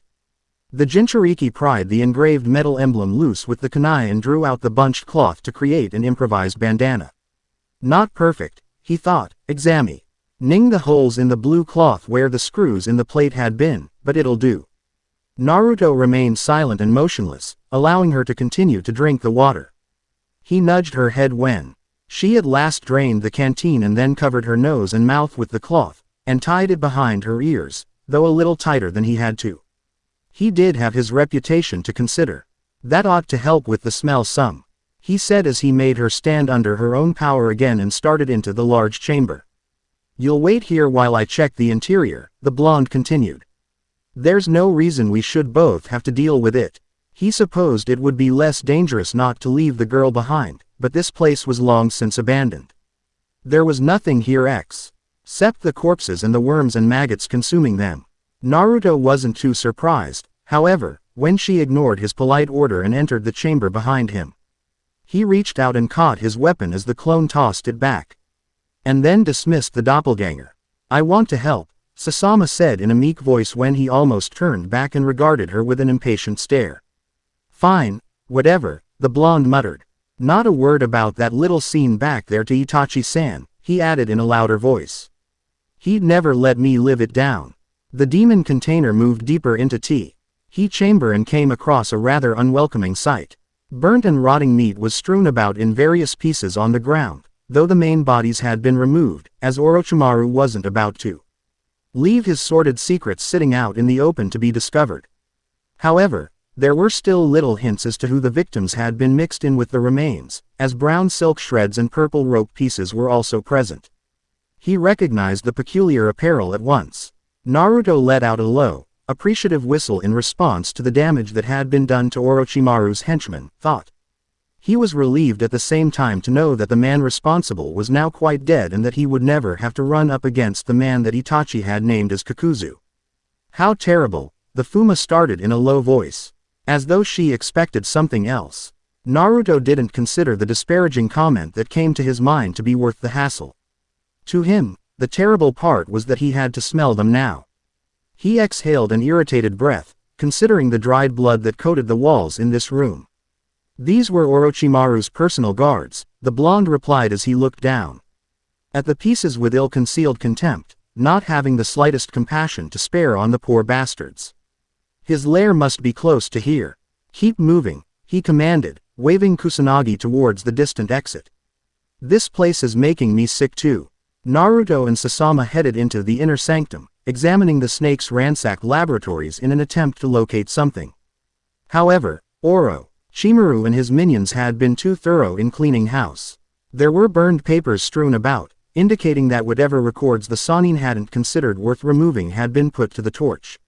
Fuck, the Jinchuriki thought, his mood darkening with each successive room he inspected. There's not a damn thing left here. He supposed that he shouldn't have expected too much to begin with. No shinobi worth his salt would leave important documents in an abandoned location.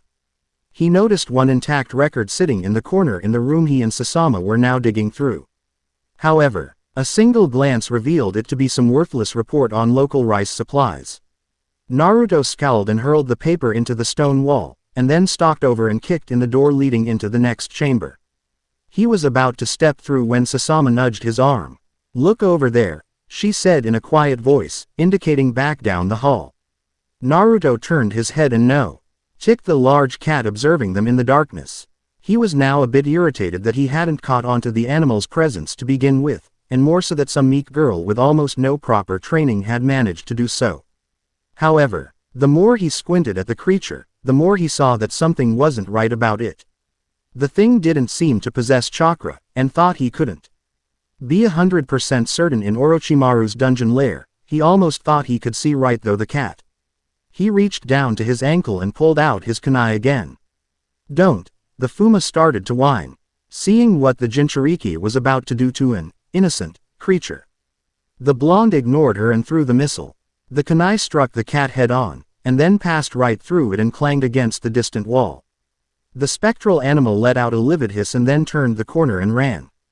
Naruto gave chase at once, augmenting his legs with chakra to keep pace and leave Sasama behind without a single thought. The incorporeal beast soon disappeared right through a dead-end wall. Now that's interesting, the Akatsuki initiate spoke into the still, rotten air. He moved into a one-handed seal sequence. Don't disappoint me now, Lil, Kaden, Goryuken no Jutsu. Naruto then snarled out within his mind as he opened his mouth and expelled two large, blazing dragon's heads at the concrete wall. His attacks punched through the thick wall with ease. The blonde, baser instincts roused, ran in straight behind his attacks, expecting the new opening to take him outside and to his intended target. Instead, however, the smoldering hole led into another interior lab. The second dragon's head continued through the hole and plowed into a large glass tank located inside the room, rupturing its contents and sending water gushing onto the ground. Naruto took a quick look around as the smoke cleared. The apparition had disappeared into thin air, it seemed. He took another glance around, taking in his surroundings. The ruptured tube had innumerable thick wires connected to it, and there were other identical containers located in the enormous lab. Naruto surmised that this was where Orochimaru had kept his prisoners to be used as guinea pigs in his twisted experiments. He, however, was more interested in the ghost and the person he knew had sent it. Escaped, he hissed, stomping into the water puddle. Tramp has a couple tricks, I see. Now that's what I call rude, a male voice laughed beneath him. Your call, ing me horrible names when we haven't even been introduced. The blonde scowled and leapt back onto drier ground, and watched with suspicion as the puddle began to coalesce and rise up into a humanoid shape. The person who emerged had snow-white hair and grinned over at him through pointed, razor-sharp teeth. He looked like a piranha, Naruto decided at once. His look seemed to scream out, Mist Enin. Look at this. The Konoha Nukenin deadpanned. The toilet can talk, and walk. The strange teenager showed no anger at the backhanded remark, grinning even wider. He walked in closer, and Demon Carrier's glower deepened. The water man was in the nude and didn't seem the least bit conscious about his nakedness. Thanks a bunch, pal, the liquid Kiri Nin said, extending a hand. Man, I thought I'd never make it out of that damn septic tank, he admitted, reaching back to scratch his neck. Naruto shook his head in disdain but still accepted the handshake as he shouldered Kusanagi. Not to be polite, but because he hoped that this naked, grinning weirdo might know something about this installation or others like it. He could garrote the punk later. Don't mention it, he replied. Now, I've got a question about this place. The other teen's grip tightened, though not enough to hurt Naruto, and his grin turned menacing. You're Uzumaki Naruto, the white-haired shinobi sneered. I know all about you. The Mist Nin's other arm seemed to quadruple in mass without warning. The Jinchuriki noticed the change in time to move his head and avoid the crushing punch. But the muscled arm compensated and grabbed onto his cloak, and the white-haired stranger hurled him across the lab and into another retaining tank, where he crashed through the glass and into the water within. Naruto's mesh-sewn collar protected his skin against the razor-sharp glass pieces. The impact still hurt like a bitch, however. That's right, he grunted as he got up, using the Kusanagi as a brace. You're a dead man, the blonde shot back. The nameless naked warrior reached over to his ruined prison and ripped loose a thick metal pipe, and then grinned again and charged Naruto. The blonde snorted and raised his long sword to intercept the overhand swing, and this time Naruto had no problem holding his own against his opponent's strength. The liquid M, and leaned over and bared his piranha teeth at the demon vessel. You're the one who's dead meat, he crowed through the interlocked weapons. I was hoping we'd cross paths sometime. Now I'm gonna avenge Zabuza Senpai. Meanwhile, a single kunoichi sat crouched in a dense grove near the entrance to Orochimaru's abandoned compound. She, unlike her illustrious colleague on this particular assignment, liked to work alone. Niyugito then leapt onto the moist earth as her spirit scout preened towards her position, landing with cat-like grace. The Kumo Jinchuriki held out her hand, and the apparition shimmered into nothingness upon making contact with her skin. Yugito hummed as the ghost, created using the Nekomata's peculiar chakra, unloaded its memories into her mind. Her expression soon narrowed, however, as the scout's memories revealed that a certain Nukenin was lurking within the compound's subterranean walls. So that's it, Yugito purred to no one in particular, it seemed. You're about the last person I expected to run into out here, traitor Uzumaki. Uzumaki Naruto's sordid deeds were no secret within her village. The spies had reported his treason against Konoha and subsequent alliance with the terrorist group, Akatsuki, in proper detail. Yugito couldn't have cared less that he had abandoned his home village. Konoha losing its Jinchuriki reprise. NTED a great advantage to Kumo in the coming war. However, in selling his abilities to the Akatsuki, Uzumaki Naruto had also backstabbed his own kind. That criminal organization was hunting down the Biju and their containers. Yugito reclined against the nearest tree, considering what she had learned. She had no illusions about being able to best Naruto in singular combat, not when men such as Hanzo the Salamander, the Sannin Orochimaru and various other such luminaries hadn't proven able to kill the rogue Jinchuriki. Neither was it her mission to engage him. Never mind that the Akatsuki were known to travel in pairs, and he was thus liable to have expert help within reach, even though her scout had not located his partner. 2 explosions then ripped through the compound, causing the ground to shake.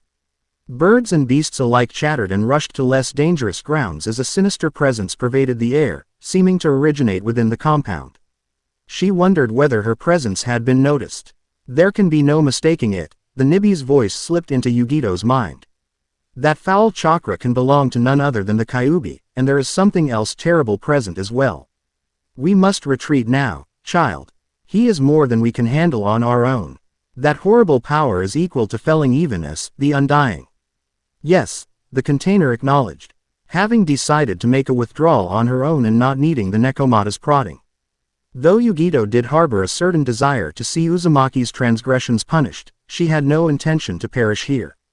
No, she would link up with B and his team and share her unexpected knowledge, send a message back to the Raikage, and then decide how to greet their unexpected guests. Yugito steeled her nerves, knowing that she would soon have to cope with B's terrible verse. She might have wished she had taken her chances with the vile one. You will soon remit your sins in blood, traitor. Ni Yugito promised as she vanished into the swamps. Just you wait. Ravens cawed in the tree above where she had been standing. 2 midnight black birds spread their wings and took to the air in unison, one heading in her wake and the other soaring in another direction. The rest stared down at the compound and cawed once more as a battle raged within. The end. Remember to subscribe and like this video. See you in the next video.